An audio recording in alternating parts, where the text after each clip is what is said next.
County.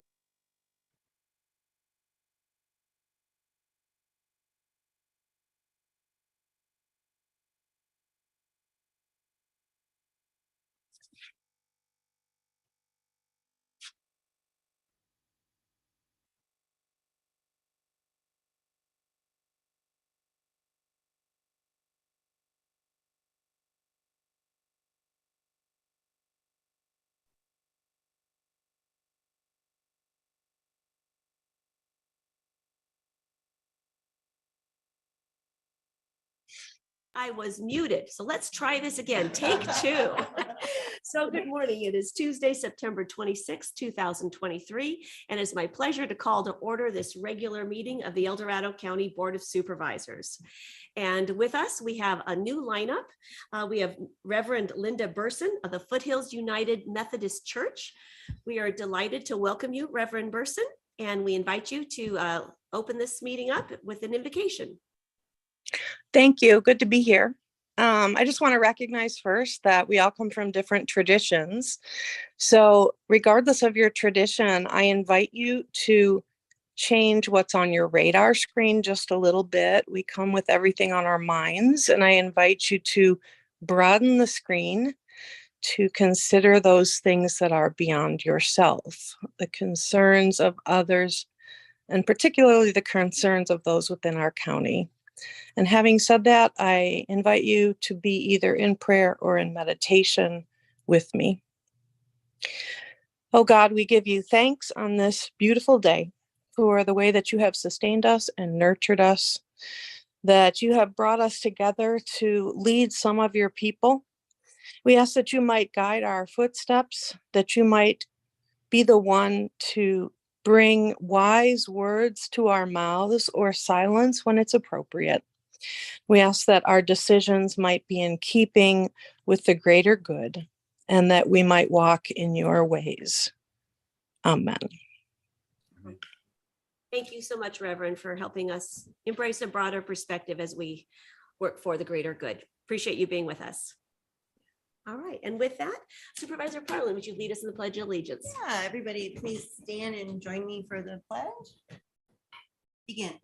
I pledge allegiance to the flag of the United States of America and to the republic for which it stands, one nation, under God, indivisible, with liberty and justice for all. And now we are at the time of the day where we adopt the agenda and the approval of the consent calendar. At this time, do any board members have any comments or changes to the agenda? Supervisor Lane? Not I, thank you. Vice Chair No Hyde? changes. Supervisor Turnbull? No changes. Supervisor Parlin? Of course I do. Okay. Good things going today. For item number 2 on the consent calendar, I just want the record to reflect that I do not support the $25,000 budget allocation for the Shingle Springs Cameron Park Chamber of Commerce because the economic study was not directed by the Board of Supervisors and requests for projects were not fairly solicited from all the chambers. So want that in the record. And then I'd like to pull item number 10 just for some clarification as to what's going on there. All right, item number 10. All right, thank you. At this time, maybe have public comments on the consent calendar. Not taking public comment on the consent calendar. Individuals will have 3 minutes to address the board. The timer will notify you when you have 30 seconds remaining to comment. Public comment will be taken first from those participating in the boardroom and then from those participating through Zoom. For those participating by Zoom, please make sure you unmute yourself when called upon. If you're joining the meeting by phone, press *9 to indicate a desire to comment. If you're joining by Zoom, press the raise hand button. Please voluntarily state your name for the record. Does any member in the boardroom have any comments on the consent calendar? And please let us know which item you would like to comment on. Good morning. Good morning. How are all of you? Good, thank you. I'm Carol Lewis, President of the Taxpayers Association, and I'm making general comments about your consent calendar. We have observed over the last few years that the Board of Supervisors has moved more and more items into the consent calendar and away from department matters. We're concerned because it does not give the people the ability to thoroughly address each of these items, especially when it's concerning money spent.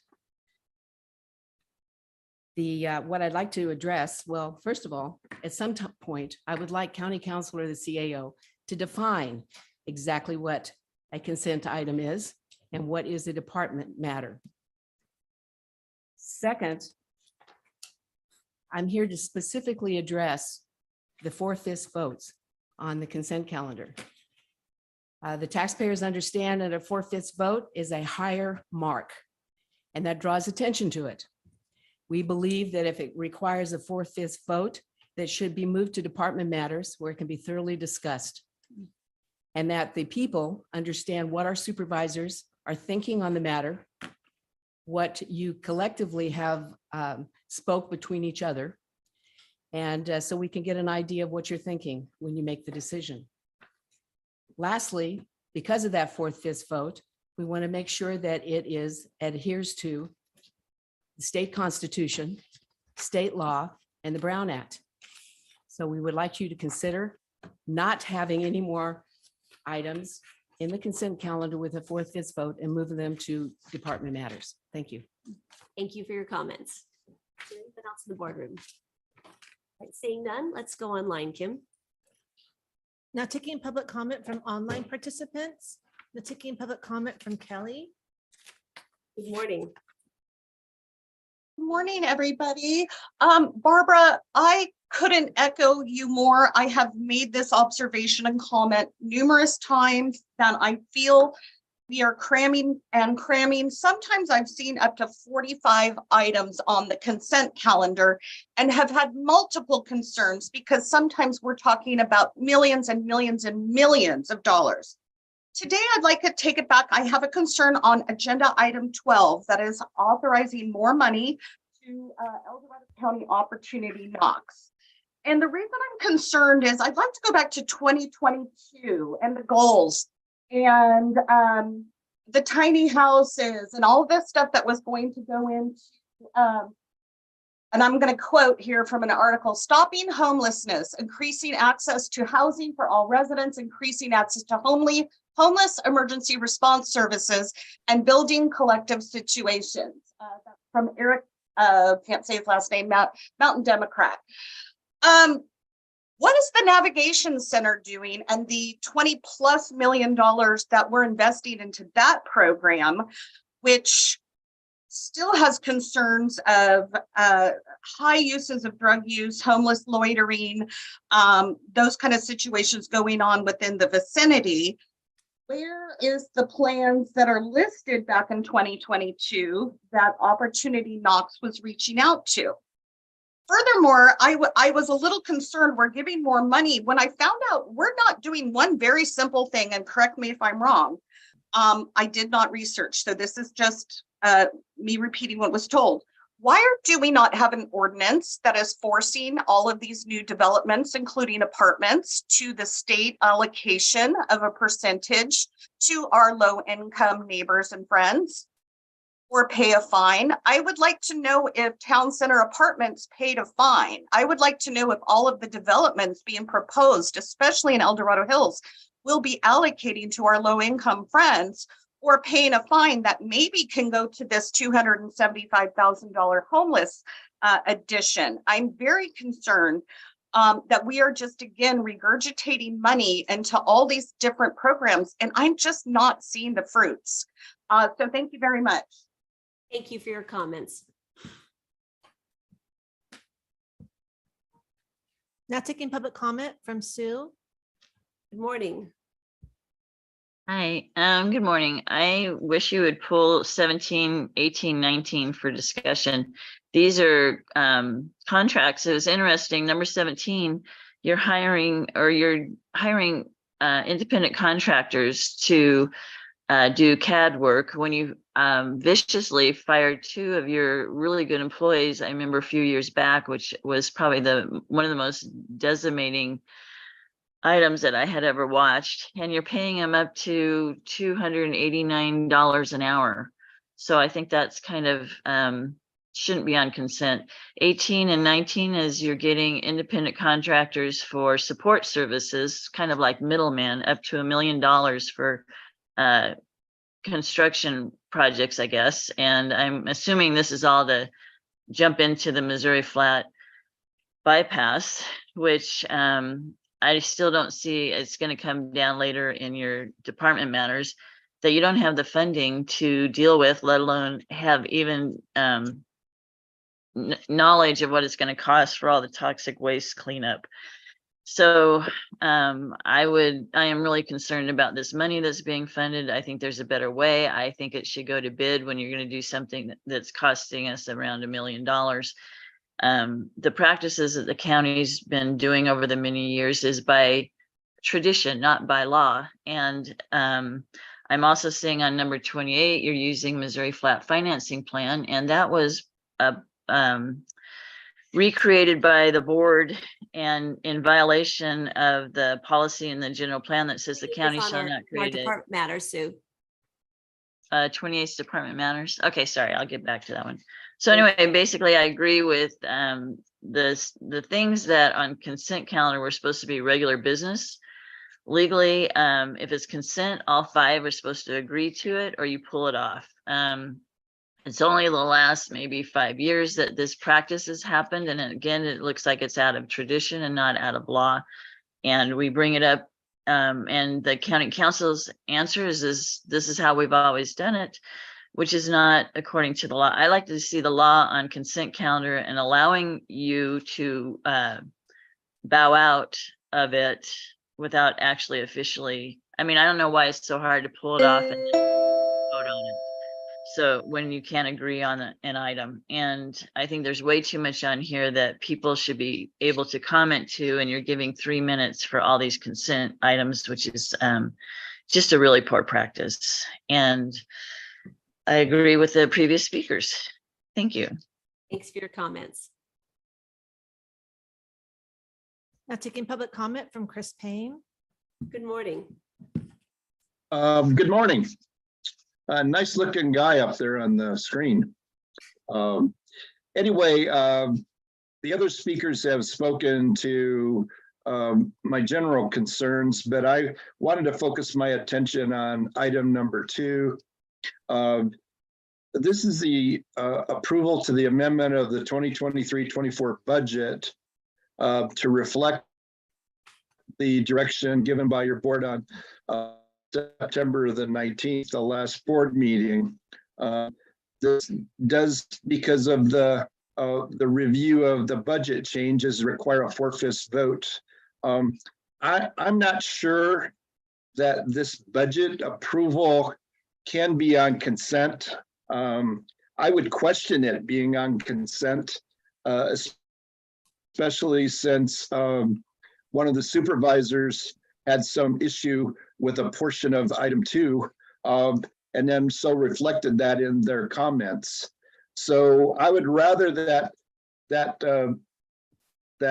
supervisor pull the item, reflect her concerns, and allowing others to speak for 3 minutes on this item alone.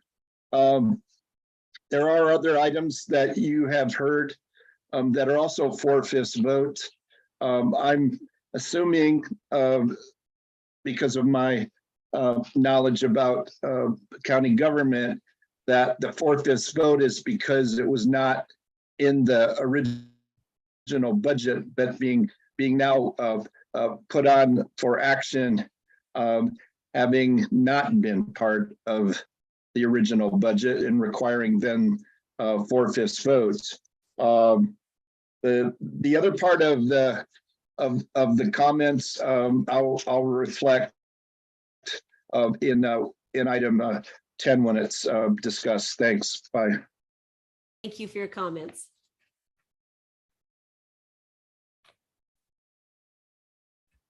Now taking public comment from Melissa Soderston. Good morning. Good morning.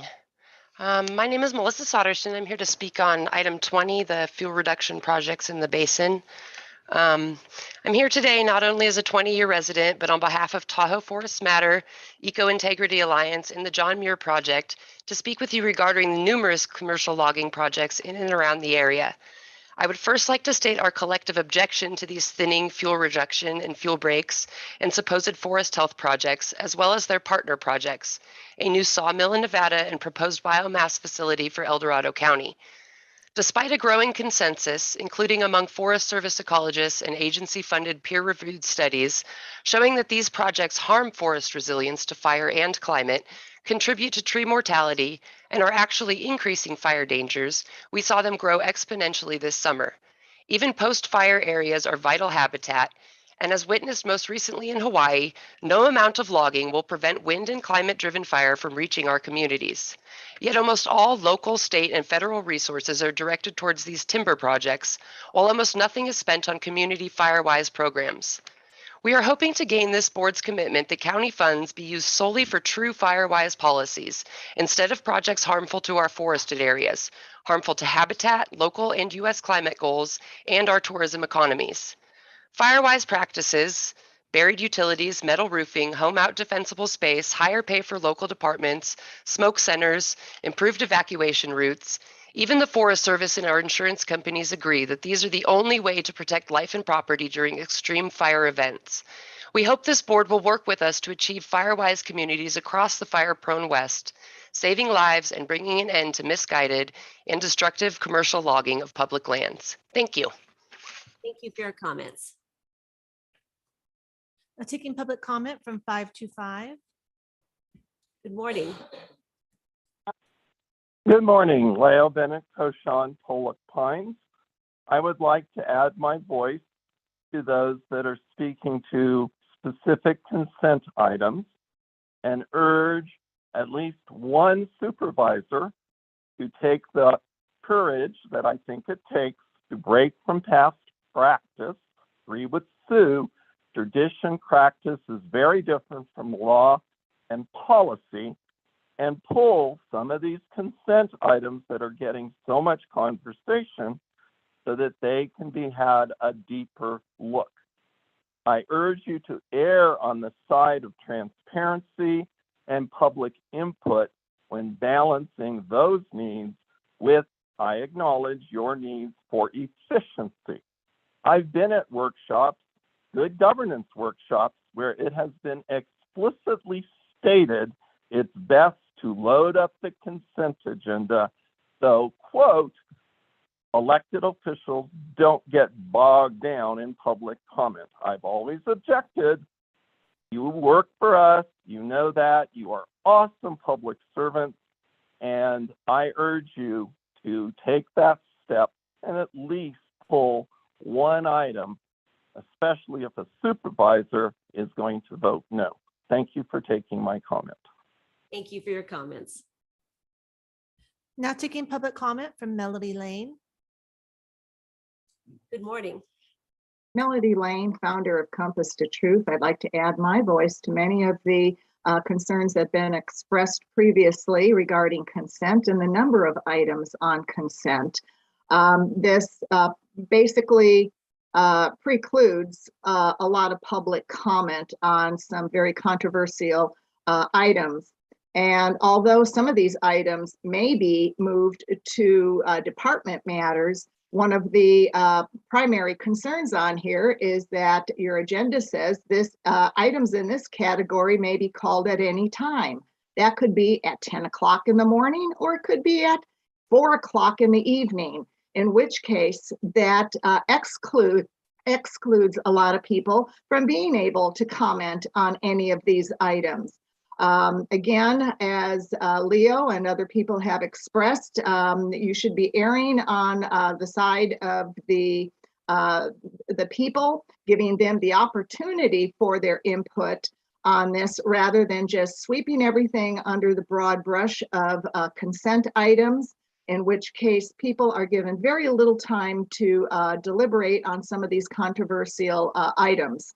And again, I'd also like to add that when we, the people, request that an item be pulled from consent for public discussion, That is basically, it has been the practice of this board to just not respond, in which case there is no transparency or good governance in how you conduct the people's business.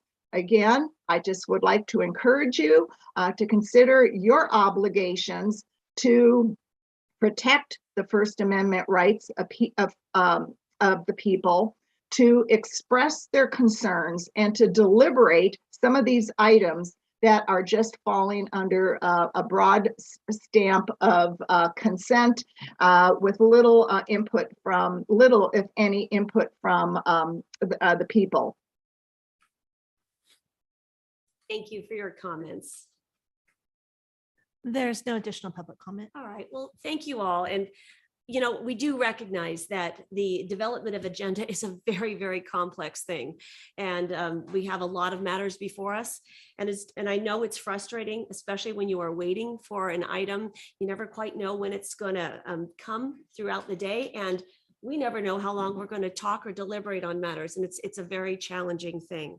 As to whether item number 2 should be on consent, that was the board item that's dealing with our budget. Just as a reminder that Supervisor Parlin's comments were consistent with her comments and her vote when we had our budget hearing last week. And so this is just finalizing that, and they were consistent with that action. But since we had a lot of comments, CAO, can we talk briefly about how we use the consent calendar versus department matters? I would actually like to defer to county council to give the legal definition of that. And then there's a procedural matter, of course. That you kind of Thank you. Let's clarify that, since there was a lot of interest from the public on that. I actually don't think this is the appropriate time to have this discussion. I really do think that it'd be beneficial to have a conversation with the chair and vice chair in preparation for perhaps a larger discussion. These are questions of policy and procedure. These aren't questions of law. The consent calendar is not a function of the Brown Act. It is a matter of how this board has chosen to conduct its business. So I think this actually would be better to have a conversation before we have a public discussion about it. Thank you very much. So can we plan on that happening then? A conversation with the chair, vice chair, and then you guys will bring something for the public so that they can engage on it and understand. Because I hear the concern, this has been a concern for a long time, and having clarity, the legal clarity versus the procedural, the two, can we bring an item on the agenda so that the public can engage then? Yes, is that the plan? Sure. I think we need to, because it keeps coming up over and over and over and over. All right, we can do that. You guys agree then? Sounds good. Yeah, I'm good with it. Sounds Yeah. good. Okay. Okay, sounds great. I just wanted to Supervisor Lane. chime in here too, because since I arrived in January, I've asked a lot of questions about how and why we do what we do. And one of the things I've voiced to the CAO's office numerous times, but I don't think I've ever talked to my colleagues about this, is the fact that the county uses some exemptions, some very specific criteria that has been agreed on, that allows for departments to go out and get non-competitive bids. Sometimes they use state competitions that have already been vetted. IT uses that quite a bit, but other departments rely on some language that has like specialty skills, qualifications, and equipment not expressly identified. They skip the competitive bid process with under that umbrella. And oftentimes they, from how I've been reading this, and I could be wrong, but it appears as though the first time the bid is awarded, it could be for a nominal amount, like $88,000. It's a lot in my book, but it's a little piece with regards to the county.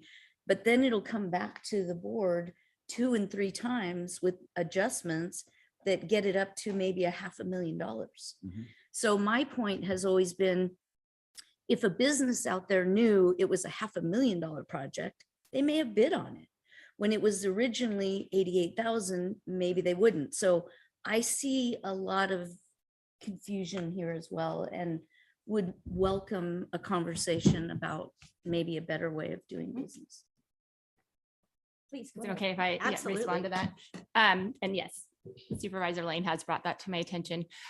So if the board recalls, those that were sitting, I believe it was maybe September of last year. So about a year now, the board adopted policy C-17. And within that policy, there are numerous exemptions to the bidding process that you reference. So everything that's brought forward is consistent with that policy.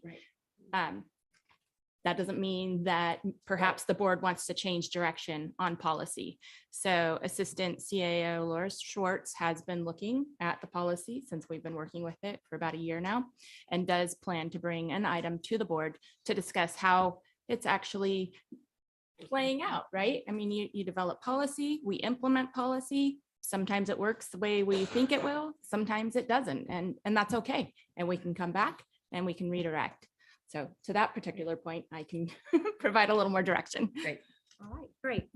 I'll bring this back to the board. Are there any other changes in the adoption of the agenda? No. All right.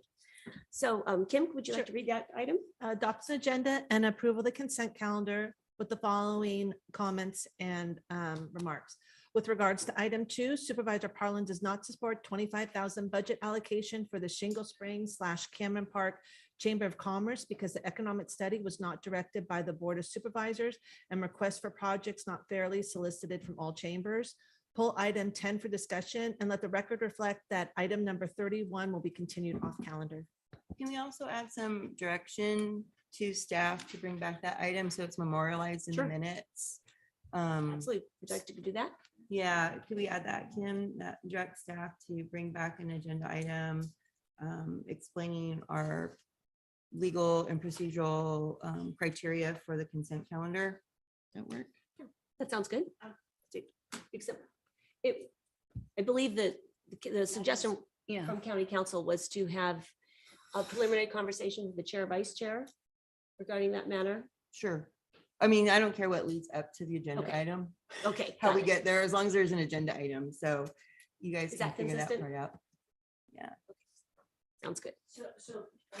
Some question, you would just direct staff to return to the board with an item to discuss policies and procedures around the consent calendar. That works. That sounds good. Do we need a time Well, frame? would you consider broadening it a little bit? I mean, my concern is also how that policy that allows exemptions from competitive My bidding. understanding is that it's going to be a separate item that That's already in the Deputy works. CAO Schwartz will be bringing back to our board. Okay, Yeah, Yes. That's in the works. Separate. to Correct. review That is Okay. already in the works. That's already Okay. in the works. All right, perfect. Right. All right, is there clarity? Any further discussion? All right, all those in favor say aye. Oh, I'm I guess sorry. I'll move. I'll second. Okay, you're right. I skipped it. Thank you. All right, it's been moved by Supervisor Parlin, seconded by Vice Chair Heidel. Any further discussion? No. All right, all those in favor say aye. Aye. Opposed? All right, motion carries. Thank you all for the deep discussion. Now, recognizing we have a 9 a.m. hearing, Supervisor Parlin, would it be all right if we moved your consent item after that 9 a.m. hearing? Absolutely. Okay, great. Let's move on to item 30 then, Kim. And thank you to all our staff that were here for our consent calendar.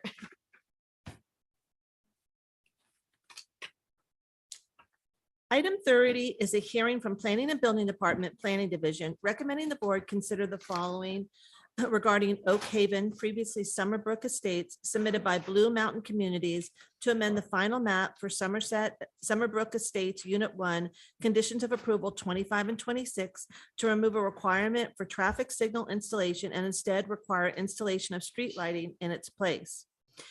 One, consider the addendum to the project's adopted mitigated negative declaration. 2, approve the proposed amendments to condition of approval 25 and the elimination of condition of approval 26. And 3, adopt and authorize the chair to sign the revised off-site road improvement agreement for Green Valley Road at Deer Valley Road. So with that, I open the public hearing and good morning, Adam and Rob. Nice to have you with us. Madam Chair, Board of Supervisors, Rob Peters, Deputy Director of Planning.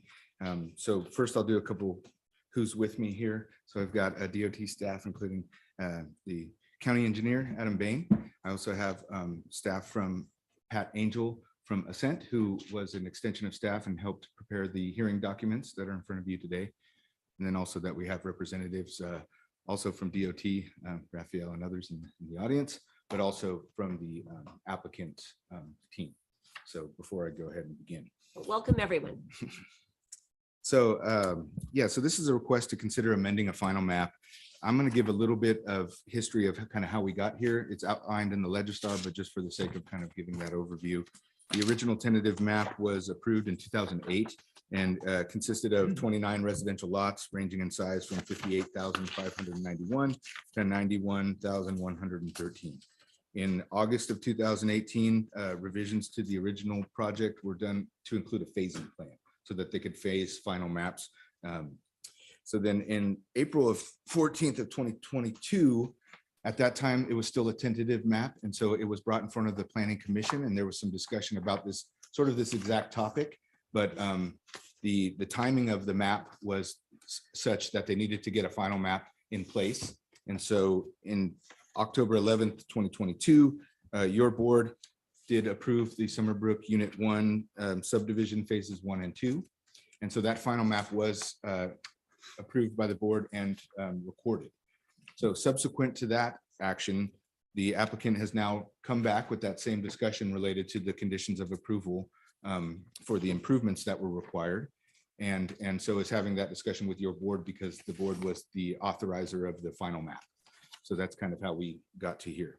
So there's an updated traffic report, which was prepared in 2022, which was on page 7 of Exhibit F in your Legistar. I do want to acknowledge that the conditions of approval we originally uploaded only included the first 4 pages. Not exactly sure why, but it cut off the last 8 pages. And so you do see a revised Exhibit E. And so that is to just include all of the conditions of approval. Now there's a strikeout on condition number 25 and underline, which are the modifications that are being proposed. And there's also removal of condition 26. Those were both outlined in the staff memo that was attached from the beginning of the item. So it's not new information what was on that revised exhibit. It's just basically, for whatever reason, the last couple of pages were not included. So it has all of the conditions and I think they go all the way to 42 or something. So let's see, there's an addendum that was prepared for the project based on the original CEQA document. And so that's what we're proposing that your board consider with this action. And we do have a couple public comments in writing that were submitted to Legistar. And so those are in your item as well. So I won't go into too much. I'm kind of kicking this thing off. I won't go into too much detail about the improvements and all that. I'm going to rely on my partners on the DOT side of the house to do that, but be happy to take any questions you have. The recommendation is to consider, as Kim read, to consider the addendum to the project's adopted mitigated negative declaration and determine that the pursuant to California to CEQA guidelines, section 15162, there's no substantial evidence requiring the preparation of the subsequent mitigated negative declaration. Approve the proposed amendments to condition number 25 and eliminate condition number 26 for TM-C 23-002 based on the findings and as presented. And approve and authorize the chair to sign the revised offsite road improvement agreement for Green Valley Road and at Deer Valley Road. One of the things I failed to mention was that with that final map, there was an agreement that was approved and signed by your board. And so this action would necessitate a revised agreement because the improvements that are being proposed, should your board choose to approve this item, would change. And so that agreement would change. And so that modified agreement is part of your attachments as well. That's all I have, and take any questions you might have at this time. Thank you. Are there any questions for Rob at this point? Oh, there's so many. Yeah, there's a lot.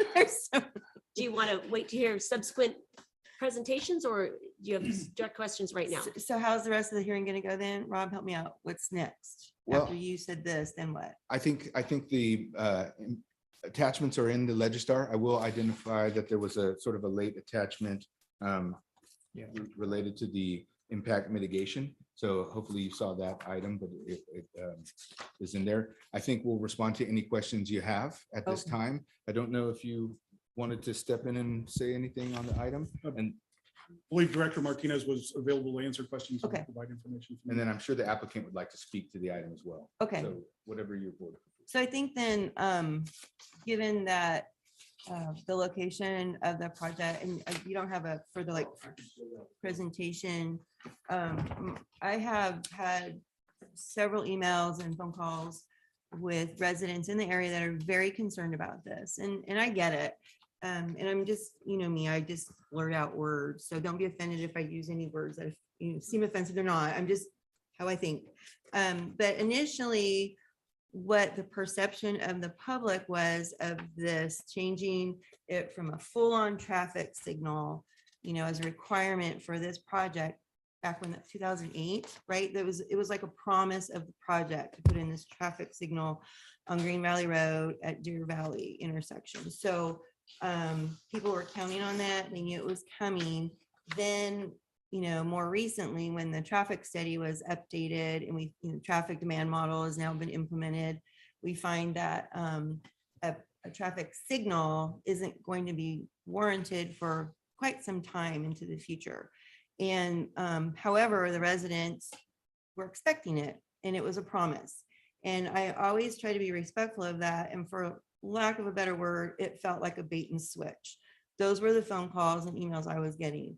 This is a bait and switch. You guys, and of course, prior boards with different data, approve this project. And this developer promised to do this. And the traffic on Green Valley Road, quite honestly, we talk about it often. It's a concern. So I was trying to get my head around like what happened. And I think there was some things that I didn't understand until actually yesterday. So I'm going to try and lay this out there, and you guys correct me if I'm wrong. So, and I do understand, DOT is mindful of the standards out there for traffic improvements. And I've come to learn, it's taken me a while, that we don't want to just stick things like, stop signs, heaven forbid, or traffic signals in places that don't warrant them. Because what does happen, and we've all seen it, is people ignore them, and that is actually more dangerous. So I understand that.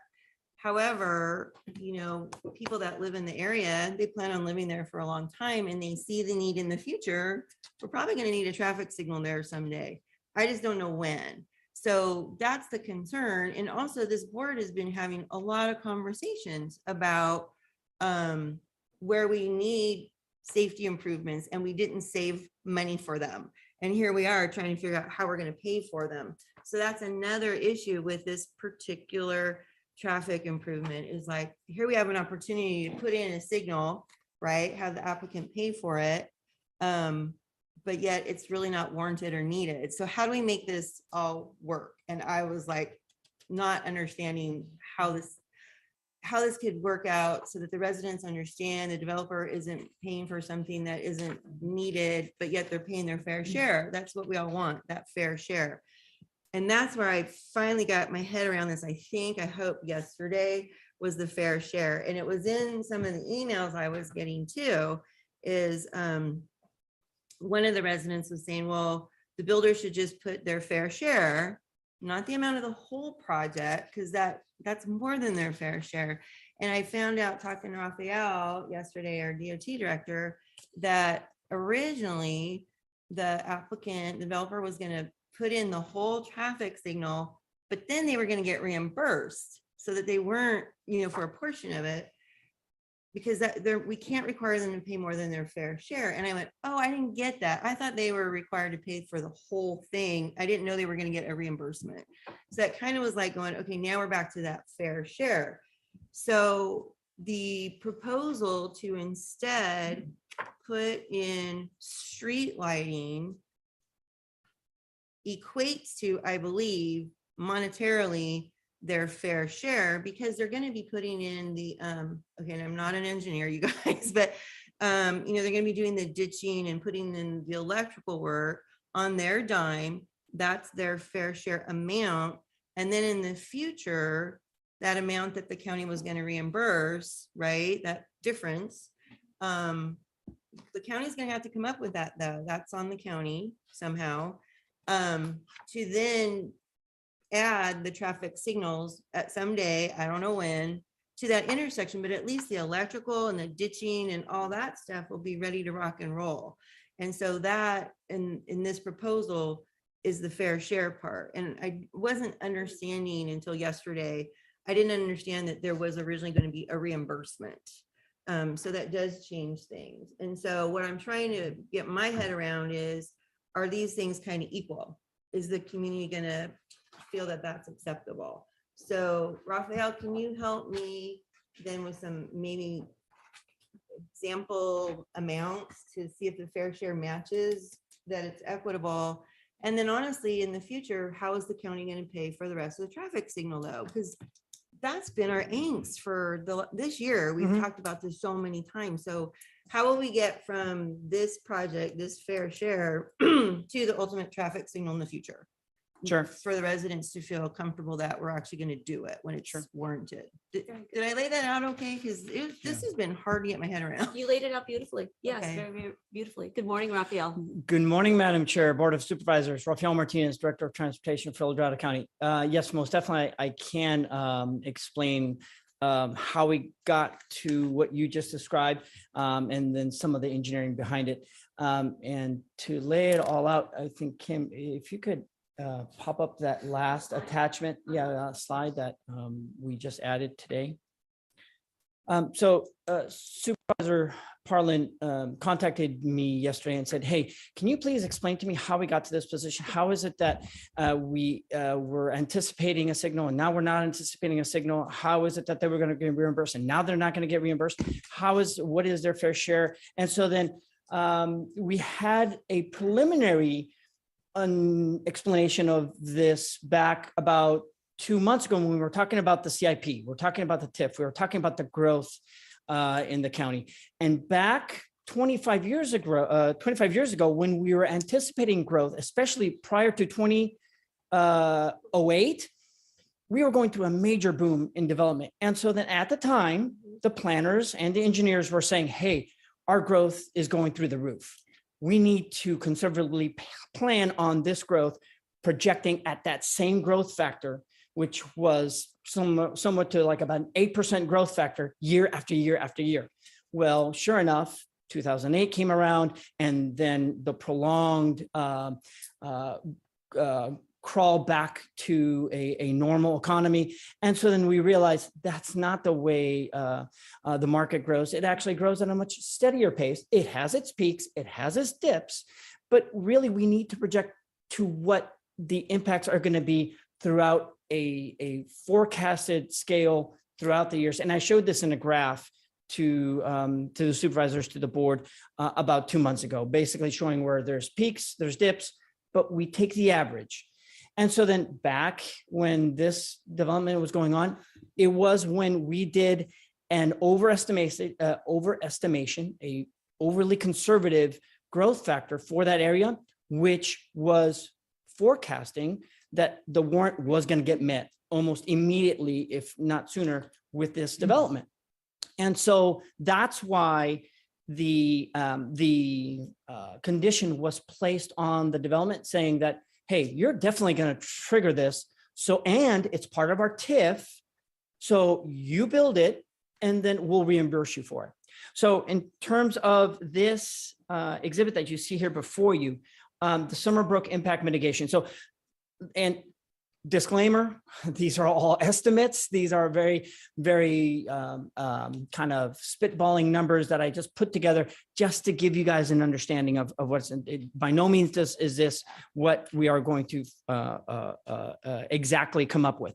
But the Green Valley average daily traffic is approximately 16,000 vehicles. The Deer Valley impacts to that intersection is approximately 330 vehicles. So you're looking at approximately, spitballing, 2% impact, a 2% impact to the existing circulation. So now the signalized intersection, a signalized intersection is going to be almost $2 million to build. Now, based off of their impacts, a 2%, and once again, this is very rough, you're looking at their contribution would be $40,000.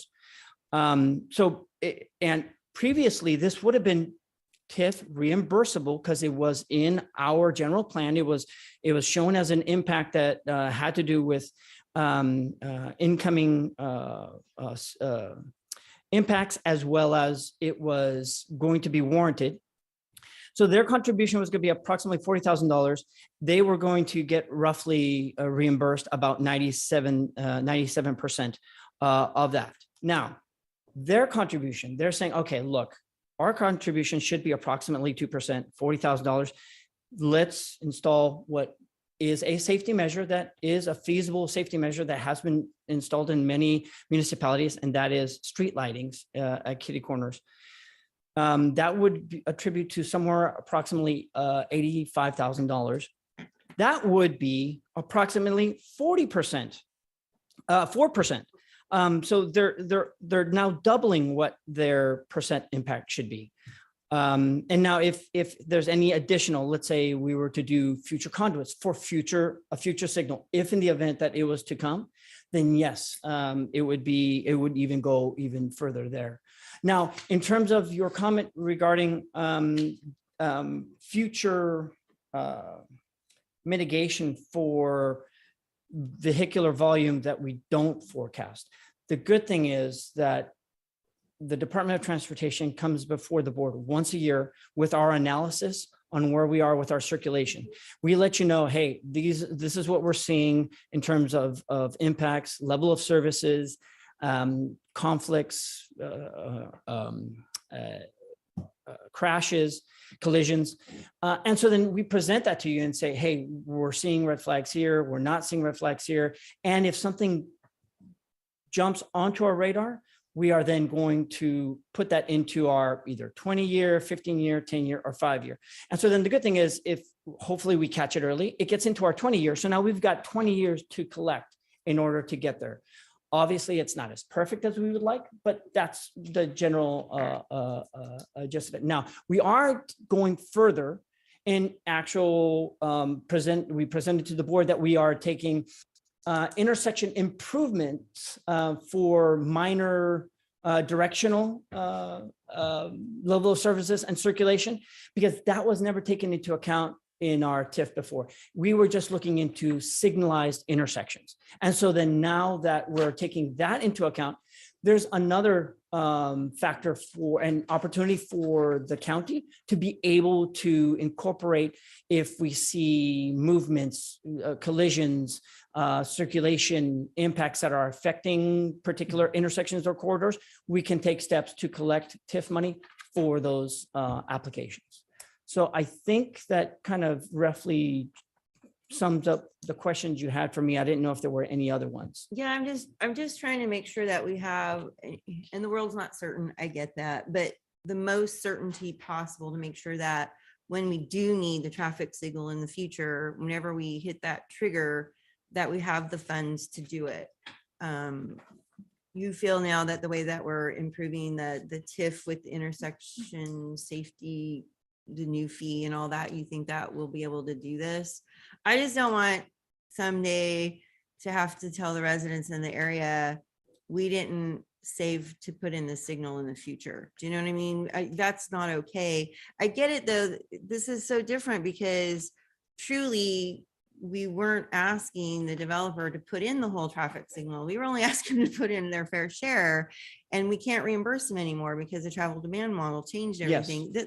This is the part that is so difficult with the changing conditions and all of that. So because of the fact that there is now a potential to be installing additional conduits, similar to our Dig One policy. Right. We're actually now, because they have to put in conduits for the street lighting, we're already there. Okay, let's put in additional pull boxes, some additional conduits. And so then if in the event that a signal was to come, that is going to be right. All the undergrounding is going to be all set. Now we just got to put the poles in the corners and do additional. So it's like the gravy on the biscuit. Now we're essentially now just adding to additional benefits that's going to come for the community if in the event that it comes. And like I said, we're here once a year. We're here every 5 years with a major update.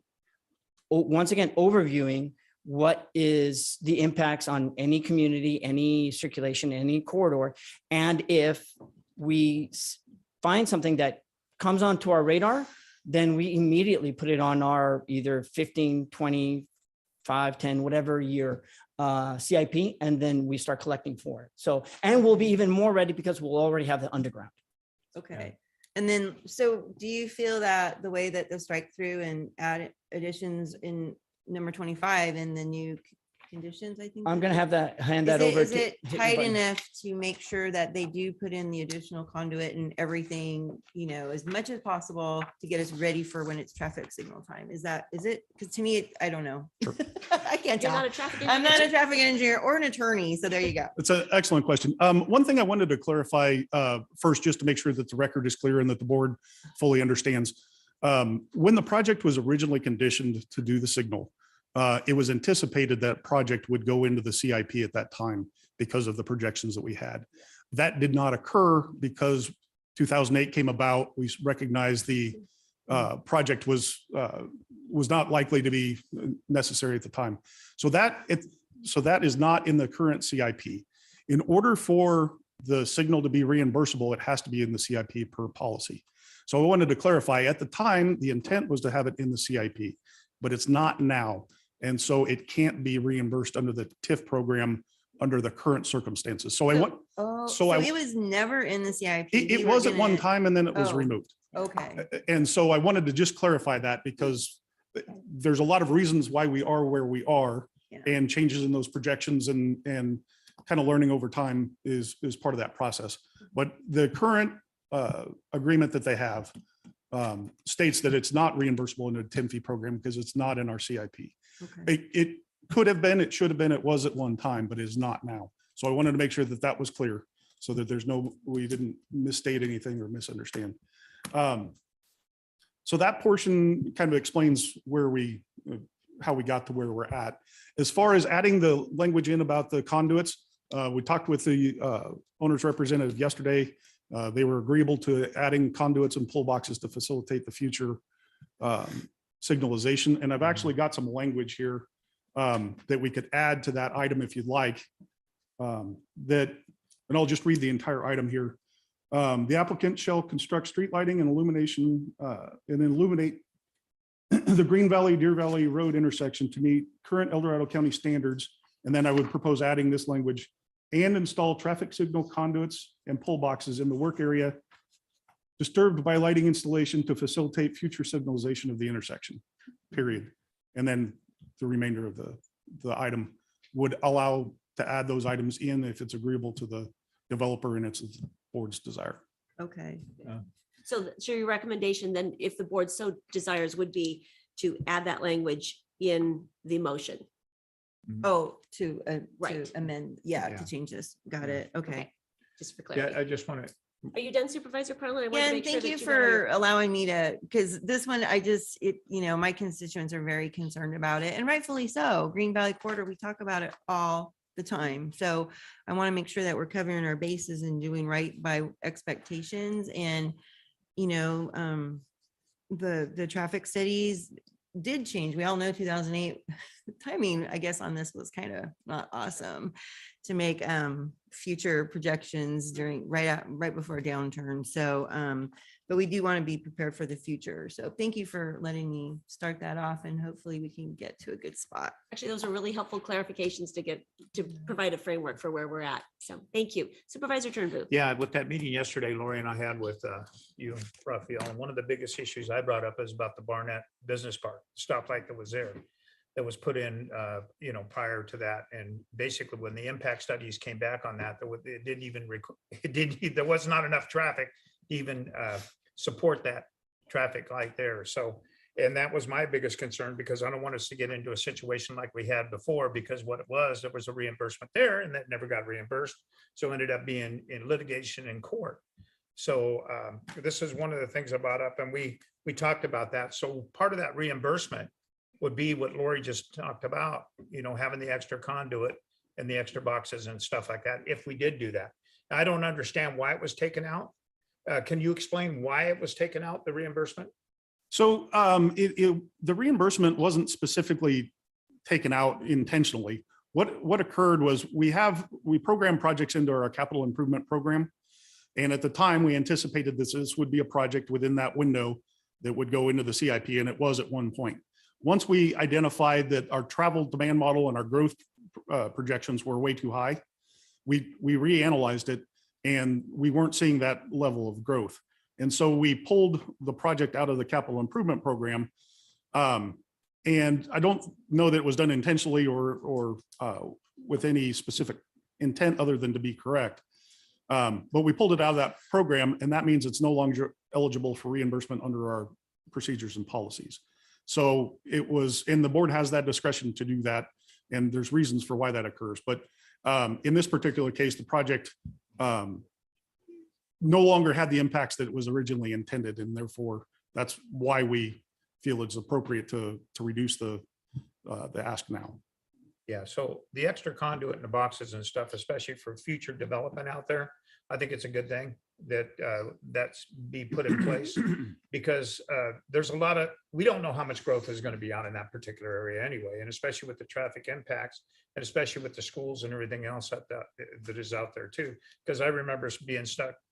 My son drops his kids off at that one particular school, that middle school, and I remember how the traffic, it gets backed up in that particular area too. So one thing to add is there was a series of accidents at this location quite some time ago, and there was a safety study done for the Green Valley corridor, and adding turn pockets to that intersection was identified as the best safety remedy. Those got installed, they're out there now, and it has relieved the accidents. There's been one since that went into place, and I think there were 5 or 6 several years prior to.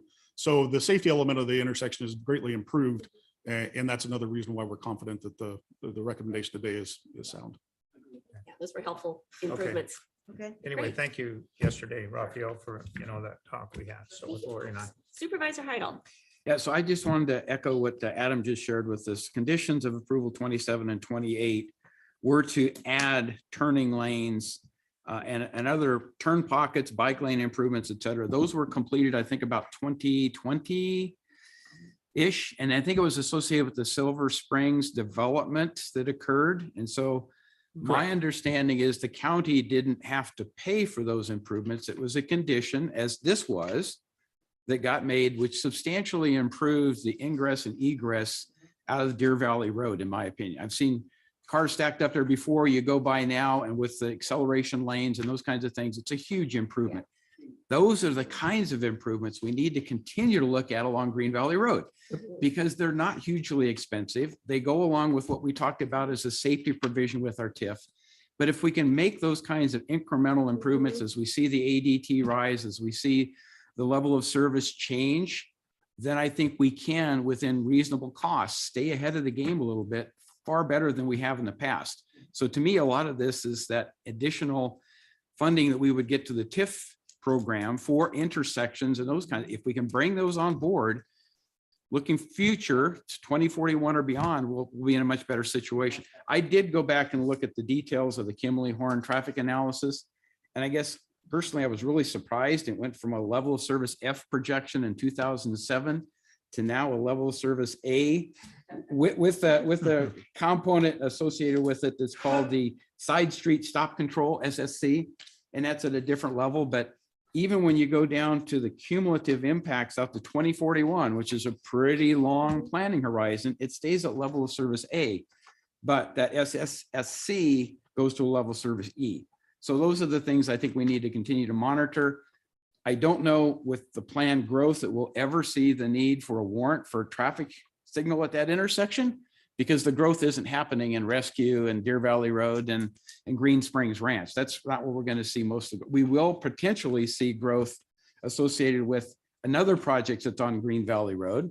It's called Generations, or whatever the current name is. So that could potentially impact that, because it's adding a number of homes if it were ever to be approved, all those conditions. But I was just surprised at how disparate the differences were between a 2007 prediction and a 2041 prediction. It just seems like it's miles apart. But I recognize we were looking at high growth projections in the 2007 timeframe until 2008-9 hit, and then we went into recession and all things got changed. So we're now recovered from that, but we're not seeing the same kind of growth rate projection we saw in 2007, nor do I think we're ever going to see it, given all the other CEQA demands and other things that are imposed upon us. So anyway, we concur. All right, thank you. Excellent discussion. Seeing no more discussion from the board, like at this point, Raphael, yeah, if you have something, I'd like I to. still want to hear from the applicant. Oh, absolutely. Yeah, okay. That's Yeah. exactly where I was going, Raphael. Trust me. As long as they don't like get us more confused. I'd like to I was invite. like, all right, Craig, the pressure is on. Yeah, I wanted to invite the applicant up before public comment, so that's exactly where I was going. So good Yeah. morning, Craig. Good morning. Craig Sandberg speaking on behalf of Blue Mountain, the applicant on this thing. And that confusion, I'll keep this really short so I don't cause any confusion. But that's a big part of the reason we ended up being here is because at the time that Blue Mountain bought the property, that project was still in the CIP. The new traffic studies were just being done that, you know, showed all the difference. And so like we go from F to A. And the irony is, I said, well, if they make you build that interchange, we got to get reimbursement. But the only way we get reimbursement is if we get it back into the CIP, because we did some research so we check in with DOT and they go, well, you can't put it in the CIP because even the long range projection doesn't have it failing. And we don't put things we don't need in the CIP. Logical. Yep. But in the meantime, we got stuck with this odd condition. But they also said to our guys when they came in on their due diligence, no, you won't have to build that. We'll work somehow, pay your fair share. So they did the study, had you know, how many trips they add to it, what their fair share of the cost would be. And you saw Raphael put it up on his thing. And they stole a lot of the thunder, by the way. I had a whole Good for them. I had a whole presentation ready to go on the PowerPoint and everything, but I just realized I turned around to Andrew and said, I don't think we need to do that anymore. Because I think staff has done a wonderful job of giving you the background and giving you the rationale for why we're here and why it makes sense. But the big thing that really changed the level of service thing wasn't just the blown projections. It was more all the improvements that were done. You know, the Silver Springs traffic light, the middle school traffic light, the turn lanes that were installed. All of that contributed to, and be careful about talking with my hands. All of that contributed to doing away with the problem at the intersection. So there has not been a reported accident at that intersection since those improvements went in. And that was back in 2014, I think, or around in there someplace. A little later, I think. Yeah, I was involved with the negotiations with the county to get that built. And it seems like it was about close to 10 years ago. So in any event, we got that behind us. There was another point I was going to make and I've lost it. Oh, although there's never been an accident reported there, we've met with some of the neighbors that say, well, we hear screeching tires and horrible sounds. So something's going on out there. Can't account for those. They're not getting, no one's reporting them to the sheriff or the CHP. So we don't know what to say, but there have been no reported accidents at that location. And then when we were doing our research, you know, we've had, some of you know, we went through all kinds of things trying to figure out the best thing to do to fix the problem without putting traffic lights up. I thought the best idea was getting one of those signs that would flash your speed and you're going too fast or something, or, you know, intersection ahead or something, that a graphic. DOT didn't like that idea. I didn't realize, I guess those things are a lot of maintenance trouble. So they just said, no, we need to have something that isn't going to involve a lot of maintenance. So we went through several different things that we looked into and finally consulted a traffic safety engineer who told us that, you know, a good thing, especially out there, because he happened to know the intersection, it's so dark out there, that street lighting would really be great. And Caltrans had done some studies at a number of years a number of years ago that showed that you could improve the safety factor at an intersection by as much as 40% just by lighting it. And, you know, witness the fact that every Caltrans facility has got lights, you know, every interchange, every off ramp, you know, everything out there. So we brought that to DOT and they said, that's a good idea. And your county safety officer agreed. That'd be a good idea. So that's where we are. We went to all the trouble and the effort to do the engineering, to see if we could get power out there. If there was enough easement area to put the poles in, got all that done, came back, said, yeah, we can do that. So we gave the green light and now we're here. And No pun finally, intended. Huh? No pun intended. so I was just going to say, finally, we did get some comments when we're out in the field talking to neighbors and stuff. Lori brought it up. Actually, I think George did as well. This problem of, yeah, but someday we might need that. Yeah. I get that. And that's true. Someday we might, especially if you approve a big project out there that I don't see on the horizon, but it could happen. New specific plan or something. So we, in talking with staff, and they had talked to you two about what could we do to enhance this or sweeten the deal, put some frosting on the cake, is that if we could do all the underground for a signal, that would go a long ways, because that's a lot of trouble, because you got to drill through the asphalt in the road, and traffic control becomes an issue. It gets very expensive and troublesome. We're going to be out there cutting in the road anyway, in at least a couple locations. So we could do them all at the same time, install the conduits, so then the county or another subsequent developer, specific land developer has to build it. It's in there. So they just got to plug into it and go. So we agreed with the language that they gave you, and prepared to move on that. And other than that, I would be delighted to answer any questions. I have Andrew Wong from Blue Mountain, who is the executive at Blue Mountain that's been handling this project. And he could, if I can't answer him, I'm sure he can. All right, thank you. Supervisor Howell, do you have a question? Yeah, so Craig, for the public record, would you explain the lighting? There's 4 lights as I understand it. We've talked Yes. about Deer Valley Road side, but also on the Green Springs Ranch side. Right. So it will be a well lit either way, whether you're going to the north or the south off of Green Valley Road. And I can attest to how valuable that is during foggy conditions. Oh, Because we have a light at the intersection between Salmon Falls Road and Lake Hills Drive that we put in several years ago. And that's a lifesaver from the standpoint of knowing where you're approaching that intersection in the fog. And we haven't had a lot of winters with a lot of fog recently. That can be a But foggy with climate corridor. change, Yeah. we're likely to get back to it. So I just think this is a great answer to improve the public safety right. aspect of this intersection. And yeah, so Yeah, so good things. our plan is to put 4 poles, 1 on each quadrant of the intersection. Yep. And use the downcast, they call it Cobra lighting. I'm sure you've seen them, Mhm. the oval shaped things that face down with LED lights. So yeah, it'll be a light oasis out there, especially when you're coming over the hill heading west. Where you right now, but you might not even know there is an intersection. Right. It's so dark. Kind of hidden. And now you'll come around and you'll see it, and it'll hopefully alert drivers that they should be careful driving through there. And then we also agreed, because of the maintenance issues and whatnot, that Blue Mountains community, Oak Haven, we call it, down the street, which brought on this whole issue, the HOA will cover the cost of the electricity and the maintenance of the streetlights. So they'll build that into their dues. Is that a good enough explanation? Yeah, all right. Perfect. I didn't want to confuse anybody.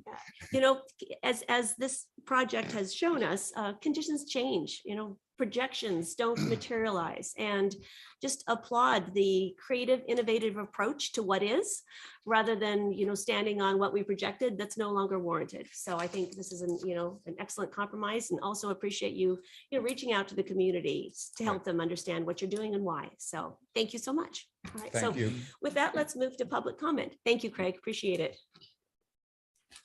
Now taking public comment on item number 30. Individuals will have 3 minutes to address the board. The timer will notify you when you have 30 seconds remaining to comment. Public comment will be taken first from those participating in the boardroom and then from those participating through Zoom. For those participating by Zoom, please make sure you unmute yourself when called upon. If you're joining the meeting by phone, press *9 to indicate a desire to comment. If you're joining by Zoom, press the raise hand button. Please voluntarily state your name for the record. Is there anyone else in the boardroom that would like to comment on this item? All right, seeing none, let's go online, Kim. Now taking public comment from our participants. Now taking public comment from Chris Payne. Good morning.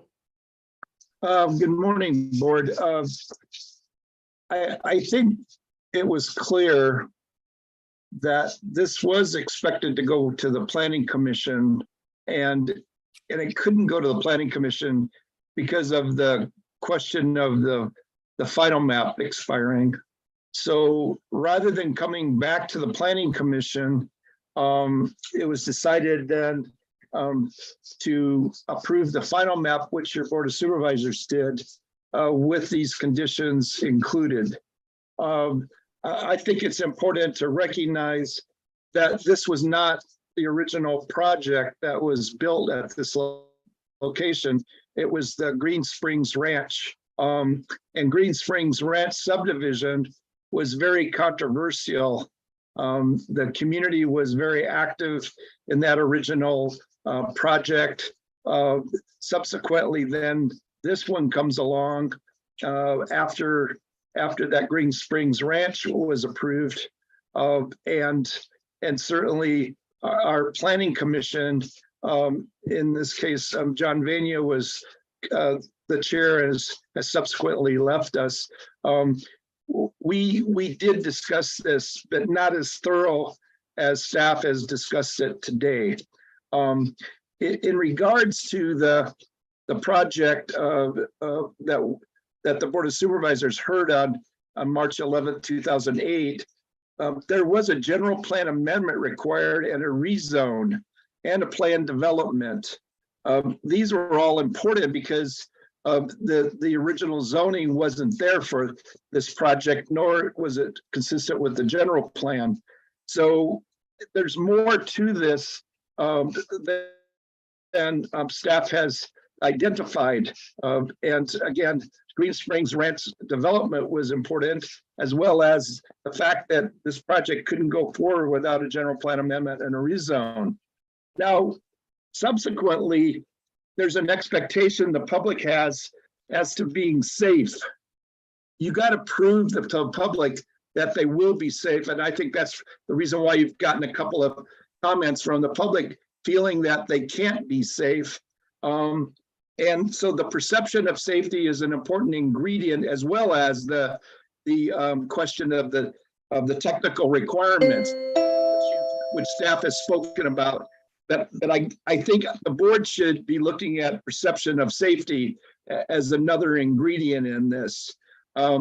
Subsequently, it didn't come to the Planning Commission, so therefore I didn't have another chance to describe my thoughts. I've been known to be very thorough. Thank you.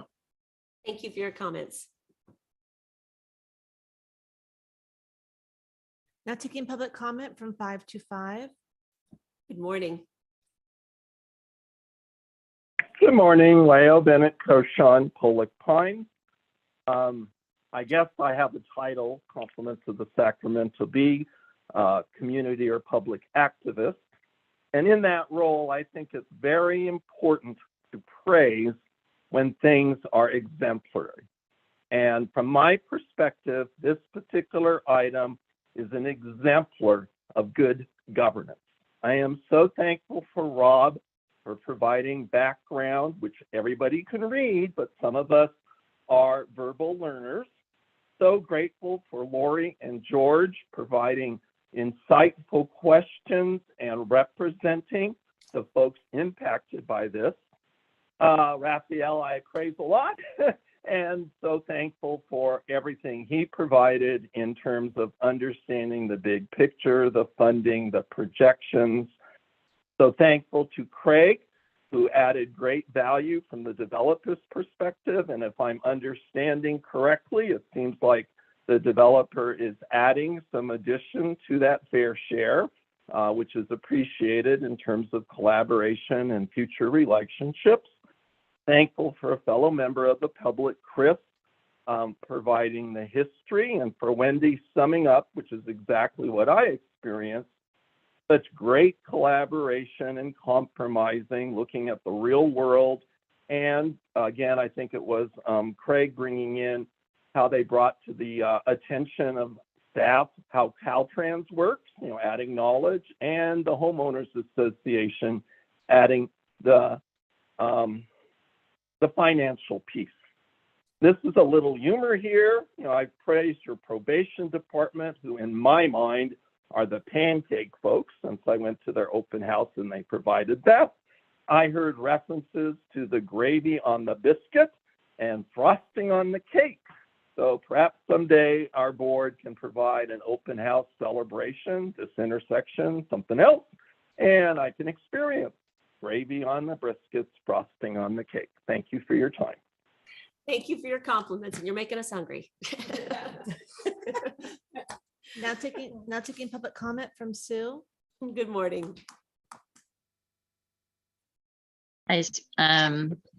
Yeah, so the process of this is just very unsettling. I hear a lot of vague and conflicting information being given to the board, which is often happening with the staff relaying information without all of the facts. And I'm concerned about creating new conditions on the fly of approval. So I have questions that, was this project approved under the original Measure Y requirements from 98 or 2008? When exactly was this project in the CIP? Because if you read the information, the little bit that came from the past, according to the wording, they must have known that this was to be fully funded, because it actually says the Green Valley, Deer Valley intersection. The applicant shall signalize this Green Valley, Deer Valley Road intersection to meet El Dorado County standards as required in the approved traffic study. So are you basically going to take the applicant's hired engineer to hand you a document that says this no longer applies, and without it being a formal process, you say, okay, we're going to change the rules and laws that were established when this was given a general plan amendment and zoning change?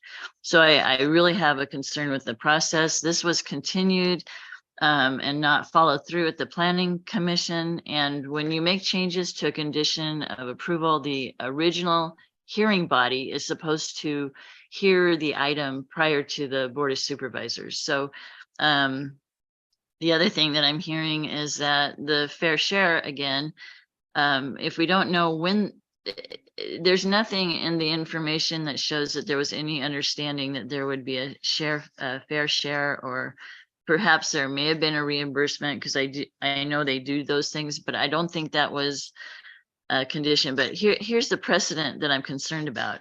I know that Angelo Sakopoulos, I heard his agent say this in a meeting, that they were conditioned on all their projects in the policies that were on Measure Y back in the 1998 original measures. And so if you set this precedent where you can just blow off those agreements, does that mean that he's going to be released from all of his obligations also?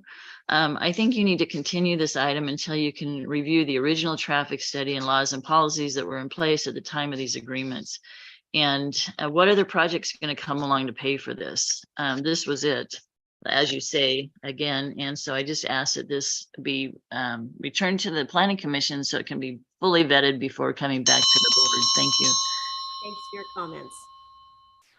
There's no additional public comment.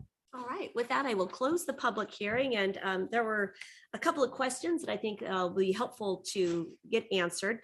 So the first question I heard was this approved under the original Measure Y or in 2008? And then the second one is, perhaps you could explain, did we vet the traffic survey? And once again, I know you've answered this in the original comments by staff, but why did this come to the board and not the Planning Commission? Those are the three questions that I heard. I can take the first two. The original project was approved in 2008. I can't tell you off the cuff. It complied with the measures in place at the time, but I can't tell you the chronology of Measure Y and the original assumptions versus the updated one. I can just simply tell you that it complied with the measures in place in 2008. As far as the traffic study, yes, I did review the original traffic study and a supplemental traffic study that was prepared subsequent to this review. We've also received several other traffic studies in the area for other projects that also analyzed this same area, and they had similar conclusions. So we're confident that the traffic study is accurate. Okay, very good. As far as the review before the planning commission, I'll let Rob answer that one. Yeah, thank you, Rob Peters. So I think, as we stated earlier, the original planning commission was a recommendation to the Board of Supervisors because it came with the general plan amendment and a rezone. However, once those sort of move forward, those are in place, and then the tentative map is the piece that's still active and moving forward. We brought it to the Planning Commission in 2022 because at that time it was still a tentative map, and the Planning Commission is the approver of a tentative map. However, subsequent to that, with the approval of the final map, which means that the tentative map conditions have been met and the lots have been created. In fact, we had to change the APNs on the staff report because instead of 2 APNs, there was 29 or 30 because it's, those lots have been created. That creation of those lots and the recording of the map was a Board of Supervisors action.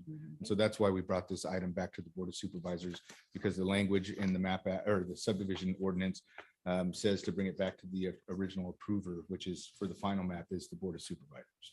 Thank you for helping clarify that. Great. All right, I'll bring this back to the board for a motion or other discussion. Did we close the public hearing? I yet? did. Okay. She did, yeah. So I'm wondering if understanding the whole fair share part was in my mind, because I did have residents emailing saying, have the applicant just set aside the fair share in an escrow account, which in my mind isn't as useful as spending this fair share and getting this lighting and safety project until we need.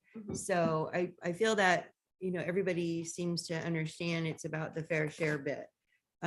So I appreciate that. And what I was gonna number one, thank you, Craig and Michelle, for reaching out to the residents. They still didn't seem quite confident maybe in the action that we're taking or proposing to take today, but I feel that we're actually getting more out of it this way with the fair share. We're getting a better project and we're preparing for the future traffic signal. So what I was wondering is maybe Michelle, with your marketing business, perhaps you could help me package this in such a way to share with everyone and maybe have a follow-up meeting with the residents. You've already contacted them. They are telling me they appreciated you talking to them and stuff. And so maybe some follow-up to explain where we are, how we got here, and how, at least in my mind, with the numbers and stuff and how much is being put in, we're actually getting more out of it this way, I think. So that would be really appreciated. It's just that communication goes a long way. So if you would, I'd really appreciate that. And I was going to ask though, Rob, because I think, do you have the text up on your screen? Could you share it really quick with us, por favor? Yeah, as a please? matter of fact, well, I have two. I have the text of the condition as it was presented to you this morning. Okay. I also have I took a stab based on what Adam was mentioning with the Okay. revisions. Yeah. And so I have a condition that includes that revision language. So we're not doing it on the fly. Or, I For mean, so potential that- motion? Yes. Excellent. So That if would you be want to see that. fabulous. We do. That sounds And I very have, so I helpful. have the language I want to to see the, it. give me one moment here. That's always helpful. So thank Yeah. you very much for facilitating that. The language that's been added is highlighted in yellow. Even though it's got the strike or the underline as an added, that is because there's a lot of underline and strikeout here. There is. That the yellow highlighted area is what was presented by DOT during the course of the meeting. So your recommendation is to add the verbiage in yellow to perhaps item number 4 on, Correct. For a motion? Condition number 25, Okay. the modifications to condition number 25. right. So Supervisor Parlin, do you wish to take a stab at that? So that covers it. And then you said you had more text for, The only other, we eliminated condition number 26, so it's a placeholder. We chose not Oh. to renumber the other 26 numbers. Okay. And so we just put a placeholder that said this is intentionally blank. okay, got it. Does everybody think that the highlighted text covers that? Do you think so, Supervisor Heidel? I know you're really been engaged in this too, so I want to It make sure. seems to be broad enough Mhm. in terms of the definition of what it is, signal conduits and pull boxes. And so I think that's the essential equipment that has to go in there. So yeah, I agree with the wording. Looks Right. good. Okay. Looks good. Okay, I think I will move to approve this item then with the additional changes suggested by staff. Second. Okay. Any further discussion?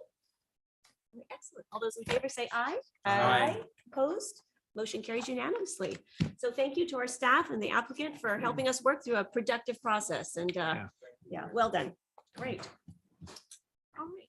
Well, let's hear item number 10, the consent item, and then I think maybe we take a brief break before we get into items 27 and 28. Does that sound good to Yeah. the board? Okay.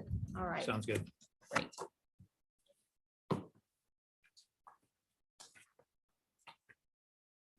Are you ready for it?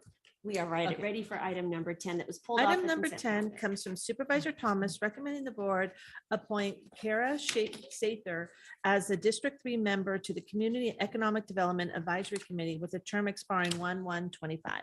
All right, so Supervisor Parlin, you pulled this, so would you I like to? did, and here comes Kyle. Excellent, yes. So bottom line was that, we had an item to look at and consider changing CDAC, what it is, the structure and all of that.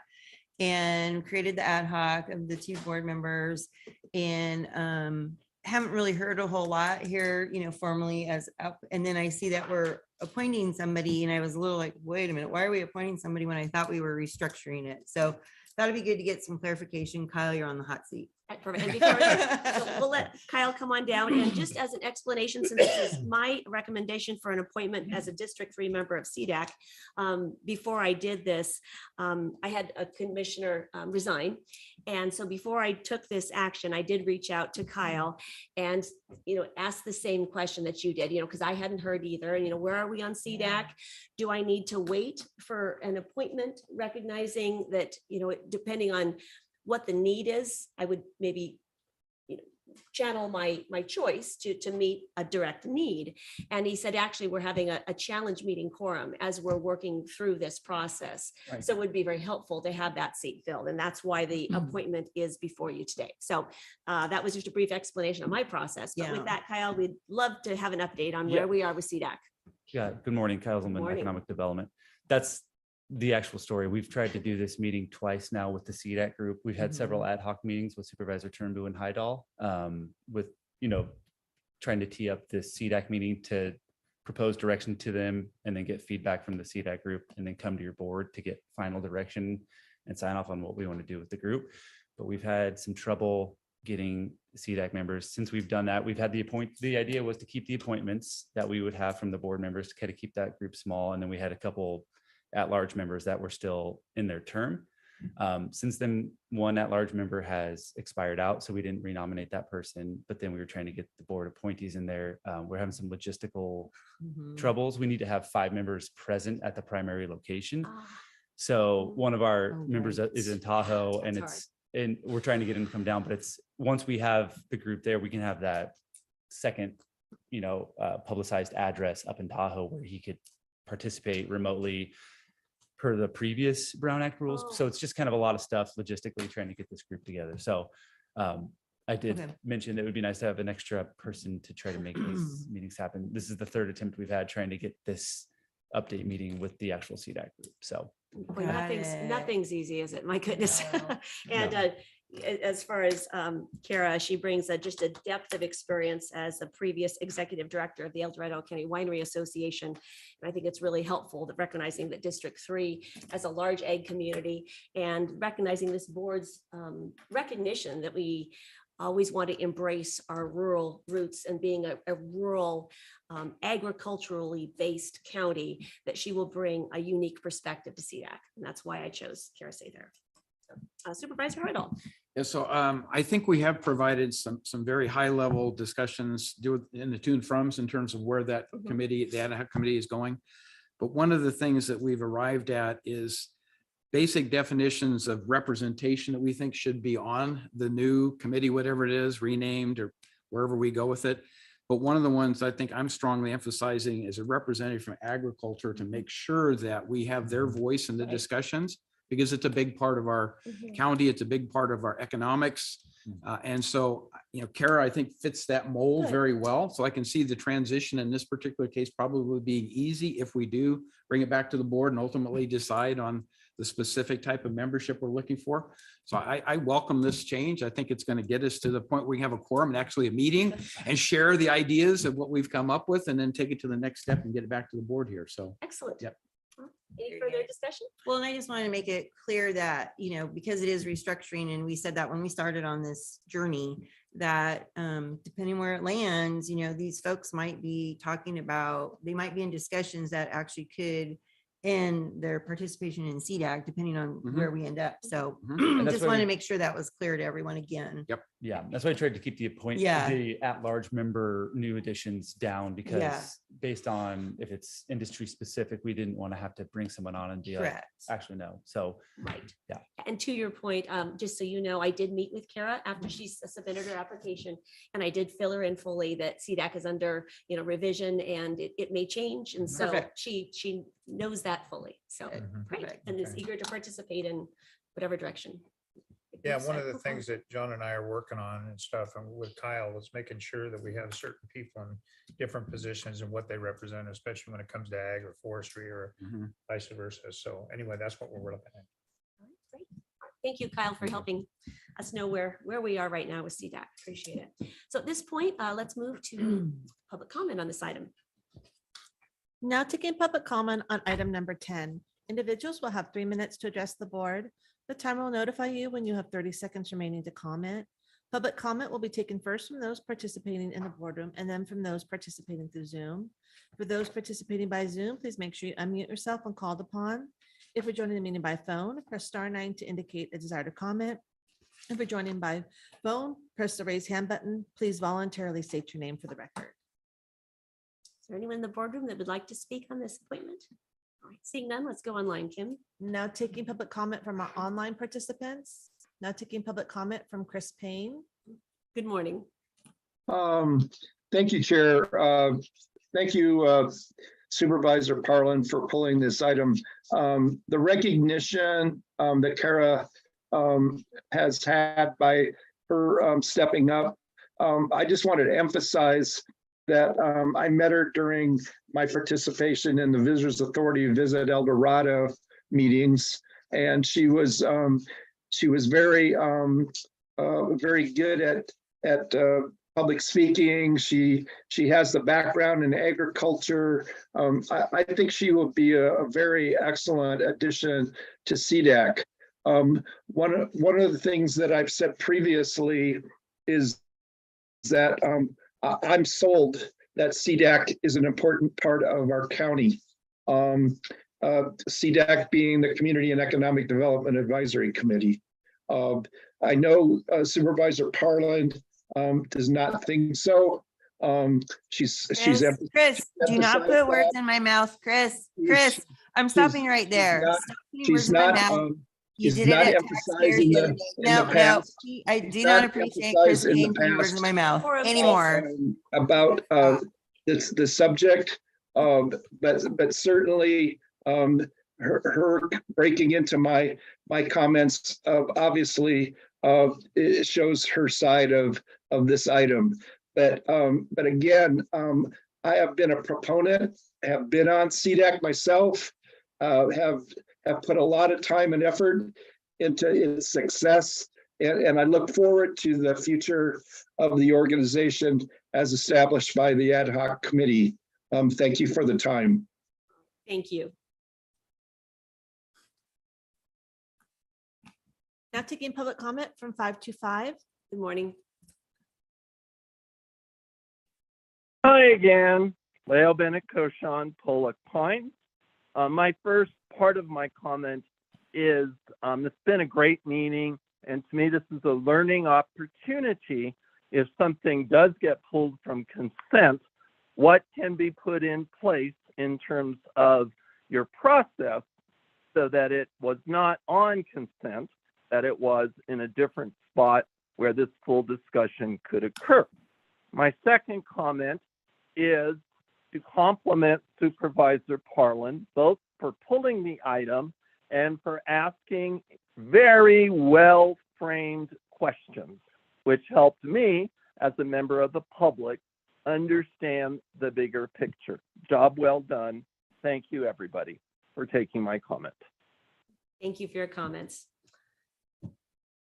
There's no additional public comment. All right, we will bring this back to the board for at this point, I would like to move approval of item 10. I'll second it. I Any just want to further make a discussion? comment really Yes, quick. Absolutely. Chris Payne needs to stop saying in public meetings what I said, because he misrepresents my words often, and I don't appreciate it, and that's why I interrupted him. It's got to stop. Thank you for that clarification. Appreciate it. Any further discussion on item 10? All right, all those in favor say aye. Aye. Opposed? Motion carries unanimously. Thank you. Thank you Thank for you, the update, Kyle. We appreciate you coming Thanks, over. Kyle. So we'll take a break for about 5 minutes before we come back and Mm. hear items 27 and 28. All right, thank you all. We'll be right back.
Thank you, everyone. We are back and we will hear items number 27 and 28. And as a note for the public, items 27 and 28 will be heard together. So Kim, could you read those into the record?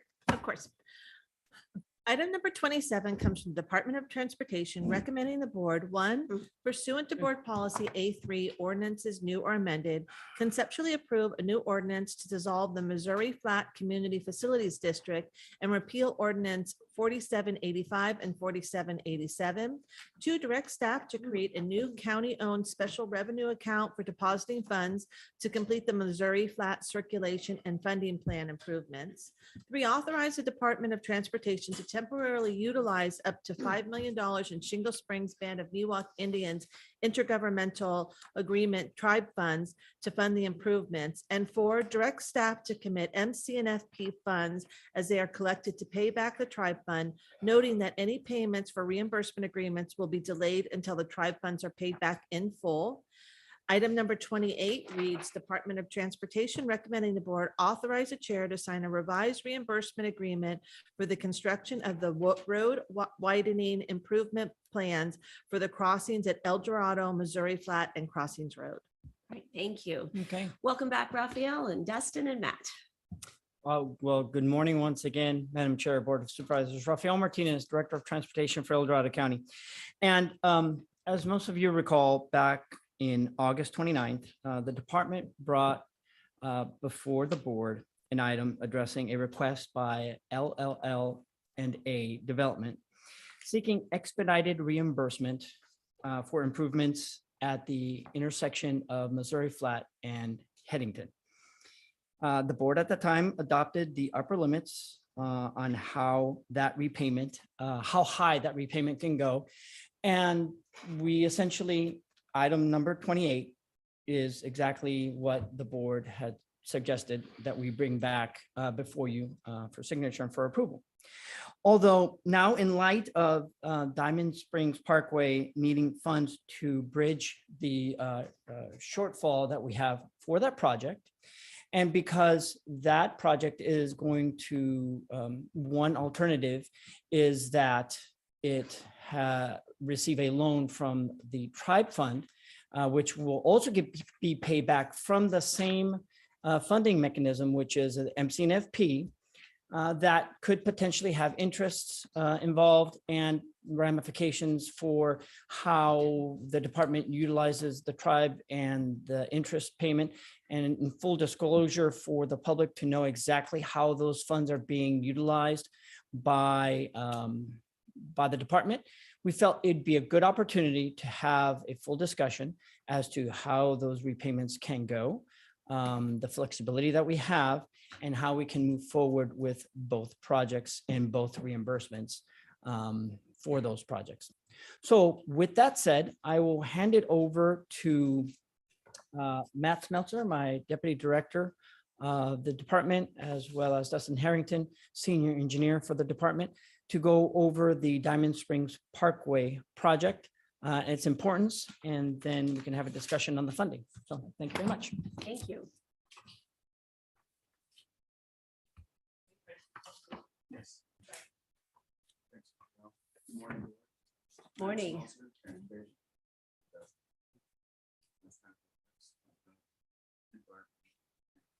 Right away. We are moving forward. Yep, last few steps. So, we're just a presentation, we're going to go over basically project description. Master circulation funding plan, MCFD, which is really important. This presentation, CFD that was formed for the MCFD, and the project expenses. Sorry about that. I forgot to turn that on. Project expenses and funding shortfalls related to the project. Sorry about that. Do I need to repeat any of that? I'm getting text that they couldn't hear. Okay, sorry. It's on now. Okay, next slide.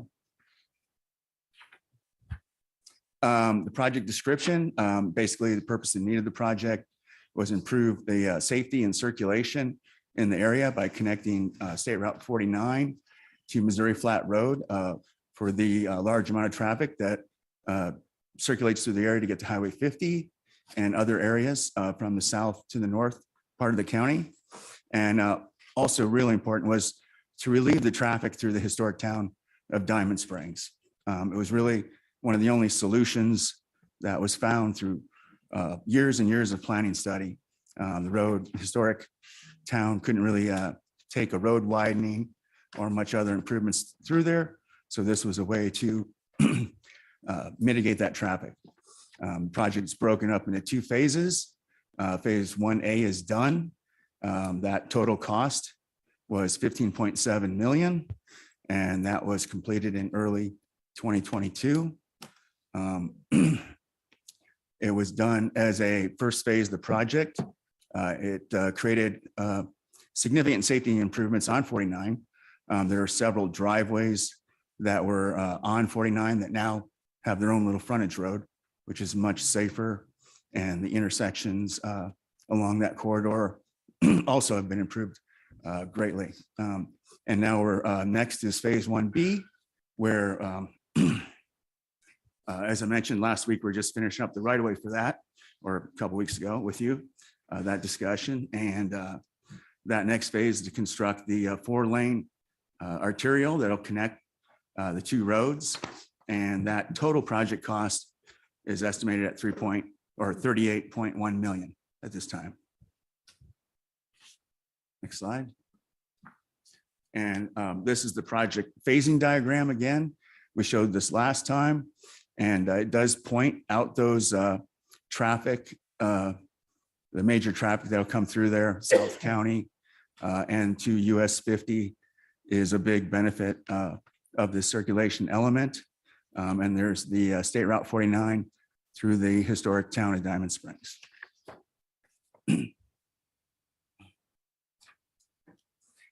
Project history goes way back, as we've said many times. Started back in '97 with conceptual alignments that were studied by board, public, and DOT staff. And the MCNFP, which was created in 1998. And then the circulation elements from that was included in the general plan in 2004 and proposed as a 2-phase project in the CIP, 2-lane, and then a future 4-lane project. And in 2008, the board selected the preferred alignment. The final few alignments, there was like 3 of them as it intersected near Bradley on 49 and then went across. The board approved the EIR in 2011, and the project became a high priority shortly after that. And we started advancing the project and trying to get it funded as best we could. We've done lots of studies with Caltrans to get the project approved. We created an underground utility district, and the project was broken into 2 phases, as I mentioned, 1A and 1B. And 1A is done, and 1B, we anticipate going to construction next year. There was numerous public outreach meetings conducted through that time. A lot of the input we got from the public was concerns about safety, minimizing the parcel impacts, aesthetics, pedestrian bicycle amenities, and improvements to the El Dorado Trail access and the parking there, and state traffic signals and ADA compliance at these traffic signals, multiple traffic signals at the intersections, and then also public transit and undergrounding the utilities for aesthetics and also safety. And the project does include all of those features that the public and the board has requested from us to include over the years.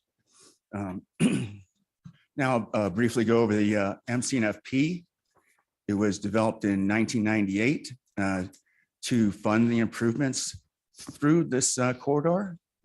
And the financing plan set aside an 85% tax increment from the property taxes of the new developments in the area.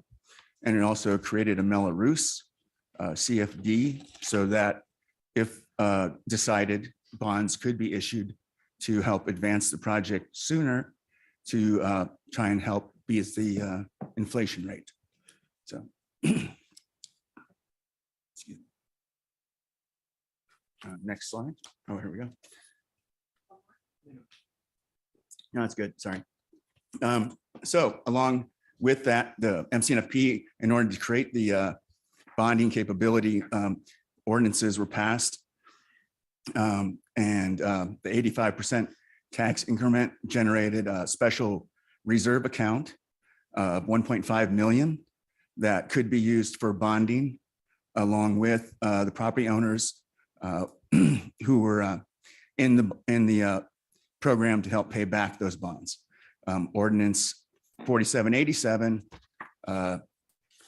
authorized the bond indebtedness and amount to not to exceed $35 million if that was ever chosen to take out bonds.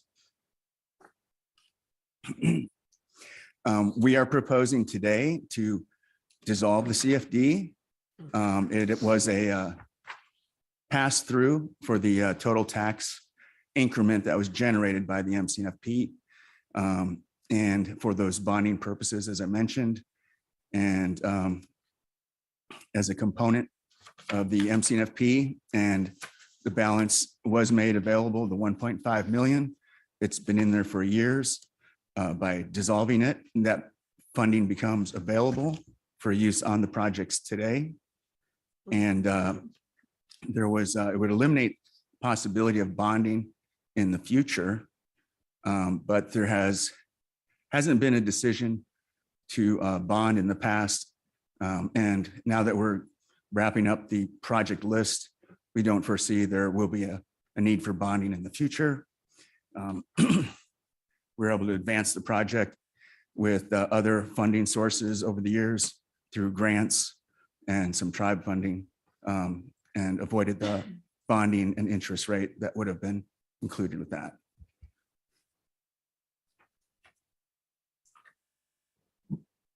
So the repeal of these ordinances, 4785 and 4787, the board may do that to dissolve those. And if the district is dissolved, all obligations to pay any outstanding debt go away, and the levying of the special tax, which has never happened. The county would then create a special revenue account to deposit the 1.5 million that's in reserves right now. And the MCNFP will continue to collect the tax increment at the same rate for the purpose of the projects on the MCNFP list. So total investment to date on the entire project is 26.9 million. Phase 1A, as I mentioned, is complete, and that was a $15.7 million project with 12.5 million being in construction. Phase 1B cost to date is about 11.2 million, 5 million in planning and design, and 6 million in construction. I mean, right away, and 6 million in right away, and 26 million estimated for construction.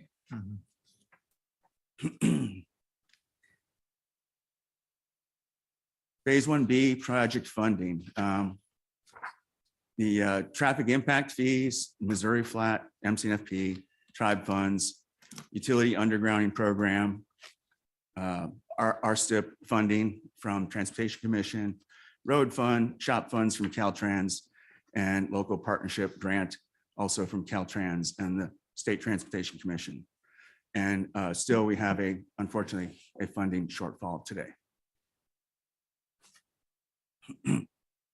Caltrans did provide us with 1 million in shop funds. We put in a request for that a couple of years ago, and also just prior to that, LPP grant application funds, and we were awarded 5.3 million of LPP grant funds for the project.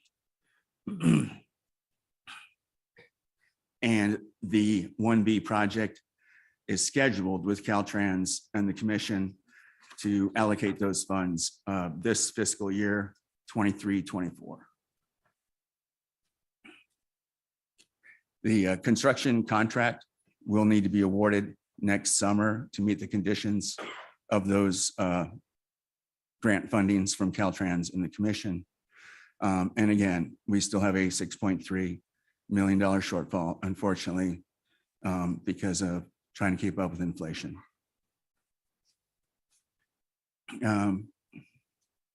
The transportation presented the shortfall to the board in 2021. There was some discussion about borrowing general fund for that at the time for that shortfall. And we were able to get other funds and move funds around and temporarily got rid of that shortfall.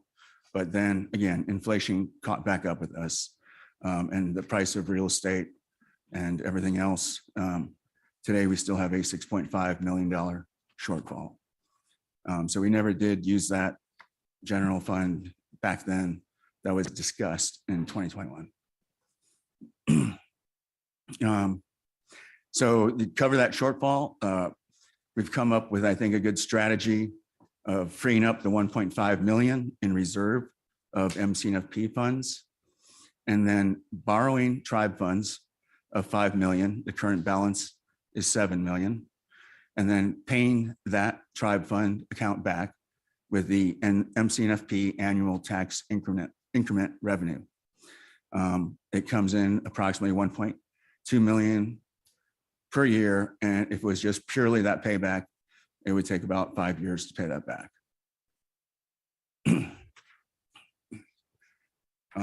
Projects related to this are the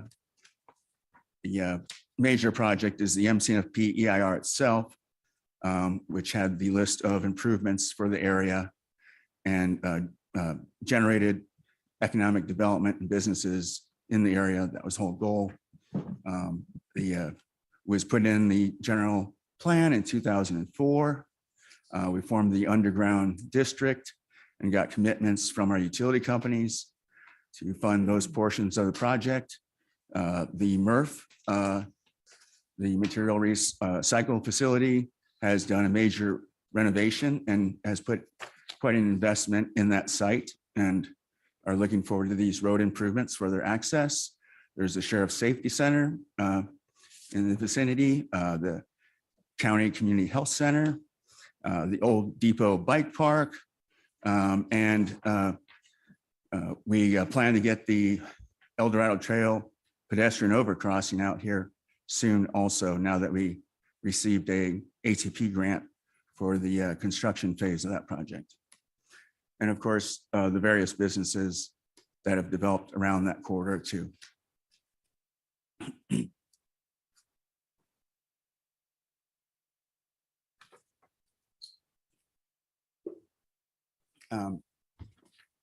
These slides seem a little redundant sometimes, but the circulation element benefits of the project are, again, the Sheriff Safety Center, the County Health Facility, affordable housing, the needs allocation for that, the MRF, the Missouri Flat CFD, and Parks and Trails.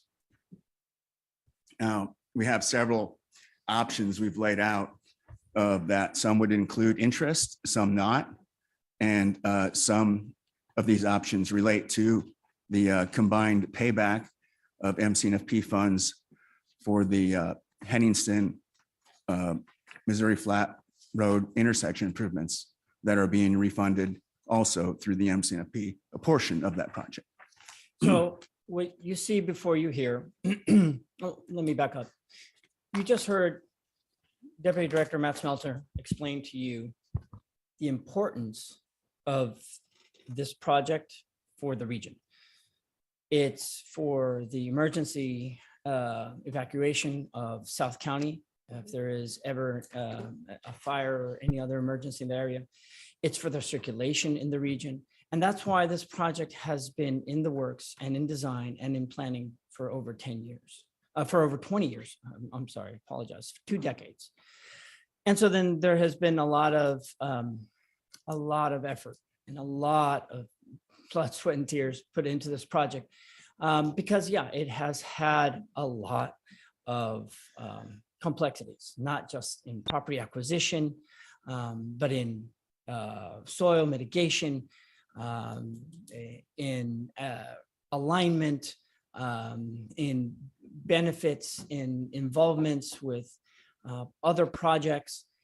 And so we are here now in the 11th hour and with an opportunity to utilize $6 million of the state's money that will be grants for this project.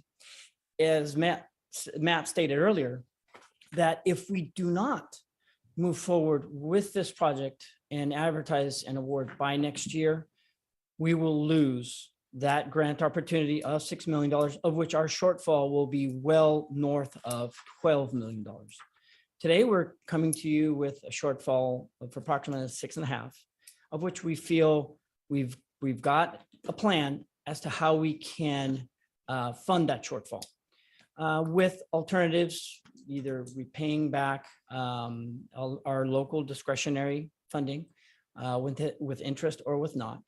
And then what should be the options in terms of, as I stated when I first started my presentation, a development that is also seeking reimbursement for an improvement that is needed for that development, but also for the general circulation of the area.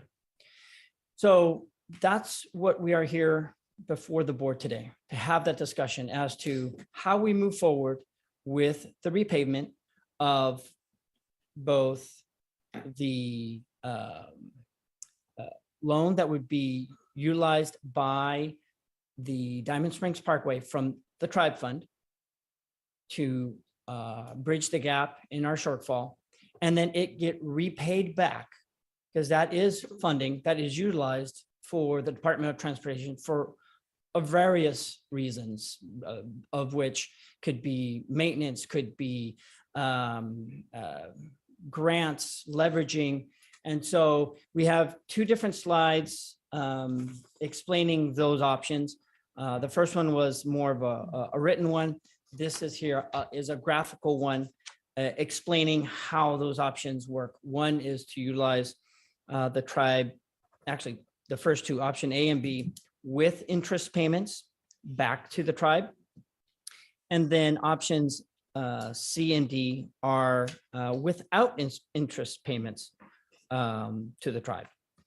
So, and they involve whether that repayment gets done before or after the development gets repaid. Now, the beauty is that the way the board crafted the board item number 28, it will not change, because it gave the option to basically make reimbursement payments up to certain amounts. So we can basically utilize those repayments either to the developer first or back to the tribe fund first to repay back any of the improvements that are made out in our public roads. So that pretty much concludes the general overview of the Diamond Springs Parkway project, as well as what our options are, which, oh, by the way, option E, which would be the no temporary use of the tribe fund. But as I stated, that would mean that then we would have a even greater shortfall for the project after next year.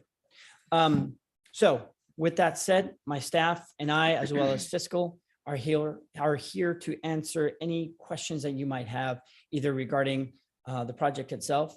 I believe the developer is here in case you have any questions regarding his project and his improvements and the item that we discussed on the 29th. And then we can go from there. Thank you so much, Raphael and Dustin and Matt. Appreciate you walking us through that. I'm going to set a little framework before we move to board questions. These combined items are complex. There's a lot here. And just like Supervisor Parlin, it took her a while to really dig into the issue with Summerbrook and fully understand it. When this item came out last week, I found myself just swirling in the weeds and the complexities of the history of this project. And once I raised my head up a little bit, I realized, what is before us today is really fairly simple.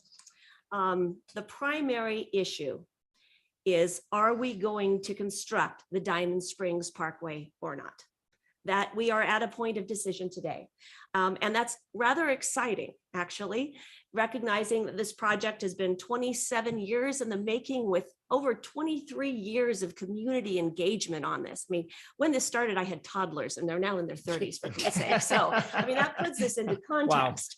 Wow. And, it has been approved and as a priority for many boards before us. And I can't even imagine the hours of our staff and our community partners to get us to this day. So are we going to construct the parkway or not? Today's the day we decide that. The second issue is, how do we want to do this? Because there are some questions and some options before us. As our staff mentioned, we conceptually approved a reimbursement agreement on the crossings on August 29th. So the question before us today is, are we going to honor what the board directed on that item, or do we want to consider an alternative in regards to this parkway item before us? Would like the board and our public to, as a reminder, to understand that in conceptually approving the reimbursement agreement on the crossings, the board recognized that by investing in economic development through an accelerated reimbursement, the crossings will generate more revenue in order to pay back the tribe quicker if the board chooses to do that, as well as it will allow us to close out the MC&FP once there's only two projects left in phase one. That's the crossings reimbursement and the Diamond Springs Parkway. And so once we finish reimbursing both those items, we can close out phase one, which means that the county will get, our general fund will get 50% of the revenue of the Missouri Flat corridor. Right now, we're getting 15%. So the sooner we can construct those projects and pay them back, we will get 50% more revenue in our general fund. So the recommendation from staff today, after looking at all of our funding options, and believe me, I have dug in with our staff as well throughout these last couple of years, is what are our options to finish the cost overruns on this parkway? And the recommendation is to borrow from the tribe fund. So the question before us today is, do we want to pay back that with interest or not? So in my mind, those are our major issues before this board today. So with that, I see a couple of buttons, a Supervisor 2 and then Supervisor Lane. So Supervisor Turnbull. Raphael, thank you. Biggest question I have, so basically the tribe funds is used for road maintenance, correct? Yes, sir, they are. Okay, so what happens if we have some of these disasters like on what happened on Latrobe Road, where they had to go in there and fix the drainage problem that was created, by the high rainfall that we had? And there's been other issues too throughout the county too. So if that money is used for that particular project, what happens what do we do when there's no money to be able to support those fixes? So if we do not have that emergency tribe allocation, general purpose allocation, then we would have to go back to the board and find other alternative funding mechanisms. You'd either have to be general fund or TOT or road fund, all of which have drastic impacts to the county's budget. Because as the previous CEO would say, if you take away from one, something else is going to suffer. And so then we'd essentially be asking for opportunities to fund the emergency repair of a location, similar to Fort Jim also had the Right, same, exactly. same exact, that was in 2017, where we actually had to fund that with tribe fund, local discretionary funding, until we could get repaid back from FEMA. If we didn't have that funding, we would have, we would not have made those repairs. And then we probably wouldn't have gotten reimbursement. And then, furthermore, we would have had to look elsewhere for those repayments. So we would be in dire need for a cash flow to fund those projects. Yeah, that was my biggest concern, especially, when I don't like to be pulling out of the general fund, especially when we have to, these major disasters that happen, and then we got to pull it out to fix it. Especially when this money is set aside for road maintenance, and stuff that's like that, disasters that do come up. So I'm just kind of a little bit concerned about it, but also on the reimbursement agreement that we have with Mr. Grado and his project, the crossings. And it said there with the first phase and then the second phase is up to $1 million. Am I correct? That is correct. Up to $1 million. Yes. So it could be any amount? It could be any amount up to those values. Yes, sir. So it could be $1? Yes, sir. It could be. Okay. That'd be the discretion of the I board. just kind of wanted an idea of what's kind of going on here. So It depends on what's Right. uncommitted in the Right, MC&FP exactly. account. Yes, that Recognizing is correct. yeah, With the $200,000 reserve that we said needs to be With the there. $200,000 reserve. Exactly. yeah. Okay. Yes, sir. Yeah, because that was one of the biggest concerns that I have, especially when we do have some of these disasters that happen. Where's the money going to come from to fix them? Correct. Especially when that is set aside for road maintenance, the Correct. tribe fund. So anyway. Thank that's all I you. have. Supervisor Lane. Just a few questions.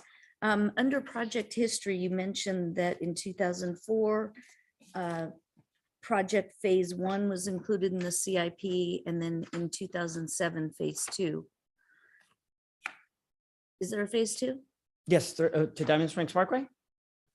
Right, because right now we keep talking about 1A and 1B. Let me clarify that. That's That does get confused me since the day I confusing. got here. And I almost went into more detail when I said that, 'cause it's been through so much. It was started out as phase 1 and phase 2 was a 2-lane connector to go from 49 Fowler and then loop over to Missouri Flat. And then phase 2 was to widen that to 4 lanes in the future when it was warranted. And what we found was it is much more cost efficient for us to build a 4-lane 1A and then a 4-lane 1B at one time. Okay. Because otherwise you're going to come back. Widenings are always more expensive than doing 2 phases versus getting that curb and gutter, sidewalk, those shoulders for safety and everything in all at once. So instead of calling it phase 1 and phase 2, it's called phase 1A and phase 1B. Yeah, and There we there's go. no phase 2. Yes. Okay. Second question is, when you looked at option E, which was not borrowing from the tribe fund, Yes. was there consideration of utilizing ordinance 4787, which authorizes us to go out and bond the project? So was there consideration, or was there an analysis of what it would cost if we bonded the project, which we're allowed to do, as opposed to borrowing tribe funds and paying it back with or without interest, and how do they compare? We did look at that alternative various times. At this stage, I can't speak to the particulars of the bonding mechanism. I don't know if either fiscal and or legal county council can explain a little bit more of those details as to what the bonding actually involved. But I do know that in doing so, it was going to either create or produce a lot more of a cost negative to the county, as opposed to just us loaning it to ourselves from the tribe fund. So the benefit is the fact that we have the funding and we're paying back our own funding with our own interest, as opposed to paying back to investors, of which it would be at a higher rate. And then it would be then also a lot more administrative processes that go into it and would be more costly in the end. And it would have been much more advantageous to do that early on Right. in the Early on, project. yes. Get it all advanced with bonding, beat the inflation rate and get it done. But there was a lot of administration costs to do that, to create those bonds, and then all the interest involved. And at that time, the county's decision was not to go down that road. So that ship has sailed on the bonding question. It really isn't a good time to do it now. All the costs to do that for the small amount of work that's left in the MCNFP to do. And the timeline that we're under. Yes. Oh, especially with the timeline now at this point, like Matt said, if this would have been done many years ago, it would have been much more advantageous. Okay. So then that just takes me to my third question and last question, and that is the issue regarding with or without interest. So if the tribal funding money was just sitting in an account somewhere with $7 million in it or 2 million, whatever, what would it currently be garnering in terms of interest? This is a great opportunity now to invite my fiscal team up here and for them to give you that answer. Thank you.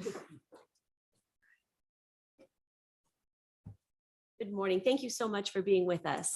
Good morning, Becky Morton, Chief Fiscal Officer for the county's Community Development Departments. So right now, the county has a monthly pooled interest rate. So monthly, the funds are allocated interest based on that. Okay, so does that answer your question? No. Keep Looking for a number. Tell us what that means. The Becky. average Yes. rate is. Yeah, so if I look at this last year, it varies from month to month. So for our calculations, we used an average of 2%, and that was based at looking last year. If you look at all 12 months together and average them, it was 1.62. But that was with it starting out in July at 0.86%, and then it grew to June of 2.57%. And then if you look at the current fiscal year, so far July is 2.6% and August is 2.5%. And so just one more question, because please. that just Yes, brings up absolutely. something. So on whether you look at the bubbles or, the line item, the end of the presentation, option A, if we pay it back with interest, it doesn't state what that would be. Do you know what the interest would be on that? I need to go back to what A is, which option is A? It's temporary use of tribe with interest payment, repaying tribe first. Okay, so if we repay tribe first, that's the lowest option. And this is just an estimate, would be about $280,000 of interest. 208? 280. 80. Yeah, that makes sense. So that's 80,000 higher than if we use the tribe money and pay back the developer first.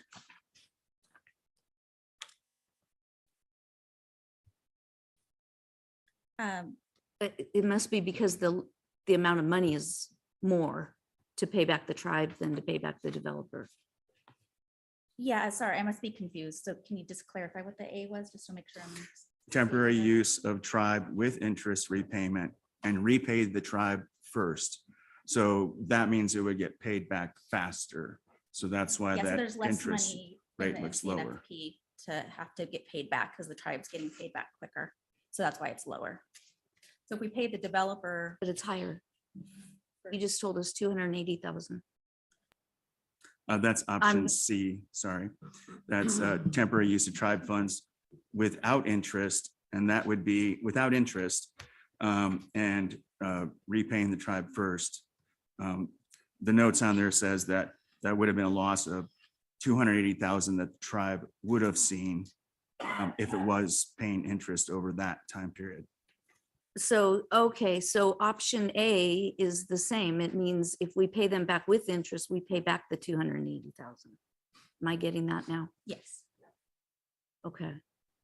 And option B doesn't make sense. if Yeah, we do because pay- then B and D should be the same. Yeah, so, What a mess. okay. That's an additional 160.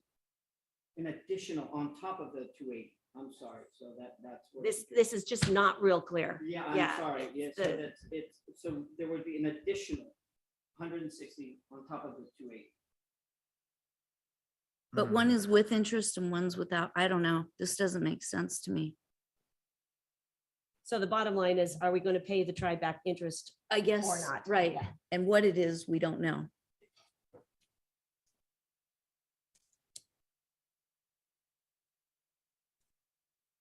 Laura Schwartz. Let me see if I can clarify a little bit. Help. So option A, if we repay the tribe first, we're going to pay, if you pay interest, you're going to pay a total of 280,000. If we pay the developer back first, you're going to pay a total of 440,000 in interest. So the difference between those two is that 160,000. So if you use option B, if you repay the developer first, essentially the MCNFP has to absorb that additional 160,000 in interest because it's taking longer to pay back the tribe because we're paying the developer first. Did that help?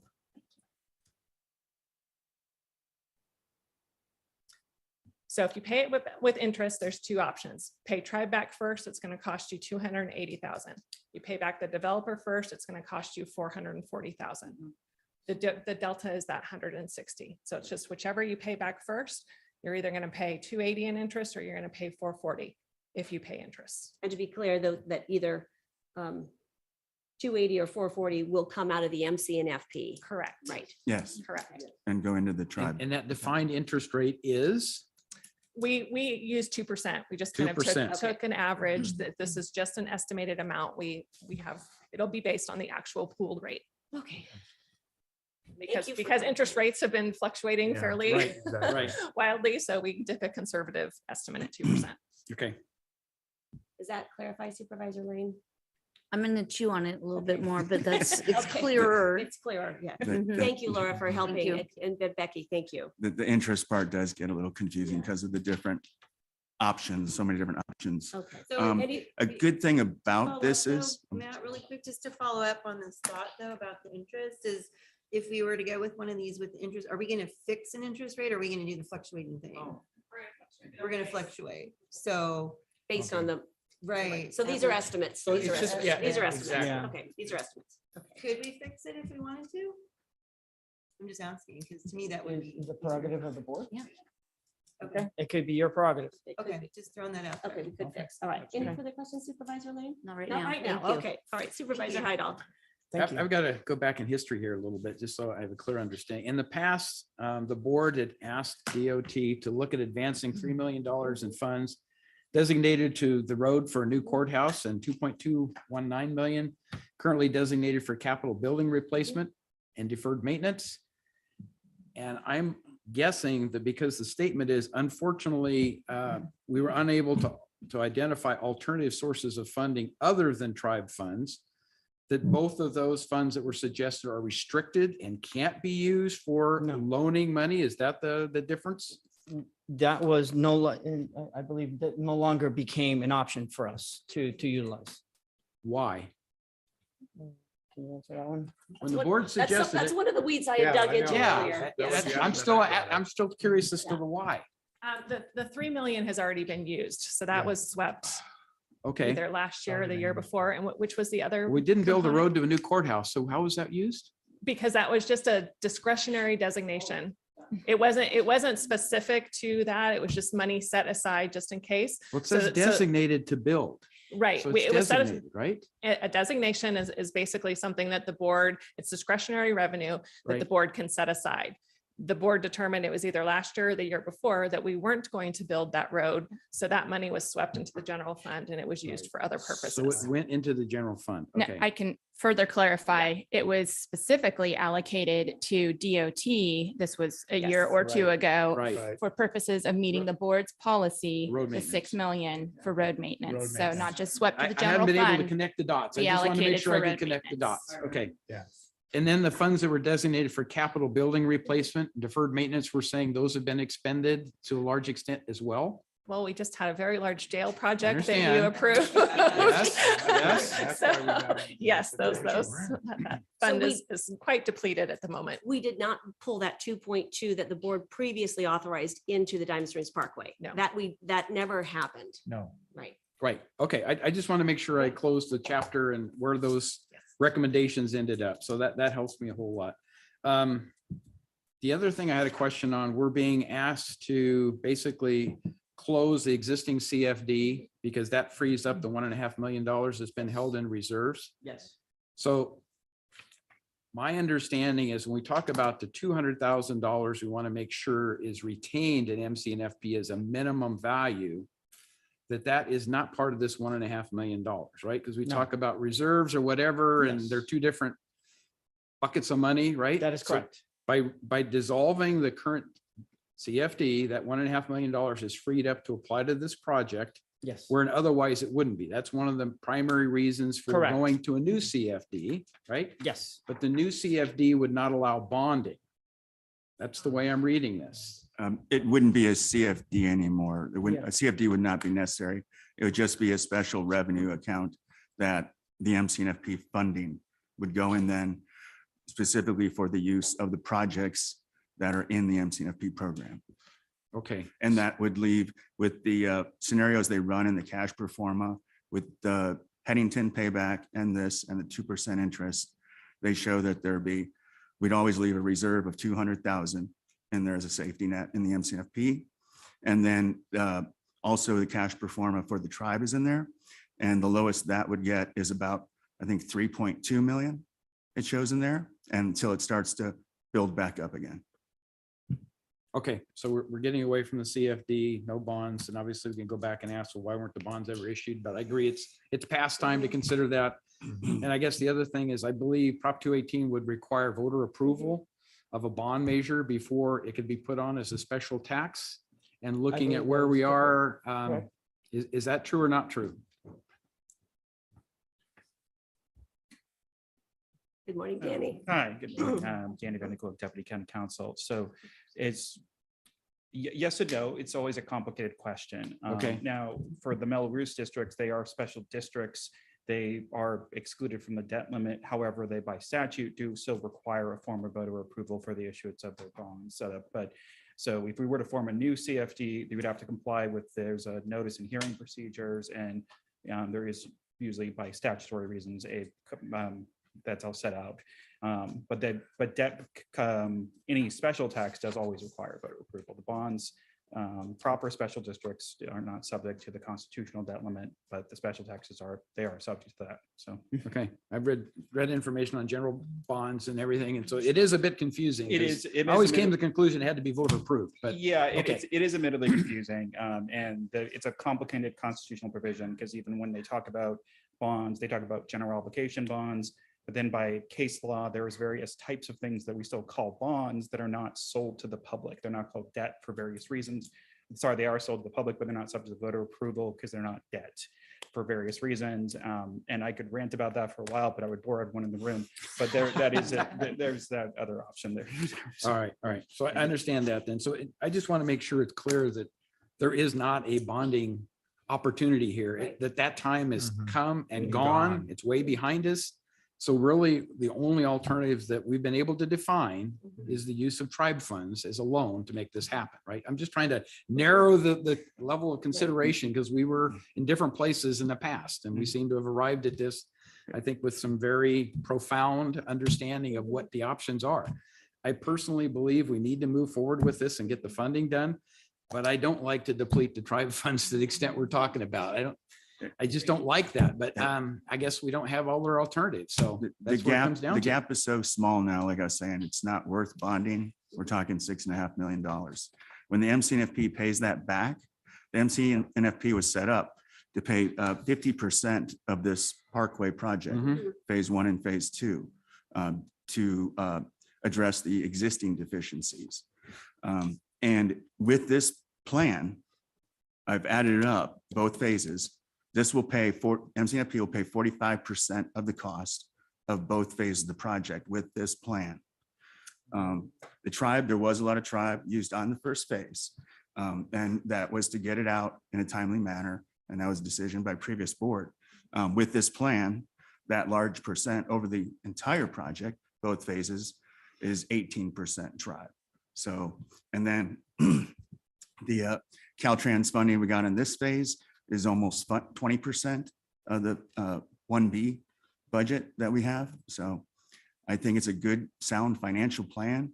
It still leaves reserves in both accounts. And the MCNFP is kind of living up to what it was meant to do, but we never bonded. So one final question, just for clarity relative to the options that we have. If we went with option A, we repay the tribe first with the agreement we have with the developer. That says that they would get the initial $200,000 increment. In the second year, it's up to $1 million. And what we would be saying is it's going to be zero, right? Is that what option A does? Yes. And then in year 3, it says it's going to be zero? Yes. Until such time as the tribe fund has been, so the only thing they would receive is the $200,000 in the initial No, increment? actually, wouldn't Not even even get that? Not even that. Okay. They would get nothing. Okay, With 'cause I option thought A. that was previously approved at the $200,000 I level. think it's up, I thought it was up to 200,000. Oh, reserve. Okay. Yes. I just want to agree. make sure it's clear Not a what problem. would happen with the selection of option A. The first annual payment after the acceptance of the project and review of eligible facility costs, approve up to 200,000 of the available it is also up to. uncommitted Okay, MCNFP all funds. right, right. So the question That before the language is- board is, are we going to commit MCNFP funds ahead of this, this agreement that we conceptually approved Got it. in August? So it was 29th? up to in the first category as well. Right, Okay. right. So didn't mean to steal your thunder, Laura, but I had it right here. So. Yeah, yeah. Any other Okay. questions, Supervisor Heidel? Tough choices, but no, I don't have any more questions at this point. I want to hear public comment. Any on other that. questions? Unless Yeah, definitely public Anybody comment else on the first. board? Not right now. Okay. Those are my comments. Okay. Do you want to answer your questions now? Okay. Let's take public comment on this item.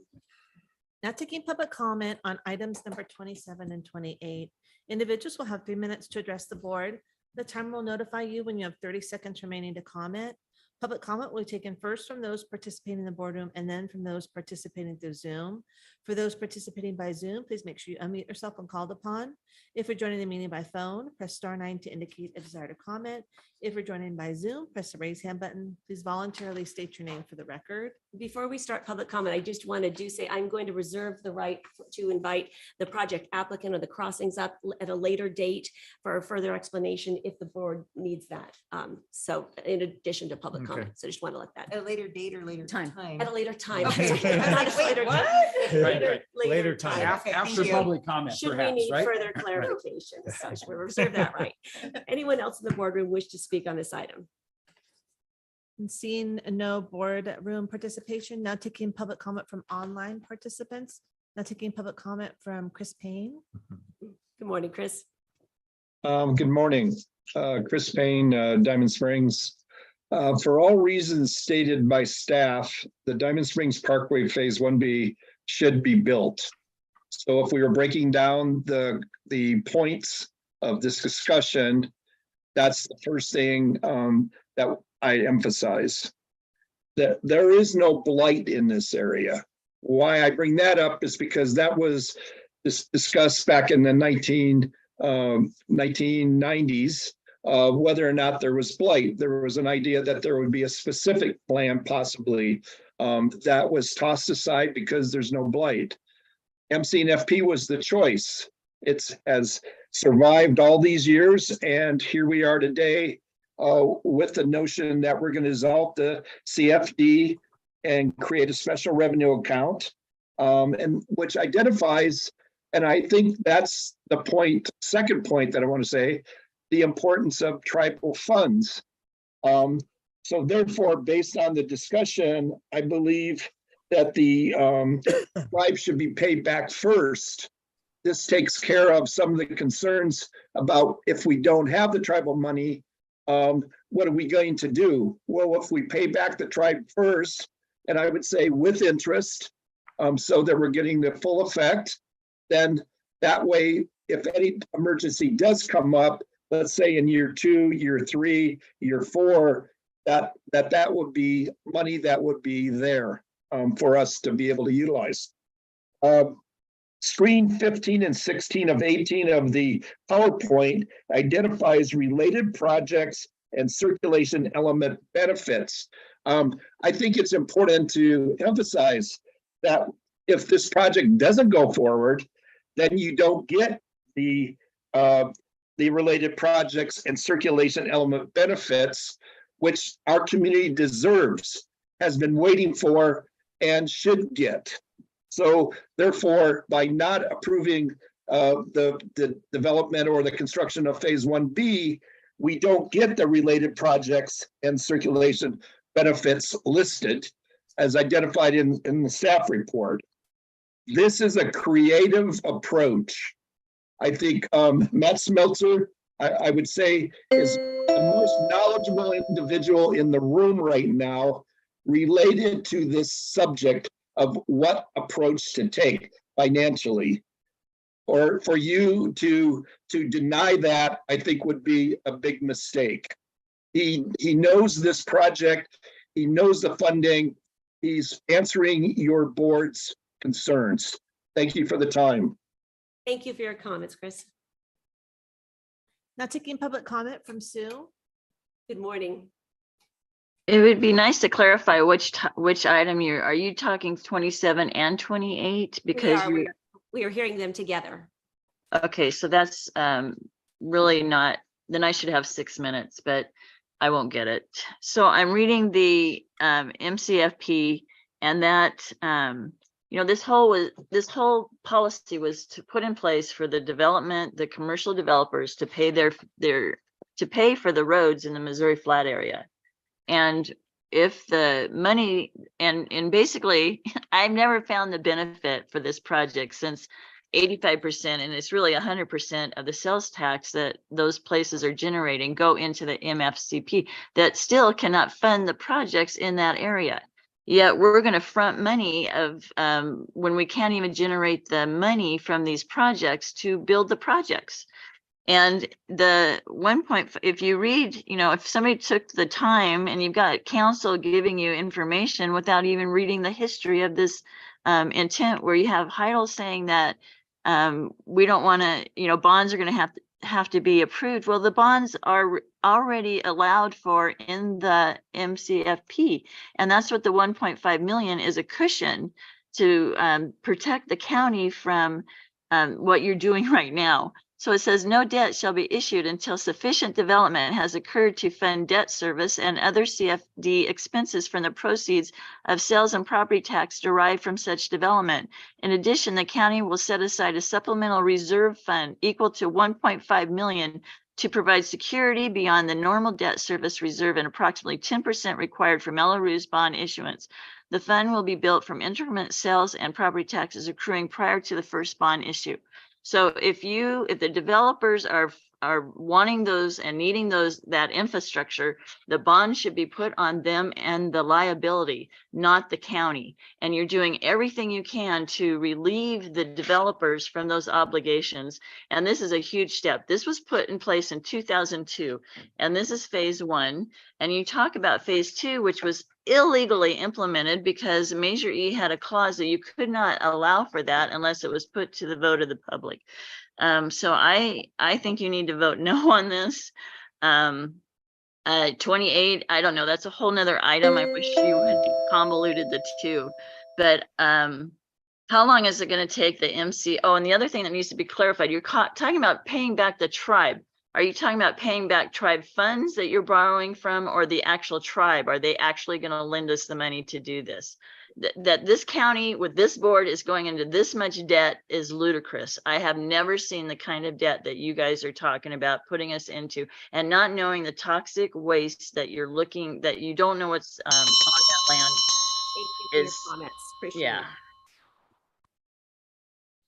Now taking public comment from 525. Good morning.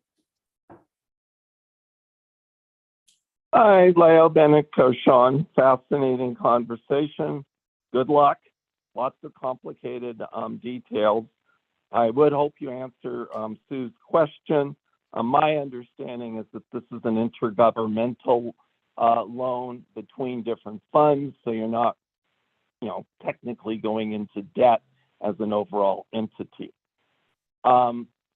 My main focus today has been on good governance, and I'd like to agree with Sue that normatively, in my experience, if you're going to combine two items, you can either make a motion to combine them, then you have one agenda item. Your public is appropriately limited to 3 minutes. If you're going to see them the way you're doing it, the public normally would get 6 minutes. Just a thought for you to consider in the future. And then just the big good governance. I'm extremely grateful to be living in El Dorado County, coming from San Diego County, which has multiple federally recognized tribes. You're fortunate, in my opinion, to have a tribe that's economically successful and generating revenue that you're able to consider to fix some of these projects. And I do think it's a good project, and I'm confident you'll find a fiscally responsible manner to complete it. Thank you for taking my comment. Thank you for your comments. There's no additional public comment. And I do want to clarify, yes, we are talking about reimbursing our Yes. tribes fund of an intergovernmental transfer, not. That is correct. Yeah, the tribe It's is it's not, our tribe giving us fund that additional the county has, not actually getting into debt with Yes. the band of Miwok Indians. Right, No, no. by no means. All right. And then just to clarify, one other thing is that with item 28, actually, that could have been a consent item. But in all full disclosure and in order for transparency, that could have been a consent, because we did exactly as we had that discussion on the 29th of September. We just came back with exactly what the board asked. But because there is going to be conversations about repayment, we brought that up because now we want to know what that amount is going to be moving forward for item 27. But in terms of the board request 428, staff has come back exactly with what that request was in terms of its What the board language. directed Yeah, on exactly. August 29th. Yeah. And approved. Okay. But Thank you. had, had it been on consent and had it been approved on consent, it would have changed your presentation for this, because we already authorized paying back the developer on a certain Well, schedule. but see, those are amounts up to. So that's why we're having the discussion here Okay. today. It's up to those amounts. It doesn't have to be, as Supervisor Gotcha. Turnbull said, it could be $1, but we wanted to have discussion. What is going to be the actual repayment? Okay. Did get convoluted. It did. Yes. Yeah. All right. Thank Yeah. you, Raphael. So Raphael, if board were to select option A, what is the value of having item 28, which is an agreement up to's, which we know the numbers are going to be 0? What's the value of that? Why would we even go forward with 28 if option A is selected on 27? The developer will still get reimbursed. So we Right. have to have that that reimbursement But agreement. the terms of the reimbursement agreement make no sense. No, it does, because the reimbursement agreement states uncommitted MC&FP funds. So if the board commits today those MC&F funds to pay the tribe back first, then those are committed funds. So they are not available to pay back the developer. So the developer will get paid back with that same schedule that is in the reimbursement agreement once funds are available within the MC&FP. Basically, we've met our commitments. We've met our Well, to talk about a first payment, second payment, third payment, the time frame that's in here makes no sense with what we're doing. It won't be an accelerated, like Right. the board. We're talking year 6 or 7 before there's funds available to start repaying I the believe it's developer. year, Becky, which year 5? Yeah, 28, 29.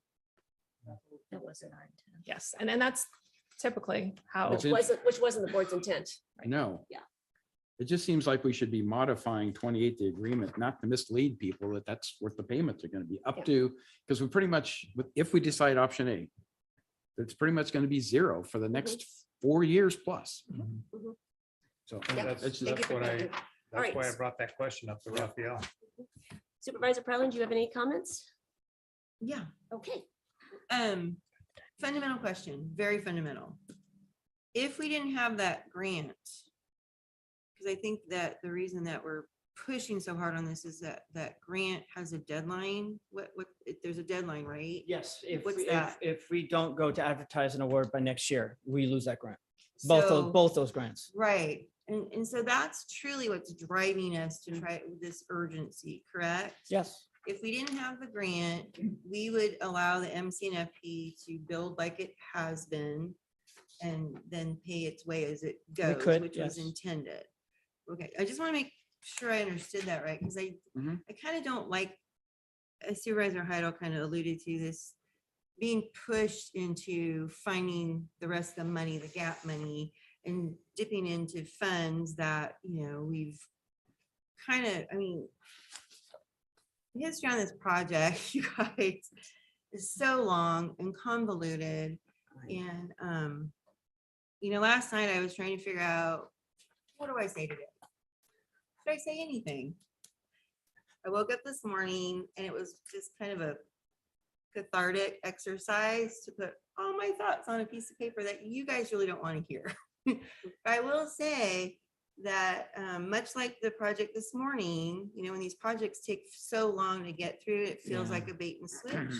Yeah. This one also has had some changes in course. Feels like a bait and switch. I perceive some of these things as bait and switches, quite honestly. And that's why I think I've struggled with this project so much. And especially on the tribe funds. The history of the tribe funds, it initially was negotiated with the tribe to add a carpool lane at the Ponderosa interchange. That was the initial reason for that negotiation of the money.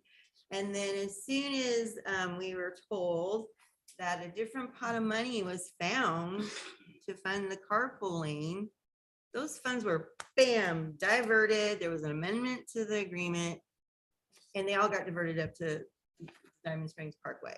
So, and here we are, Ponderosa interchange is a gosh darn nightmare every single morning. So it's really, I struggle with these things, you know, what was the original intent? How did it get diverted? And then, you know, Raphael, you know this better than anyone. I've been coming to the board for years, way before getting on this board, asking for those tribe funds to be somehow spent in some semblance of what they were intended, something. And the best we could come up with in the last agreement, you know, was changed and amended so that it's countywide community benefit, countywide. And I thought, to me, that made the most sense. And then we talked further about in our study that we put out, or not survey that we put out to the county residents, proved it. Roads are our #1 concern. And so I was pretty darn happy that our survey showed, yay, we're putting our money where our mouth is. You and I worked so hard and you came up with the vegetation management roadside stuff with tribe funds. Potholes are biggest complaint. Tribe funds go. And then here we are, and I feel like we're taking a step backwards, back to where we were. That is why I just have so much angst with this. I don't like diverting the tribe funds again. Road maintenance throughout the county are our residents' #1 concern, and they probably always will be. And so, you know, if we go this route, which I really don't want to, and I don't like the fact that our backs are up against the wall because of a grant. I really don't like that, but I get it. I would really appreciate if the board went with option A and pay the tribe funds back, put some interest on it to show that we really do care about our roads and the maintenance of the roads in the county as a whole.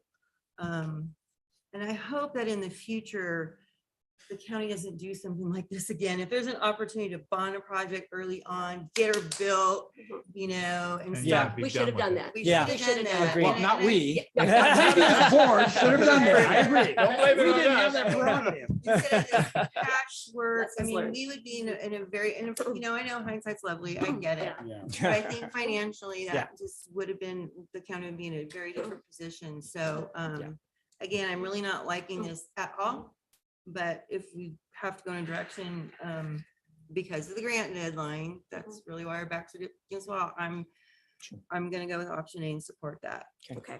Yeah, I got a quick couple questions. Couple then questions, that's and it. I'm Yeah, gonna and have then my you can remarks. Do your thing, okay? All right, sounds good. So the biggest thing is, you know, Raphael, and that was that $3 million that was set aside. I brought that up, remember the courthouse, and we took that money and put it into roads, and which was a great thing we did. But I'm still concerned because when we get into a situation here, especially when it comes to, when we have some of these disasters, when our roads, washouts and things like that, when we have to take money and there's no money there, and then we got to pull it out of the general fund, it just doesn't make any sense to me, because this is what it was set aside for.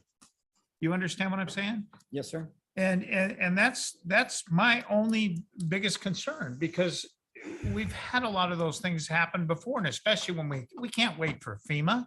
We're still having a problem with Grizzly Flat when all the roads were fixed up there. We're waiting for the reimbursement there, and it still hasn't happened, even though I'm pushing with Kevin Kiley to get that reimbursement. And so this is some of the things that I kind of struggle with a little bit, especially I do not want to pull money out of the general fund when it comes to fixing roads. You understand? Because this thing was set aside for road maintenance, period. And that's what my concerns are. All right. All right. Okay, so my comments, thank you all for your comments. My residents' number one concern is the traffic through downtown Diamond Springs and congestion.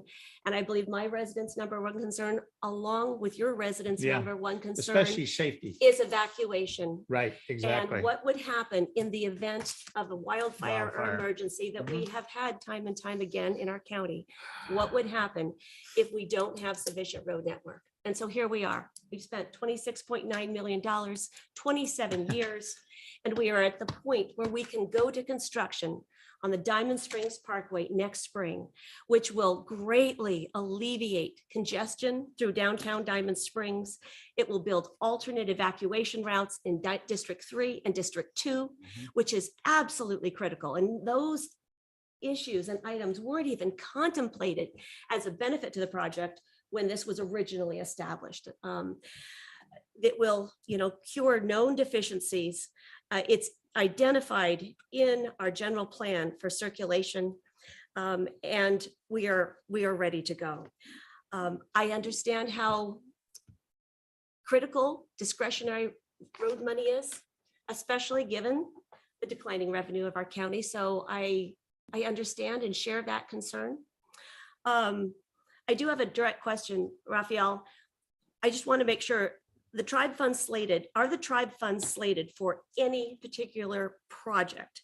We talked about that they're there for just general, if in the future we should need them, but is there any specific project they're slated for that if we borrow the $5 million today, will we impact any specific project? No, they won't impact any specific project. Everything's either been appropriated, it has already been allocated for, so it would only be if Just contingency. Contingency if in the event of an emergency. Which is precious. Yes. No doubt about it. Yes. Yeah. Other question, as we're looking at our analysis, recognizing that it's going to take, 5 to 7 years to pay back both of these projects.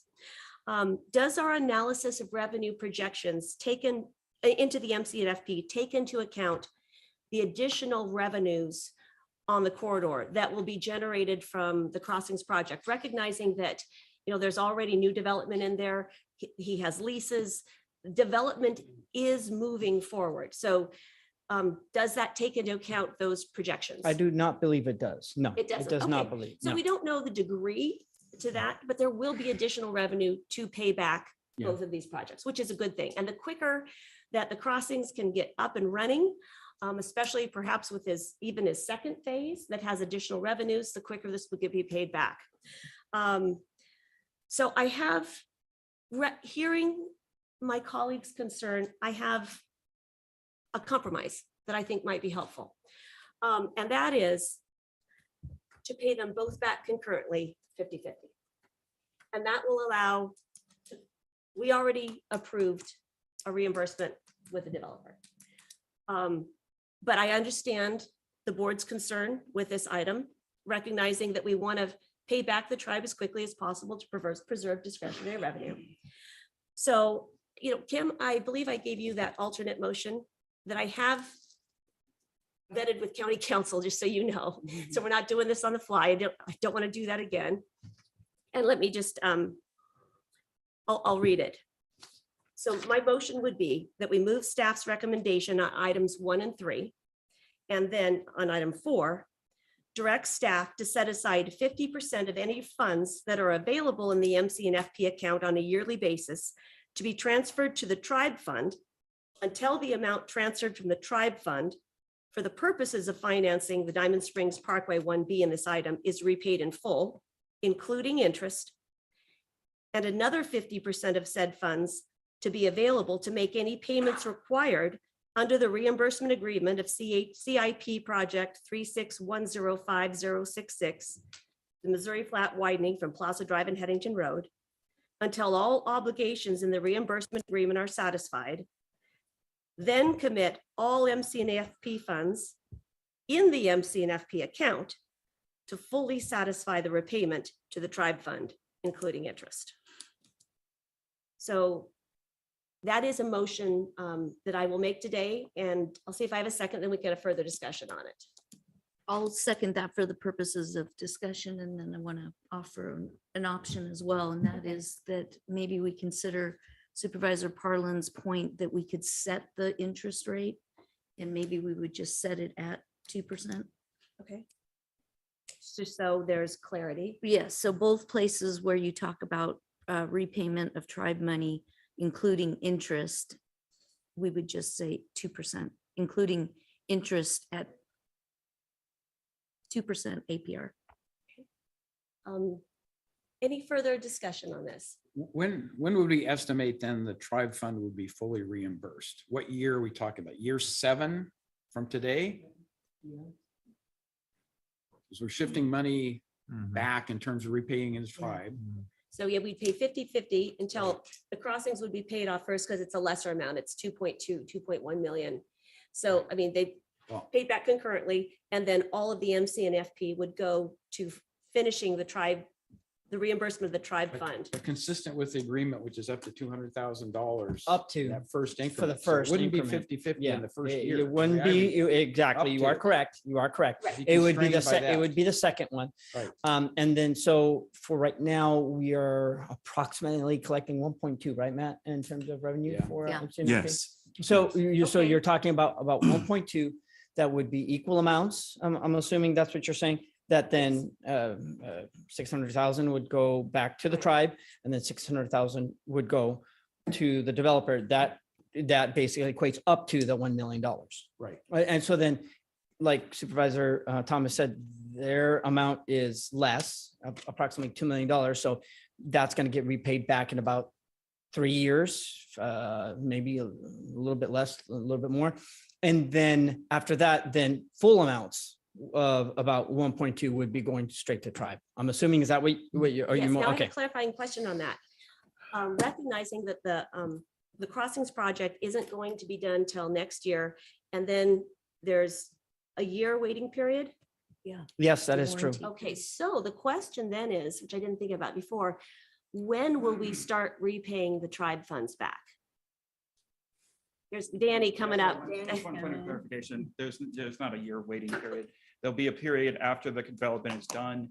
They'll submit a reimbursement package, the Okay, staff great. will review. That's what- So there's not a, although that is standard in TIF program, that was not in this agreement. Oh, that's Agreement, Yeah, so just to make sure we clarify that. Thank you for that. But we're also looking at probably about a year from now, they'd be eligible if their project is supposed to be done around So July. so if it gets Yeah. completed around July, then they have to submit all their paperwork, all their packages for us to basically go through the effort of confirming that, yes, you actually did pay for this, you actually did, this is accountable for. It could take anywhere between 6 months to a year, and then that's when we start repaying. So that's, so you're looking at some time frame after July of next year. Right, so when can we start repaying the tribe fund back? That done on an annual basis? Is it done incrementally by quarter? I mean, how are we doing it? Starting next year. Starting Next next year, we year. can start paying back the tribe. One payment. Okay, One payment a year? Okay, yes, okay. Okay, and that's done at budget approval, ratification? When would it be done? Give me a date. If you want to come up to the podium, Laura, if you can come up to the microphone. July 2024. I'm just trying to understand this. So so you're asking, so we would pay back the tribe basically at the end of the fiscal year. Right. So we would include in our budget an estimate of what we think that repayment is going to be. Right. Now, what will probably happen in the 24-25 year is we'll pull down. So, we may, in essence, pay ourselves back, for like 3 months. We may, if the loan, if we need, and we're going to only pull down the money as we need it. So we're not going to pull down $5 million right in the beginning. We're only going to pull the money down as the expenses are incurred. From the tribe. From the tribe. Tribe fund. From the tribe. fund. Okay. Okay. So Okay. then we'll look at the end of the year, see how much has been pulled down, how much is available for payback, and that reconciliation would be done as of June 30th. Okay. Thank you. That's helpful. That's what I needed to understand. Yeah. And this cash flow scenario that's laid out here for the tribe, it does include still throughout these years, about 3.4 million going towards maintenance of tribe funds every year. Okay, great. Thank And you. that is still there. And then there's the, again, with the loan, it doesn't have to be taken out at once, and we'll try to utilize the grants we have first we could defer dipping into the tribe. And they want us to use up those grants first. So that could leave a little bit more in there, longer time period. And less interest. Maintenance, Yep. yes. And less And interest. then maintenance will still be getting their 3.4 million a year that's in the budget. And the lowest the reserve would get in this scenario is, like I said, 3.2, but maybe even less with a scenario where we use up the grant funding first. Okay, that's helpful. And final question, if we amend this motion to set the interest rate at 2%, we won't need to bring back the reimbursement agreement. That won't affect that. No. Okay. So if the board desires, I will amend my motion to include the 2% interest rate. Yep. Okay. I'm still second that. And so you said, all right. So we have a motion and a second. Is there any further discussion? So just for my own Yes. clarification, You so bet. the motion that is currently up on the screen is what the board is approving with I added the interest at 2%. I want some clarification on that too, because the board item, the staff recommendation has, parts 1, 2, 3, and 4. Yeah, no, wait, I had Where said, does your part fit in all of this? actually, it's not on here, but I did say move staff's recommendation on items 1 through 3. So this is your part, This is a new suggestion 4. Places 4. In place of 4, exactly, on item 27. I see. Okay. Yes. So, So we're gonna take, so even though we've talked about items 27 and 28, we will take them separately as separate items. Yeah, can I make a suggestion? Can we get Grado to come up and talk first before we make a decision? Because you said you were going to bring him up. If so- that would be helpful to you? Yes, it Sure. really would be. All right. Leonard, can we get you to come on up? It seems that the board has some questions.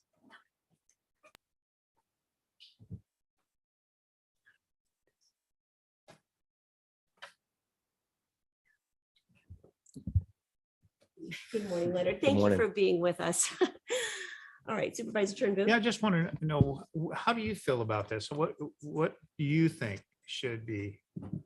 I mean, your personal opinion. Well, thank you, board, for having me up here and taking the time on this matter. I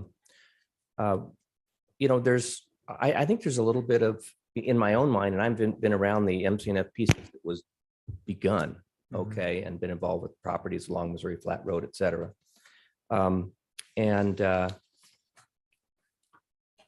I think that there's a lot of what I would call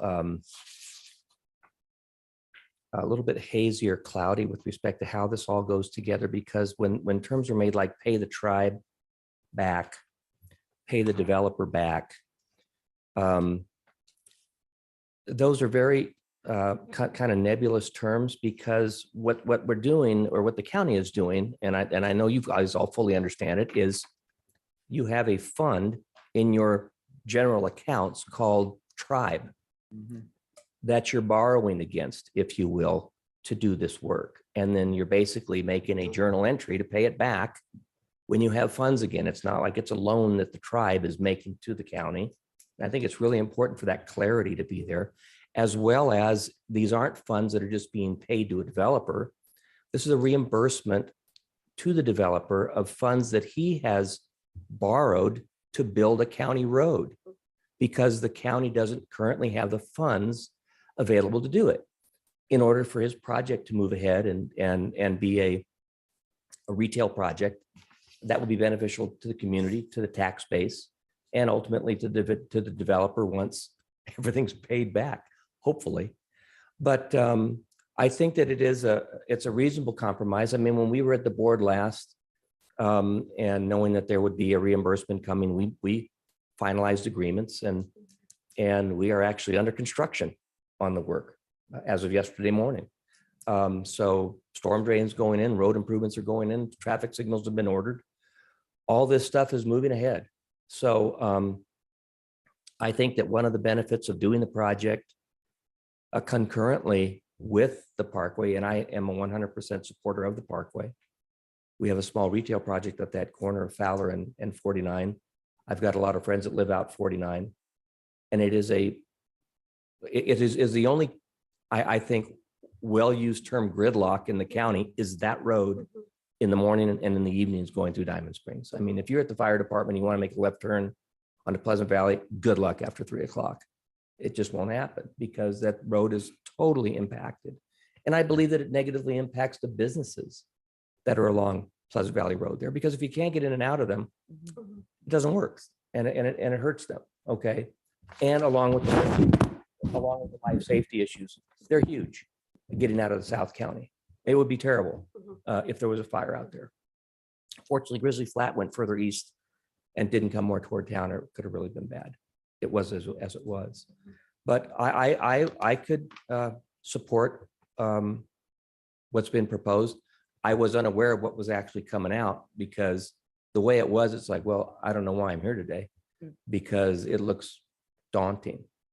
Because we pay interest on what we're paying for these improvements, you know, and it's going up monthly right now. So we want to get this work in the ground, get it done and get projects going that we already are committed to in leases for construction. And I think that the county could realize substantial money coming in tax dollars over the same period of time in reimbursement. So I think that that's going to be beneficial to offset the cost for these road improvements also. You know, it's like what did I say, a rising tide floats all boats. Well, yeah, tax revenue is beneficial to the county for these types of things. So anyhow, I'd be happy to answer any questions. That's my 2 cents on it, if you will. And we're committed to doing the project, getting the work done.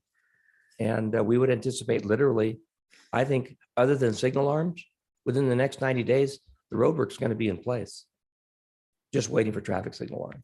It's not a lengthy project in the grand scheme of things. That's really helpful, Leonard. Thank you. Do Okay. you have any further questions? No, that's what I wanted to Thank you for clarification asking. on that. Appreciate your time. Yeah, thank you for asking. Thank you so much for being with us. All right, we'll bring this back to the board. So any further discussion? I just have one additional comment that came out of the staff report that I think is important to recognize, that in 1998, the then board recognized there were existing traffic circulation deficiencies in that area. And we've lived with it since 1998. Oh, yeah. So again, it's incumbent upon us to get this project going, to correct that. And for all the reasons you mentioned, evacuations and everything else. So I just want to make sure the public knows this didn't come up overnight. This has been brewing for a long time, but in my opinion, it could have been better addressed before, but here we are. So. And I appreciate that because I think that's where my angst really comes from. We have many places in the county that are gridlocked every gosh darn day. And the fact that so much money has been diverted from the general fund, because face it, sales tax, MTNFP, tribe funds, they're all general fund, you know, so they're all discretionary. So much has been diverted, and it's a shame that our predecessors didn't, you know, do this probably the smarter way with the bond. Right. It's put us in a really bad spot. And I do also want to say that the tribe funds, I was quite proud of where we got with the tribe funds, doing the road maintenance, the vegetation management, the roadside management, because, and this is another thing that I really need the full board to understand, there are residents throughout our county that contact us every week asking for vegetation management for evacuation purposes throughout the county. So I really would prefer that the tribe fund be paid back faster, quicker, and we attack those projects as soon as possible.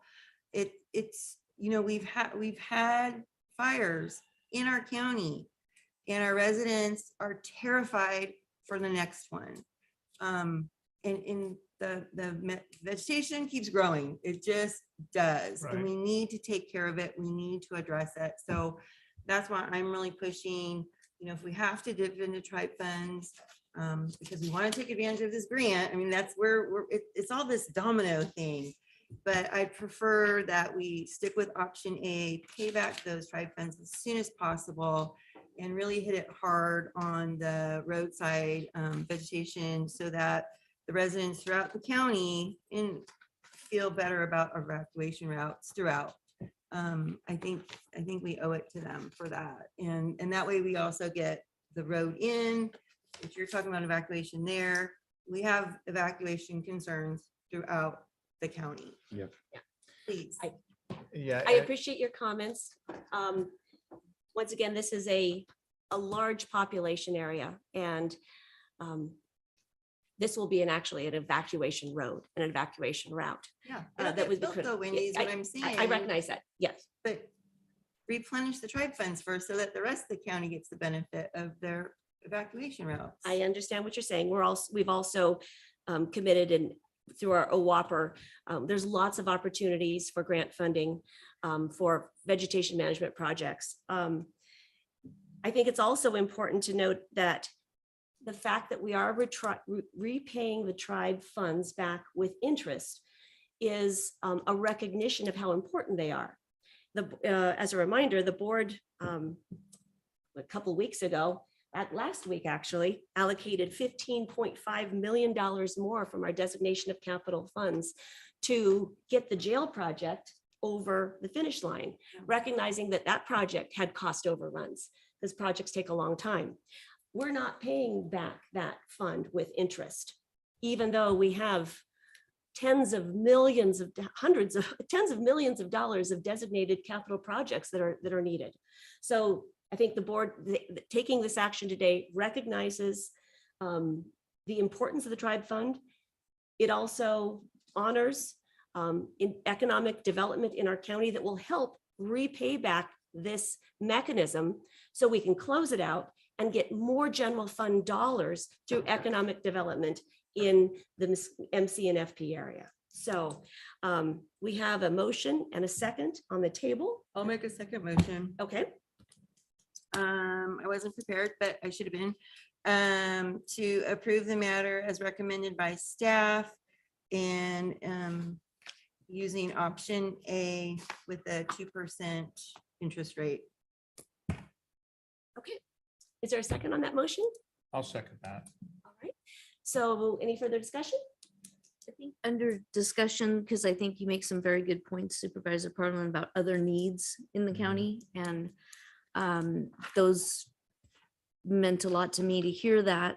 But I think if the strategy is to draw down last on the tribe funds and get those grant funds expended first, remember also the tribe fund grows every year just naturally, right? So we're leaving more than $2 million in the fund because we're not, as they said, just taking 5 million. So I share your concerns, but I don't think we jeopardize that fund by the way in which the county is planning on funding this project. So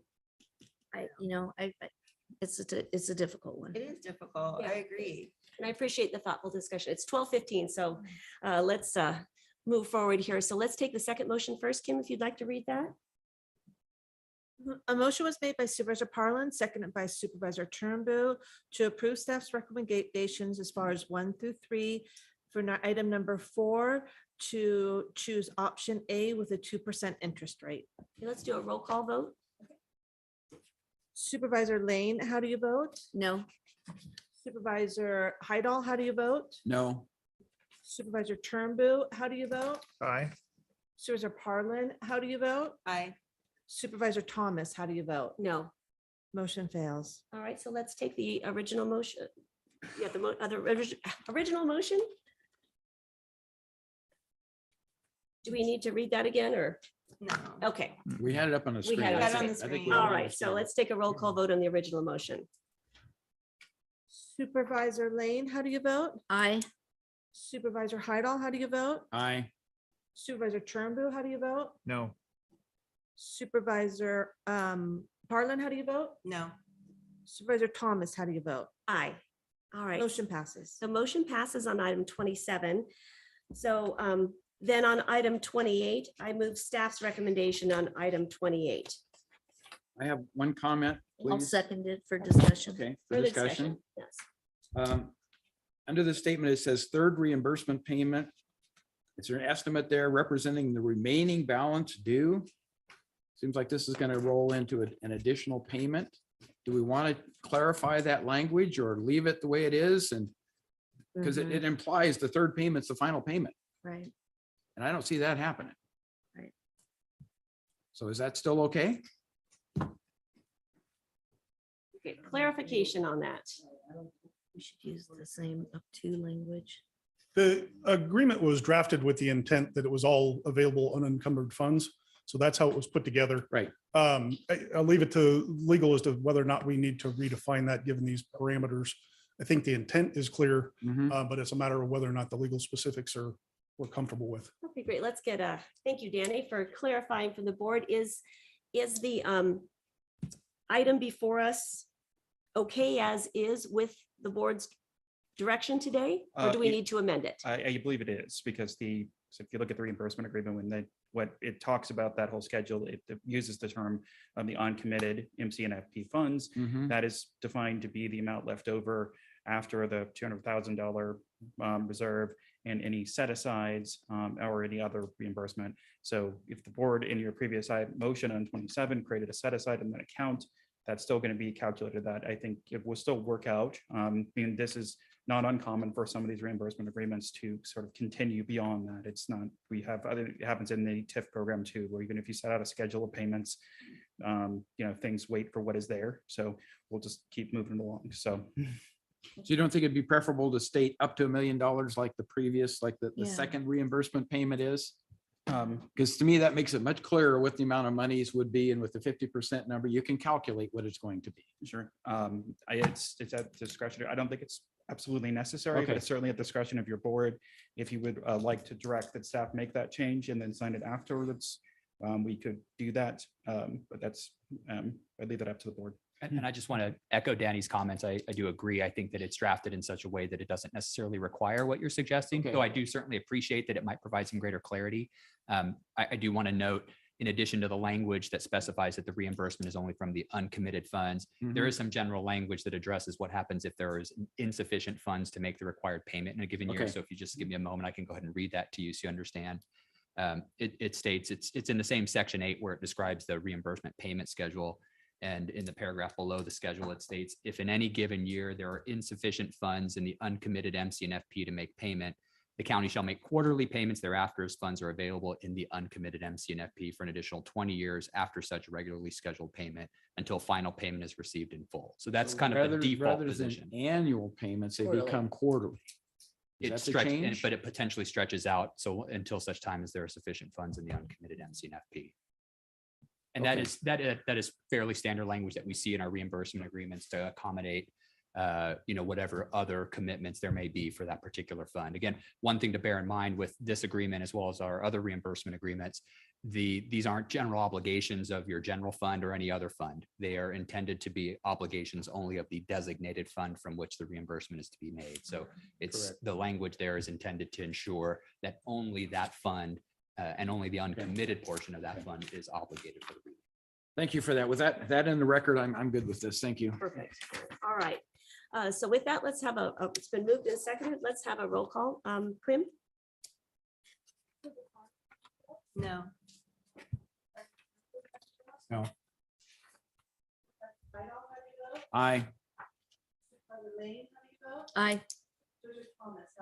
Aye, motion carries. All right. Thank you all for bearing with us and getting these items over the finish line. And thank you for the thoughtful discussion from our board. So it is 12:20. What is the board's desire? Do you wish to come back at 1 o'clock or should we push it to 1:15? Never. Pardon me? Never. Never. That is not an option, Supervisor Farley. Gosh darn it. What were your All right. options? 1 o'clock or 1:15? 1:15. 1:15? Yep. Yeah, because the afternoon, we have It's light. one, Yeah. two, pretty good, right? Yeah, All right, it'll be okay. all right. Okay. 1:15. The board will now recess to lunch and we will be back at 1:15 for open forum. Thank you all.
In El Dorado County, we are back from our lunch break, and at this time it is open forum. So Kim, can you open up this session of our agenda?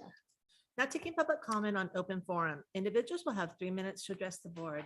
The timer will notify you when you have 30 seconds remaining to comment. Public comment will be taken first from those participating in the boardroom and then from those participating through Zoom. For those participating by Zoom, please make sure you unmute yourself when called upon. If you're joining the meeting by phone, press *9 to indicate a desire to comment. If you're joining by Zoom, press the raise hand button. Please voluntarily state your name for the record.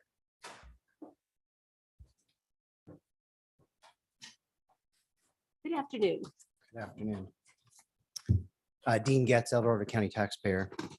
I want to close any confusion that persists out there. And I want to open that with the backdrop of Supervisor Heidel's comments at APAC earlier this week. Does open up and change the El Dorado Hills specific plan as presently proposed, because there would be a land swap relative to the recreational high use designation. So they are related and it is invested in that, but it's a subset of the central El Dorado Hills is what the El Dorado Hills specific plan is, but they are related. On general plan amendments, specific plan amendments, a new specific plan, zoning changes, all of those things, that is beyond the scope of what the Planning Commission can handle.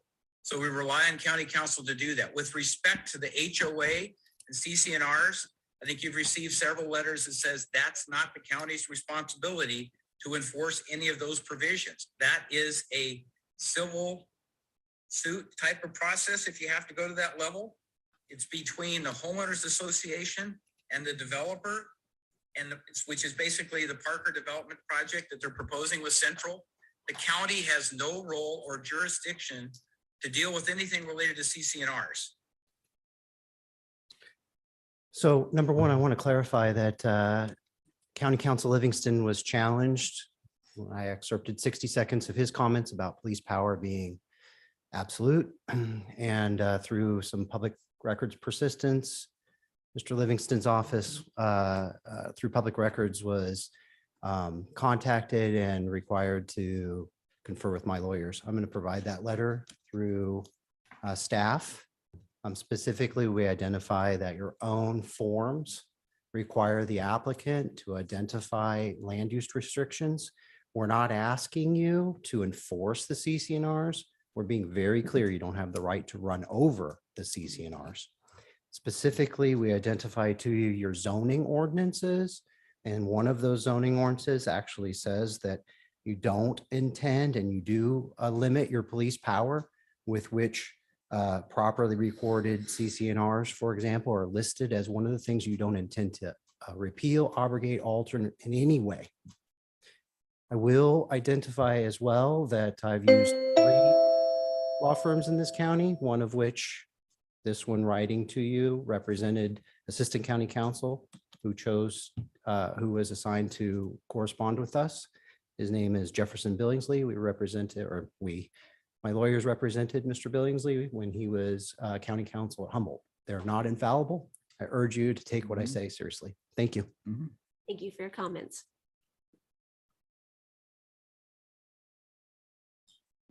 Seeing no additional public comment from the boardroom, now taking public comment from our online participants.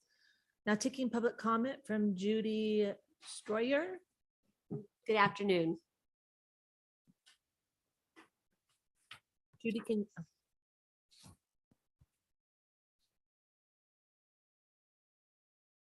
Judy, we can't hear you. I believe you're unmuted. Okay, now can you hear me? Yes, we can. Thank you. Okay, great. Well, hi, everyone, and hope everyone's having a beautiful day. I'm calling on a couple issues. This is non-agenda items, right? So I could speak about things that were in the purview of your board, correct? Correct. Not on the agenda. Yes. Okay, great. A couple things that come to mind. One is the Christian Heritage Month that was proposed and then rejected recently, and then one is the what seems to be double standard of discrimination used against white people. And I won't use any vulgarity or any curse words or anything. So just remember, I have the First Amendment here. I'm gonna do my best to make my point clearly for you. We have a problem right now in our country where we have one group that is extra protected. And we know from Animal Farm when some people are more equal than others. It seems like the Jews are protected by the Anti-Defamation League to a degree that no other group in our country is protected, especially white people. And white people seem to have the target on them, where we have these discriminatory practices like affirmative action, which was just thrown out by the Supreme Court. But that was in effect for about 30 years, which is the whole productive life of a lot of men. So a lot of college kids and high school kids that were denied opportunities because they were white, because some social engineer baby boomers decided that it was best to hold back opportunities for white people to give them to the other races, was something beneficial. But that is the epitome of racism. And I'd like to call to let you know that when you do your discriminatory practices like affirmative action, or now the en vogue practice is social equity, that what you're doing is you're holding back white people, and that's racism. You're giving extra opportunities to other groups. And you guys might think you're this enlightened group of baby boomers who know better than anyone else. But if you look at it from the other generation's perspective, the baby boomers generation was probably the worst generation of all time. Look at our country and how we've fallen from our strength after World War II to this terrible predicament that we're in now as a country. So baby boomers are so enlightened in their ways of doing everything, but the Supreme Court rules it out, and it says it's illegal, but that's 30 years later after it's damaged people's lives. I would ask you guys to consider, when you're doing your racial equity stuff, when you have these rooms filled with minority groups telling you that white people own everything and white people need to be set back and white people this and that. Do you know how that makes white people feel? It makes us feel endangered. It makes us feel nervous and not safe. Have you heard that before from the ADL with the Jews? When anyone mentions that Karl Marx was a Jew, the Bolshevik Revolution was Jewish, the Talmud is very predatory towards non-Jews. You're allowed to criticize Jews, and a lot of the civil disobedience coming your way is because you have been taking away the civil rights of white people. Thank you very much.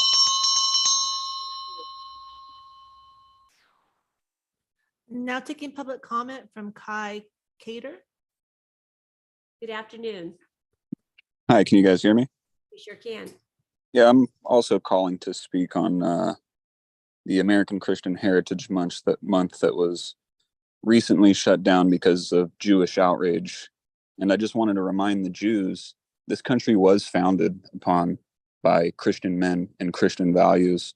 And if they don't like it, they have their own little ethno state called Israel. They can go rule over their own people. But the fact is they won't, because they're parasites and they want to leech off of us and change everything in our country. So I just think it's disgusting that you guys cave to Jewish pressure. I mean, these people are 2% minority here in America alone.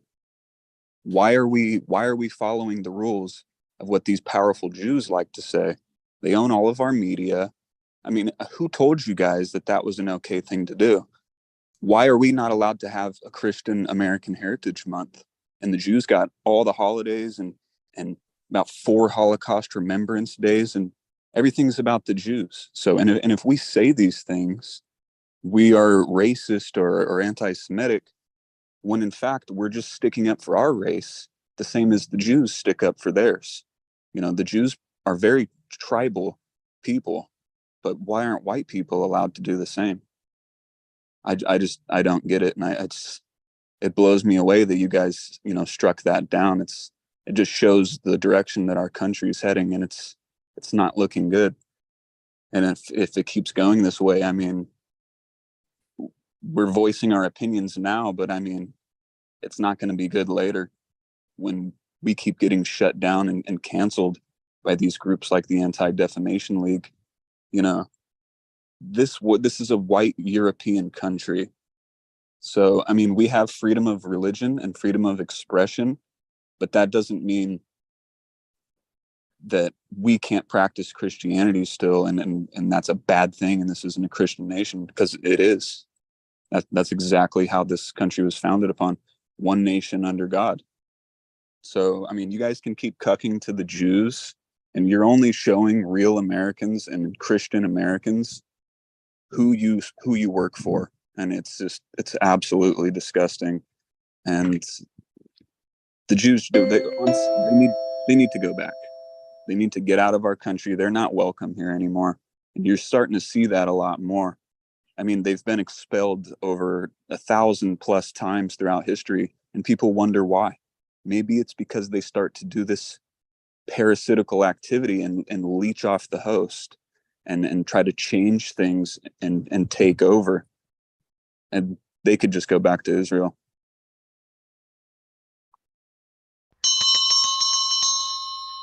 Now taking public comment from Ryan Masano. Good afternoon, supervisors. My name is Ryan Masano, resident of El Dorado County. I would like to start by reading a quote from a person dear to my heart. The decay of our culture, these mounds of contamination of our whole cultural life, the decomposition of our literature, the poisoning of our theaters, of our movie theaters. All the art is now falling for it. Millions of Europeans do not participate anymore.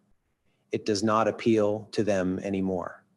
This art that was not born from our people, it was imposed on our people by a subversive press, which made it palatable and parallel to this.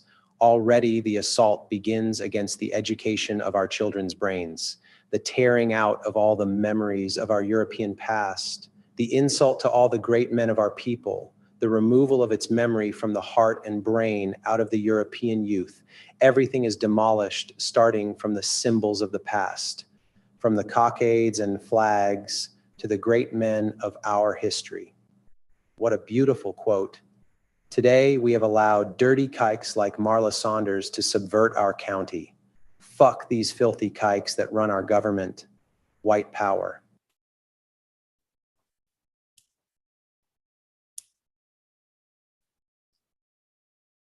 Now taking Actually, public. before we go on, County Council, what is the ruling on explicit, I mean, foul language? That's just not acceptable. Sadly, I don't believe we have any rules of conduct that would address it. The statements, while perhaps offensive, are not disruptive to the board's meeting. I suspect at the end of this discussion, you'll be directing me and other staff members to consider some policy regarding hate speech at board meetings.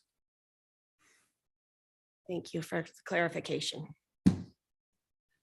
Now taking public comment from Jim Atkinson. Hello, can you hear me? Yes, we can. Yeah, I'd say fuck that cuck that was bitching about free speech. You can go fuck yourself. You can go back to Israel if you want. Have any of you ever heard of the Talmud? For those that don't know, it's one of the books that the Judaic faith uses to guide them. It can be found in every synagogue across America and the world. I welcome you to fact check my claims and consider what you may have previously believed to be wrong. Here's some examples of scripture from the Talmud. Yemamoth 49b, Jesus was a bastard born of adultery. Sanhedrin 58b, if a non-Jew hits a Jew, he must be killed. Yalkut 245-0, extermination of the Christians is a necessary sacrifice. Sanhedrin 57a, what a Jew steals from a non-Jew, he may keep. Kethuboth 11b, a man who engaged in sexual intercourse with a girl less than 3 years of age has done nothing. Glitton 57a, Jesus is in hell being boiled in excrement. Zohar 1160a, Jews must always try to deceive Christians. Baba Mexia 114b, the non-Jews are not humans, they are beasts. Zohar told off Noah 65b, when the Messiah comes, every Jew will have 2,800 slaves, which is an interesting piece of scripture considering that the American slave trade was Jewish. Louis Farrakhan said, how did I get to be an anti-Semite? What have I done? I told the truth about Jewish involvement in the slave trade. Blacks and whites should not be enemies. We should unite together to expel the Jew. We are both being played off against each other, and our misfortunes are at the hands of the vile Jew. As a society, we are allowed to criticize everyone but one protected group. They cry out in pain as they strike us. Every aspect of the media is Jewish. Every aspect of the government is Jewish. Our wars are fought for Jewish interest. Our whole existence is on Jewish supremacy. The group has been expelled over 109 times throughout history, and we must make it 110 soon. They lie about being persecuted. They lie about the Holocaust, which is a hoax, and continue to gaslight any opposition to their demonic plans. What sane group would suck on a baby's penis? Jews do a performance, which is called mitzvah b'peh, which is when a rabbi during circumcision sucks on a baby's penis to stop the bleeding. These people are sick. These people are rats. These people should not be able to live in our country. They're disgusting. Is it white privilege to be murdered in our own homes by deranged blacks? Is it a privilege to have our women raped and be told they deserved it? To have our children groomed by homosexual kikes? Is it a privilege to have our borders overrun and invaded by Aradime, such as Spics and Beaners? Is it a privilege to have our culture and racial identity erased and replaced? White privilege doesn't exist. It's a lie to excuse anti-white crimes. Go to gtvflyers.com or goyamtv.com and watch Defiance by Devon Stack, Adolf Hitler, the greatest story never told, and Europa, the last battle.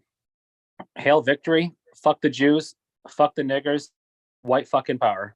Sick hail.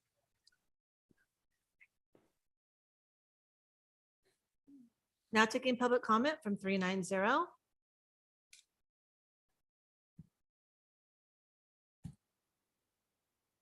Can you please unmute yourself? Yeah, Ken Greenwood from the Triple Junction.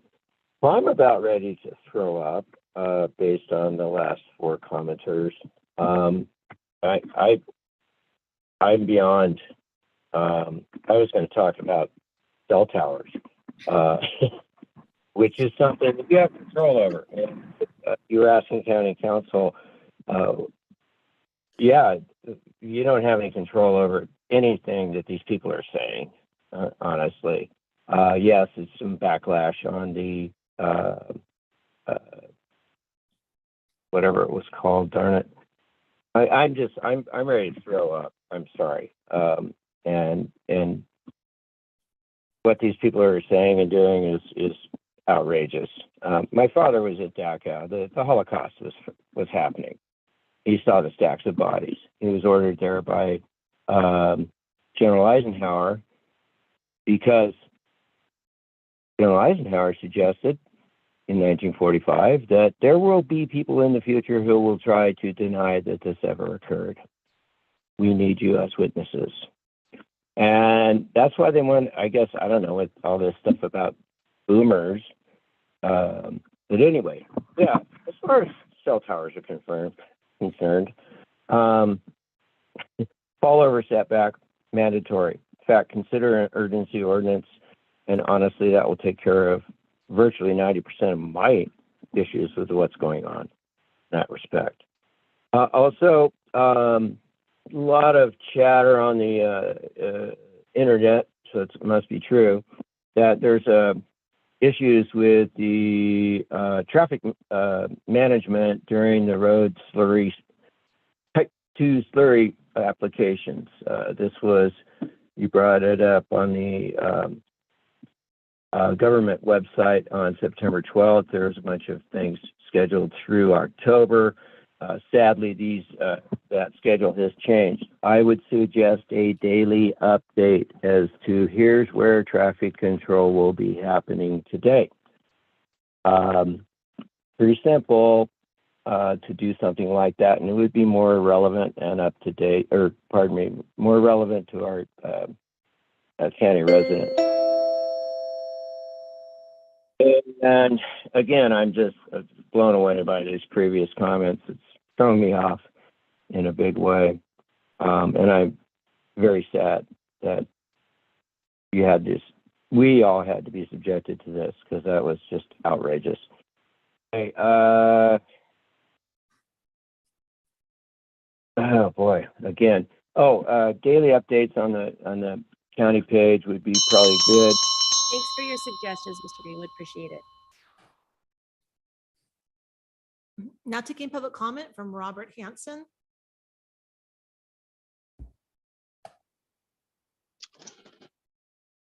Hello, board. I'm calling to express my disappointment in your decision to bend the knee to a 2% minority population and reverse your decision to have Christian Heritage Month. I say disappointment, but not surprise, as it demonstrates the immense political pressure they're able to exert despite being only a 2% minority. This, combined with the cowardice of the average white Christian to stand up for themselves in our country, is why we've allowed these people to subvert it. The fear of being slandered as a racist, which, by the way, is a word invented by a communist Jew. You may have heard of him, Leon Trotsky, aka Lev Bronstein. The fear of being called this word is for simply being proud of who you are and what you believe in is one of their biggest weapons, and why they're able to wield this power over us. In May, we have National Jewish Heritage Month. Did we see an outrage with petitions to cancel it from Christians? No. In just about every major city, we have Jewish Heritage Month as well. Would it surprise you to learn that this tiny 2% minority makes up 85% of Biden's cabinet? Does that make sense to you? If it were 85% Christians, Jews would be rioting, or more specifically, instigating and funding riots like they've done. This tiny 2% minority owns 96% of the media we consume, including news and entertainment that shapes the minds of the public. Before you call me a racist or anti-Semitic for pointing this out, this information is all factual and can be verified by going to gtvflyers.com. That's gtvflyers.com. Also, if you're not okay with the complete subjugation of our country and people, watch Europa: The Last Battle, available at watcheuropa.com. Thank you. Goodbye. Now taking public comment from Richard Ward.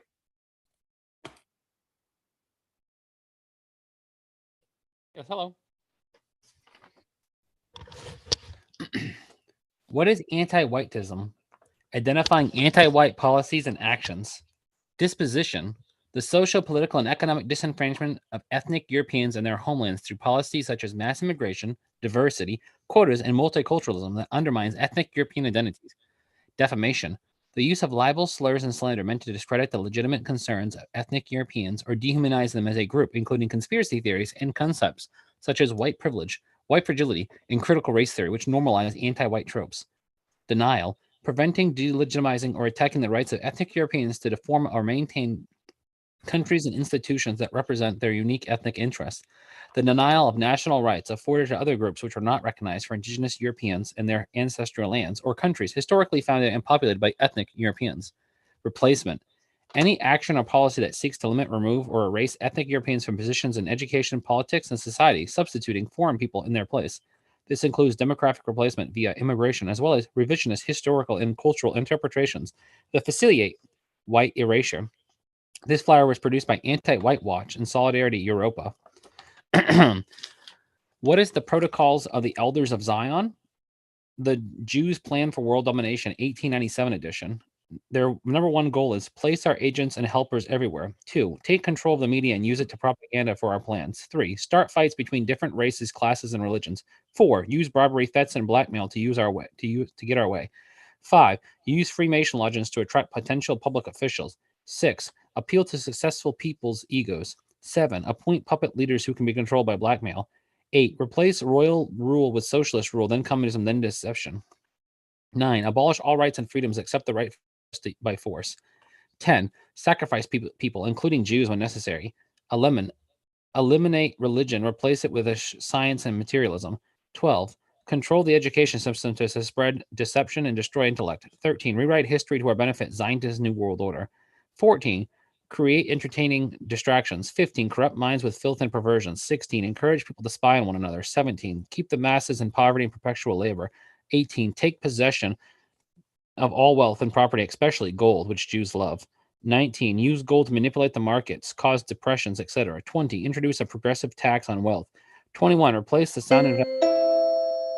2, make long-term investments bearing loans to governments. 23, give bad advice to governments and everyone else. 24, blame the victim. Now, do you understand why the Jews have been expelled 109 times and soon to be 110? We are tired of Jewish supremacists. We are tired of being ruled by those that hate our country. We are everywhere. We will not give up. We will defend our country at all costs. Hail the order, white fucking power. Hail Hitler. The Holocaust was a hoax. Now taking public comment from Sue.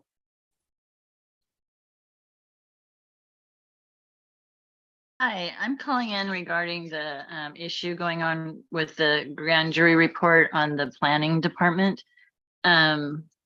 Especially since they've been designated as the deciding body for both planning and building processes. This does not reflect to the actual building department because I've never had problems with them.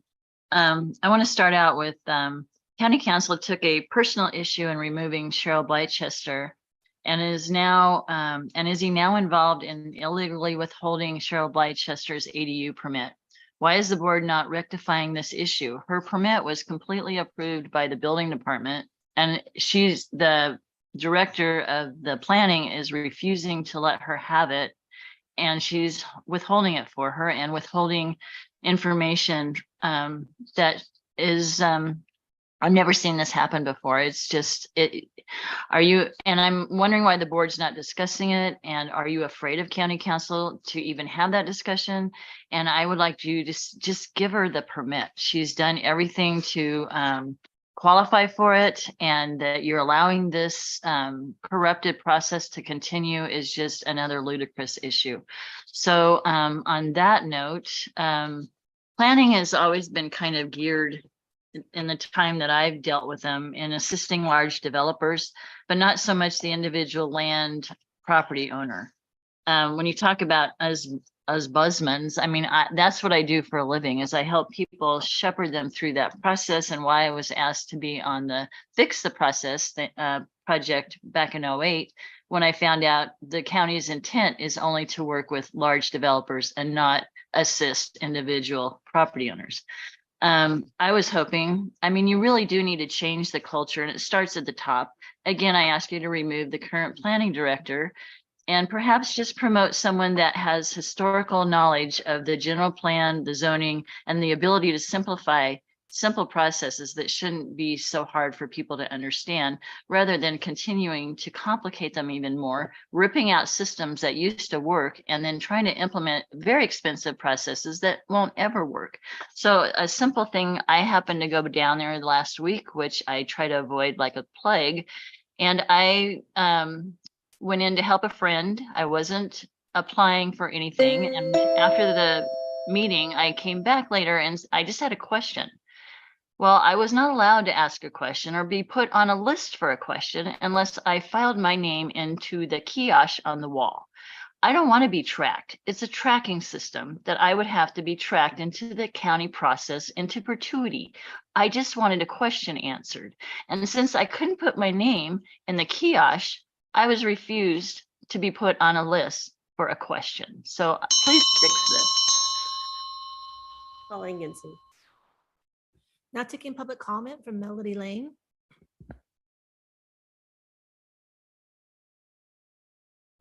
Melody Lane, founder of Compass to Truth. Every American should be upset and concerned about the lengths to which government officials are willing to violate the rights and liberties they've taken oaths to uphold.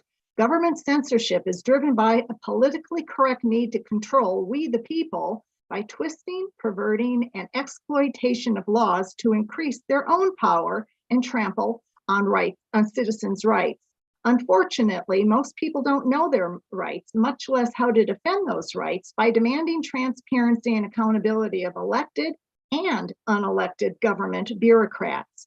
Justice Louis Brandeis was right when he warned, a silent, inert citizenry is the greatest menace to freedom. I'm particularly addressing this morning's arrogant remarks made by David Livingston during consent when he said he didn't think it was appropriate to respond at that time regarding the process and legality of the number of items either swept under the consent carpet or diverted to department matters, which can be heard at any time during the day. Not everybody has the luxury of waiting all day long to put in their 3 minutes before they are abruptly cut off. Such inappropriate censorship circumvents the First Amendment rights of the people to address their concerns. Never forget who is at the top of the chain of command and pays all of your salaries. Mr. Livingston does not have the last word on this matter, nor is he in alignment with good governance. The preamble of the Brown Act very explicitly says the people in delegating authority do not give their public servants the right to decide what is good for the people to know and what is not good for them to know. The people do not yield their sovereignty to the bodies that serve them. The people insist on remaining informed to retain control over the legislative bodies they have created. As long as unelected bureaucrats like Mr. Livingston are allowed to create regulations with the force of law and interpret and enforce them without the express consent of the people, then government of the people, by the people, and for the people no longer exists. You've just rolled out the welcome mat for the Great Reset and the New World Order. In closing, I'd also like to say I am appalled and just absolutely shocked by some of the hate speech expressed by former speakers at this open forum. That needs to be addressed sooner rather than later.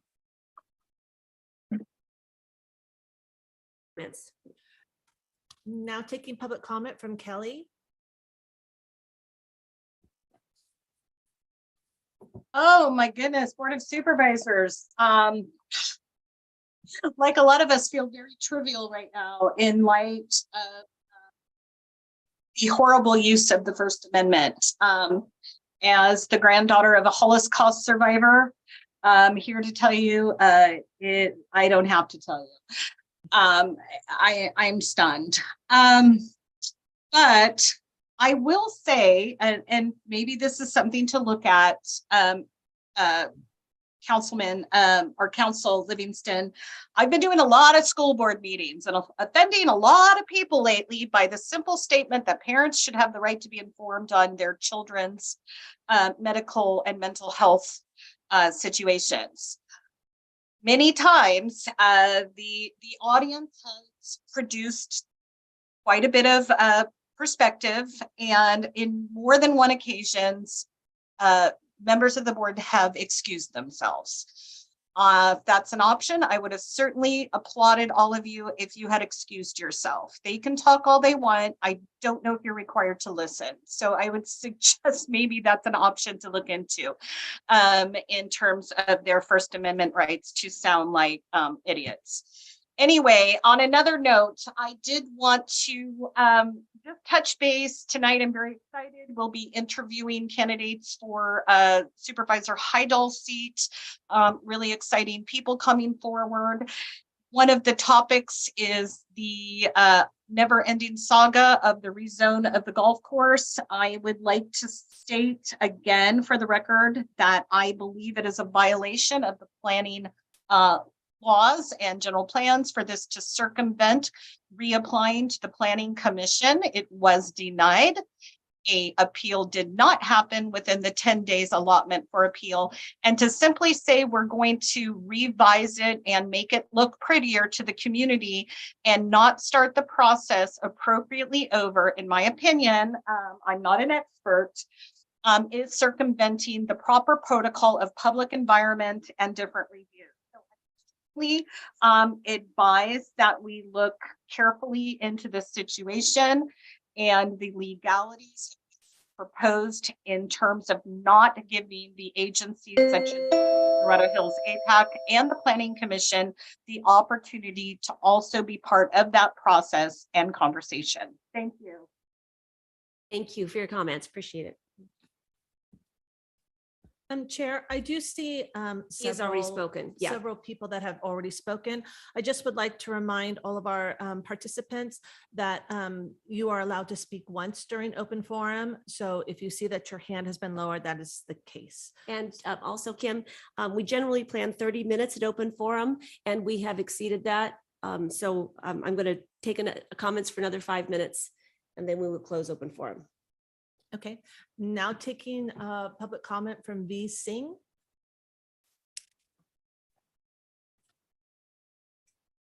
Hi, I'd just like to say that I'm very disappointed that you took away Christian Heritage Month just because a bunch of Jews asked you to. Tell me how many Holocaust Remembrance Months we have. I know it's more than one. Seems like it's every 6 months. This is a Christian nation, founded by Christian men of high moral values, and it's obvious by the holidays that the schools have always given off to the kids and which days the banks and post office are closed. The fact that you took away this month from us proves that you are anti-white and Jews are trying to destroy this nation. Thank you. Revelations 2:9 and 3:9. Check out White Lives Matter on Telegram, Gab, and Twitter. 525 will be the last caller, Kim. Okay. Now taking public comment from Hank Ford.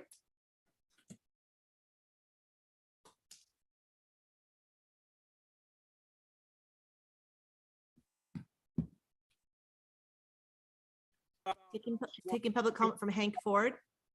Yeah. Hello, can you hear me? Yes, we can. Yeah. Okay, yeah, but one woman's talking about ending free speech because she says that comments are hateful. I want to let you know that everybody has a hate towards the other guy's point of view. So one person trying to restrict hate speech, no matter how crafty that particular wily Jewish lady decides that she wants to go about this, we want to walk out of the room, or we want to use whatever rule or tactic to end the free speech. Just remember, free speech is there to prevent violence. Free speech is how our country has always settled our differences and civil disobedience and so on.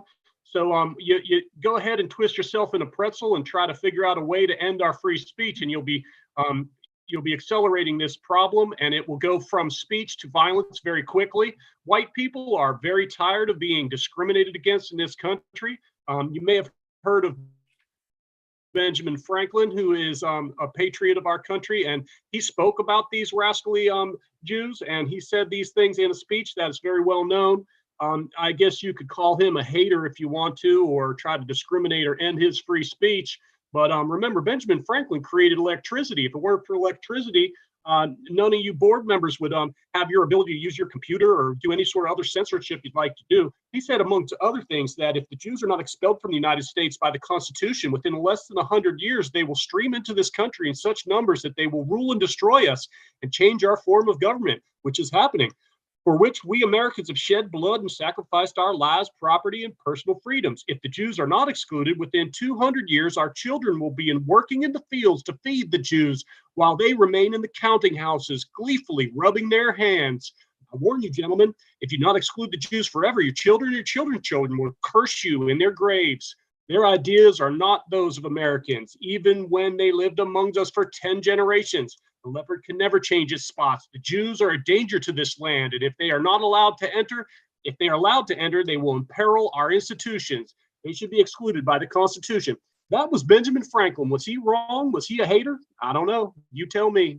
I'd like to thank you all for allowing us our free speech, because there is a population of this country that is very scared to mention the truth and are very intimidated. And because of these intimidation and fear tactics being used by your board to make white people timid and afraid to speak the truth about the discrimination and double standards being used against whites in this country, we could tell you this: white people are not going to put up with this discrimination much longer. Just because a group of baby boomers had drugs and bread and circus for their lives and printed money from the Federal Reserve doesn't mean that we're going to live by your new standards.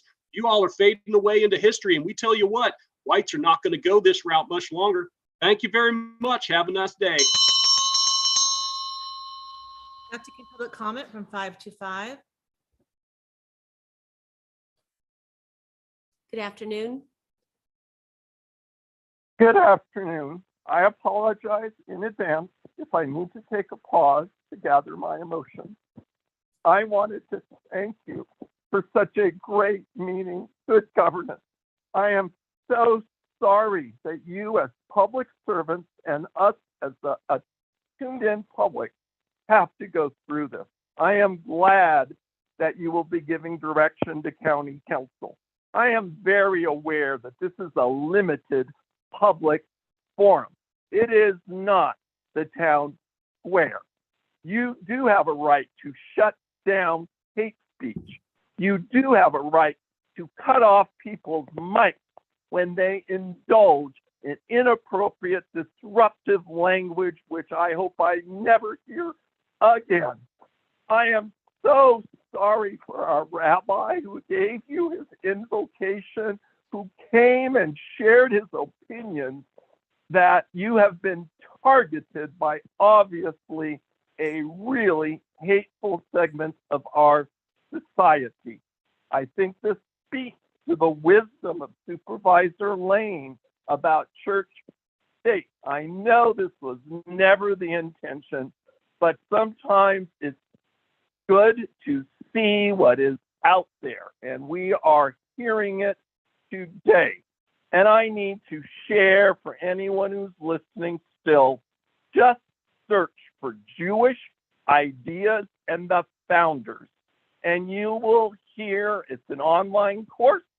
It references the beauty of Jewish thought, the truth of how Jewish perspectives informed the founding of this nation. I'm just so sorry that Supervisor Heidel's positive intent has been so twisted by folks who simply have been consumed by a narrative that is false.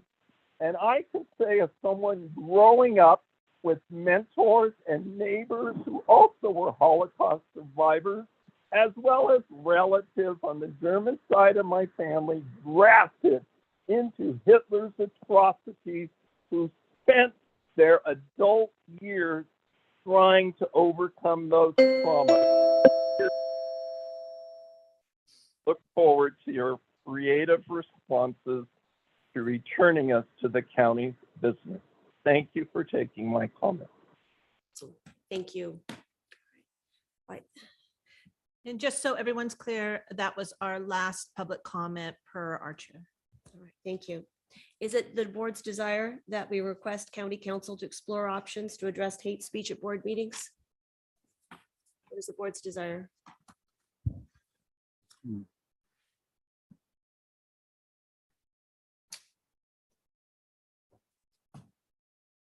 I don't know if I really want go there. to go there. Yeah. We usually get through these things. And why make ourselves more of a target? So I hesitate. I agree with you. I think. No. We'll get through it. We have before. I believe that First Amendment rights are a basic fundamental right of every individual to express themselves. That's what leads to good governance, is hearing the differences of opinion. I just wish that some of the language was cleaned up. I mean, the message is fine, but the derogatory language to some extent is hard to take, but I think it's a reality of where you are. So, cuss words. Supervisor Lane? Does the chair have any kind of ability or authority to at least mute when the foul language comes into play? Is that's something that Leo just mentioned that the chair has the authority to do?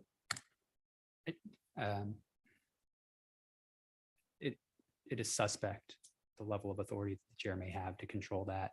There, as I'm sure you all know from conversations with your colleagues throughout the state, the issue of how to control certain conduct in public meetings through adoption of rules of decorum or other codes of conduct can be challenging. Not to say that it can't be done, but again, it's challenging, particularly if the conduct does not otherwise rise to the level of a disruption or some form of a true threat. I appreciate that the board doesn't appear to have a desire to provide any formal direction. I will tell you, I intend to look more closely into the issue, and I would invite any of you who want to chat about it to reach out to me so that we can discuss it further. I think we will probably do that individually. Thank you. Yes, thank you. All right. Let's move on to item number 29, Kim. Where did Bryce go? I think Item he's out in the number hallway. 21. There he is. He's outside. I think he's. Item number 29 comes from the Library Department recommending the board, 1, approve closure of the library and the museum to the public for an employee in-service day on October 20th, 2023, and 2, provide direction for annual closures of library and museum for in-service days. Good afternoon, Bryce. We're delighted you're here. Happy to be here. Thank you. Great. All right. So are you presenting this item or county council or county CAO? No, Bryce. All right. I'm presenting the item. Perfect. Well, welcome. So we're proposing an in-staff day, so a service day where we can focus on training and team building. And then we're looking for guidance on the potential annual closure of the library and museum for 8 hours yearly on the 3rd Friday of each October, so that we can focus on those items to continue to offer excellent customer service to our community. Okay, excellent. Rather straightforward item. Yes. Board- yeah. I don't see a red light. Why don't you go for it, Supervisor Portland? Oh, gosh. So, yeah, I didn't push my button though, but I'm That's kidding. okay. I'm giving you the You authority gave me a anyway. button. So, this is an interesting thing because it's, you first read it, Bryce, and I think it's a great idea. But then I start overthinking like we always do. And then you're like, is this going to set a precedent? I do feel that I appreciate the intent. I do, and I get it. And the library is different than a lot of our other departments. And that's another thing that kept going through my mind. I mean, you guys are so public facing. And I did see that, in your Legistar report, that it said that part of your training is going to be on how to deal with our homeless that do come to our libraries often. And I know that some people, that's going to be a trigger for some folks. And I just wanted to get in front of that just a little bit to remind everyone that long before we had a navigation center, we were having big problems with homeless at our libraries. So I just want to remind people that, sometimes we forget which came first. And, I feel that you've done a great job when we have concerns addressing them. Staff as a whole, the CAO's support, finding ways to have our navigation center there, and yet, make sure that we're dealing with those impacts. We knew it was going to be hard, but I want to just remind folks that with or without the navigation center, this training was needed because we did have some pretty scary incidents before you came along too as our director, but with the public, the homeless specifically in our libraries, and it was just unsettling for staff. So I do remember that, and we don't want to go back to that. So I'm thankful that we're making progress there, and in my mind, the training it makes sense. As far as the big questions that might come up are, you're saying you're going to make it mandatory, right? That you guys are closing down for 1 day a year, making it mandatory. Everybody must come because that's why it's closed. So what if somebody doesn't show up? I guess that's the big question, is what can or can't be done in making sure that we, because we have rules about employees and all that. So I'm sure you've looked into that. What are the ramifications if we go there? Does that make sense?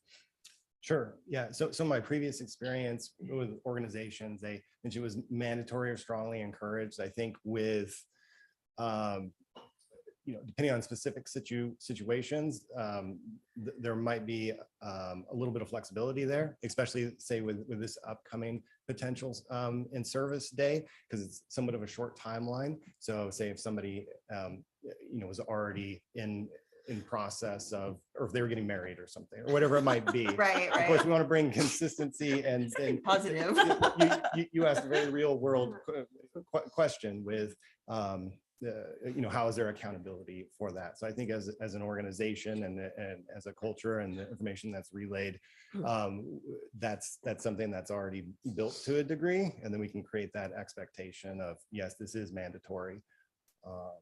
And to touch on the point of the navigation center, and then some of the things that we see in this county and other counties with people experiencing homelessness, there's different, homelessness can take on a variety of different presentations. It could be that you don't realize that somebody's experiencing homelessness. And I think sometimes with what you see in certain communities is it goes to a certain kind of extreme example. And with, maybe somebody being completely unhoused and they're living outside or something of that nature, but there's layers to it.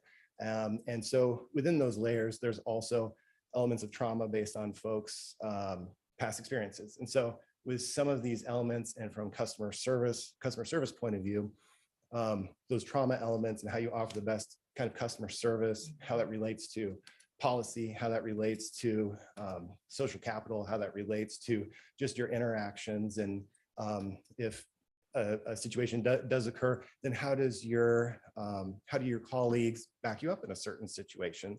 So there's a lot of layers and different kinds of the web. There's different gradients to consider, and that's part of the benefit of this training, because it comes from a place of the trainer with empathy and experience. The trainer has run a homeless shelter in Chicago for I think almost 30 years. And it's in my 20+ years of working in libraries, this is the best training I've ever come across. And I think it really helps to empower staff and support staff and build confidence. They're already doing a great job, but I want us to continue to be ahead of the curve with certain things that we see just in our community. And so that's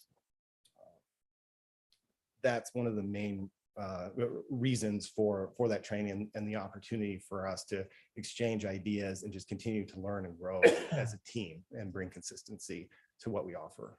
I appreciate that. That's really Thank you for helpful. that Yeah. clarification, because the libraries they are unique, and I have such a place in my heart for the libraries, and they're a place for our folks to go. We have our hubs there for navigation services, and so we do want to be able to meet people where they are, and it's tough sometimes. So thank you for for all you guys do to do that, to serve our residents and make everyone know that. And that's the thing, we need everyone that comes in the library to feel welcomed and supported.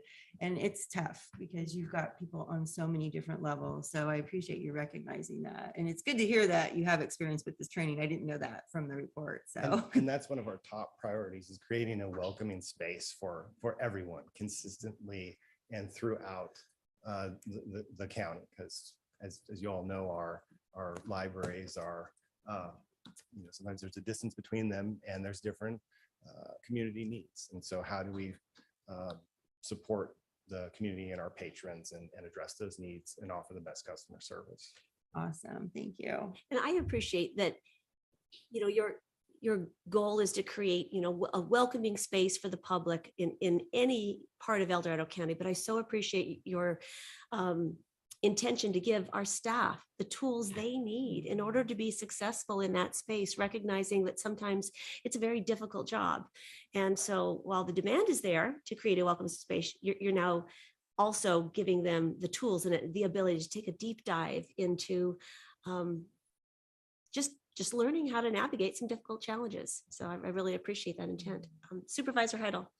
Yeah, Bryce, I applaud you in this effort, because I think it's very important to do what we used to call sharpen the saw. Training is important, being up to date with information and knowledge, looking for things that are going on around you that you might not normally look for, and recognizing that and reporting those things that are important to make sure that we have control over the environment, which the whole public is invited to use. I shared with you an email we'd received relative to some of the things going on in the Placerville. I really appreciate your response to that. I think it was appropriate. This is just another method to try to make sure our employees have the best tools available to deal with things. In my previous experience, when something was required of an individual, it's mandatory to attend. We always talked about makeups will be scheduled individually. If you record the actual training session, one of the first things you do on the makeups is ask the person to review that video or whatever it is. And then if they have questions, please engage those additional questions so that they get maybe their perspective voice, their personal items. If they've seen something that wasn't mentioned, it's brought to your knowledge, and then you can decide how you want to deal with it from there. But there are ways to make all this work. And I'll just note that from the strategic plan survey that was done, libraries came in #1 Yes, they in the did. whole county in terms of the services that are utilized. So it's a very necessary service. It's been doing a great job, but just sharpening the saw, training, making sure people have the right tools and understanding of how to respond to a given situation, that's paramount. So I'm all in support of this. I think it's the right answer. There's a trade-off, but it's a positive trade-off. And to speak to your point with the these pieces are, so there's a webinar piece that's recorded. So with us being able to be in the same room, we can pause it, and then we can break out into working groups and discuss certain elements of the training a bit further. But we also have a 1-year subscription to these webinars, and there's multiple modules in there, from everything from working environments with teens, and as you all know, there's certain libraries that are next to schools, and so we see some unique opportunities there. And then with the goals system wide, we'll have it woven into performance evaluations where staff will be required to complete a certain number of these trainings. And all the trainings, so it was $1,349, I believe, and our friends of the library were gracious enough to purchase that 1-year subscription. So even if in-service day was not approved, which I hope it is, we will still be able to use those trainings and strengthen the organization as a whole through supporting staff. Excellent. Great. Thank you so much. Any other further Yeah, I questions? just or want to comments? say thank you. I mean, you bring a lot of new ideas and a lot of passion. You show a lot of passion, and I'm really thank you for that, that you bring there, especially to making, our libraries, I feel, are really good, but you're tweaking a little bit more to even make them better. So anyway, thank you for that, Bryce. Excellent. All right, well, let's go to public comment now on this item then, Kim. Thank you, Bryce. Now taking public comment on item number 29. Individuals will have 3 minutes to address the board. The timer will notify you when you have 30 seconds remaining to comment. Public comment will be taken first from those participating in the boardroom and then from those participating through Zoom. For those participating by Zoom, please make sure you unmute yourself when called upon.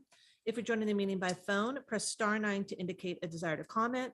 If you're joining by Zoom, press the raise hand button. Please voluntarily state your name for the record. And as a reminder, public comment is now on item 29 only. Seeing no public comment from the boardroom, now taking public comment from Tracy. Hi, I am listening to this and I'm just kind of wondering what someone from Chicago could possibly bring to the table when Chicago's full of nonsense and ideas that don't work. And so I'm just kind of wondering what measurable successes this person would actually bring to the table. I also want to say that when I was a kid and when my girls were little, you went to the library for books and you went to the library for story time, maybe crafts. Now they've turned into navigation centers. And I have to disagree with George that I don't think that's a step forward. I think it's just kind of a rebranding of libraries. And they're doing things that to me are not appropriate. Everybody's minimizing the effects of the navigation center on the area. But until now, I've never heard people talk about needles overflowing in the biohazard box and not wanting to take their children there because people are out front doing drugs. So I don't know what kind of security is being done in the area, but it sounds like none. When I've had 3 or is it 4, I sent you guys all the comments or the messages I received. I think that we are looking at not like there's no solving of problems.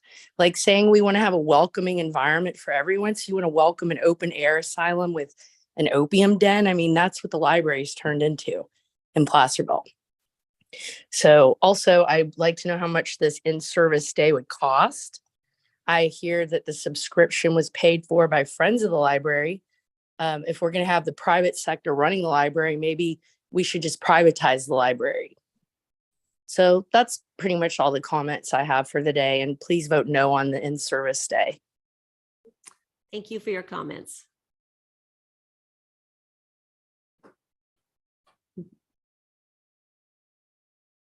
Now taking public comment from 525. Good afternoon. Leo Bennett, Koshan here. I know it wasn't planned, but I love libraries. It's so great that this topic is here to allow us again to focus on the positive and on local things. Full disclosure, I grew up with a small community library and I read every book in that library. It was my second home. I love the Placerville Library. I love the way libraries are developing as precious community space, hubs for services, welcoming for everybody. My hometown, San Diego, has an enormous homeless problem, so much more than when I left there and I was providing bed space for 6 women with children at a time. And so it saddens me when I visit. But one oasis is the new library that was built to honor, accept, and welcome everybody. So I know it can be done in ways that allow everybody to have the same experience I did of a safe, welcoming, and expand your horizons wherever a book will take you place. So I hope you vote yes, and thank you for your kind comments, Supervisor Turnbow, concerning libraries. And thank you for listening again. Thank you for your comments. And now taking public comment, and excuse my, if I mispronounce your name, Sholoma Kachamor. Hi, can you guys hear me? We can. Hi, this is Shlomo. I just want to say that I love the library and it's one of my favorite places to go, but it's been really hard for me to go down there lately because of all the drugs. And lately I've started seeing a lot of the material that is in these libraries are from Marxist authors, and it's promoting a lot of degeneracy that's going to make our nation crumble, such as homosexuality, multiculturalism, and much more. And I'm tired of going down to these libraries and I can't even enjoy it because of this material, and as well as a bunch of graffiti of gangs from niggers and Mexicans and whatnot. Quite frankly, it makes me sick. I'm tired of reading these books and they're teaching little kids like how to touch penises and whatnot. Actually, Kim, I'm going to cut this off because this has nothing to do with the in-service Oh, day. oh, That is, oh, really? we are It talking about doesn't? whether we have an in-service day at the library or not. Oh, yeah. Okay. Well, I just wanted to tell you guys that the kikes are running. That's enough. Now taking public comment from B Singh.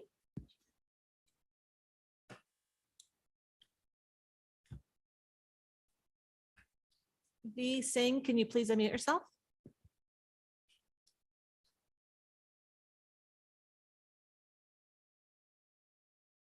Yes. Let's move to the next. Yeah, move to the next. We can't hear her. So. Now taking public comment from Richard Ward. Can you hear me? We can. All right. So, I understand the value of having libraries. I understand the need for them, but the issue is like, why does tax dollars have to go towards propaganda and indoctrination? We have grown men coming to these libraries to, sexualize children, these trannies, these Jewish kikes. Once again, this is whether we have an in-service day in our library. It is not the content of the libraries. So is this not the opportunity to say, why do we tolerate Jews sucking baby penis? Okay, let's move on to the next. Actually, move on to the next caller. Now taking public comment from John Gallo. Hear me? Yes, we can. I would like to first start by thanking the City Council for respecting our First Amendment rights at the beginning of the call. I see that isn't going to continue.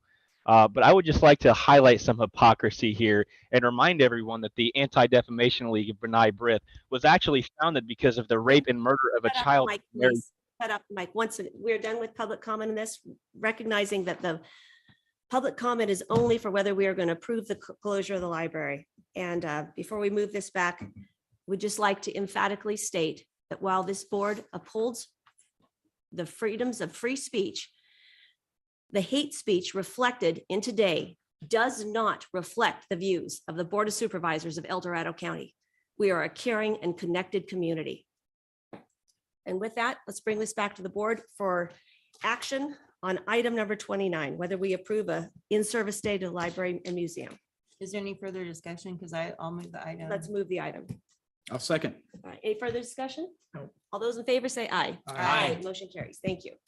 All right, thank you, Kim. Thank you, Bryce. Appreciate Thanks, it. Bryce. Look forward to it. All right, with that, that brings us to the end of our board items. We do have two closed sessions. Is the board's pleasure to do to and froms? Or do you want I want to wait till next let's week. let's move to and Yeah, froms to with next everything week. that's been going on. Just Okay, move it. great. Okay. So with that, the board will now recess into closed session to hear items 31 through 30. No, I'm sorry. 31 has been continued off calendar. We will recess into closed session to hear items 32 and 33 as specified on the agenda. Anyone who wishes to provide comments concerning the matters of 32 and 33 may do so at this time. Now taking public comment on closed session items 32 and 33. Individuals will have 3 minutes to address the board. The timer will notify you when you have 30 seconds remaining to comment. Public comment will be taken first from those participating in the boardroom and then from those participating through Zoom. For those participating by Zoom, please make sure you unmute yourself when called upon. If you're joining the meeting by phone, press *9 to indicate a desire to comment. If you're joining by Zoom, press the raise hand button. Please voluntarily state your name for the record. Once again, these comments are only on items 32 and 33 on closed session. Now taking public comment from 525. Hello, Lyle 525. Benedictine. I wanted to thank staff, especially the clerk and county council, for the transparency as you go into closed session, that this recess will be reflected. And I want to thank the chair for showing true good governance process throughout this meeting. I hope you have a peaceful closed session. Thank you for listening today. Thank you for your comments. Now taking public comment from V. Singh.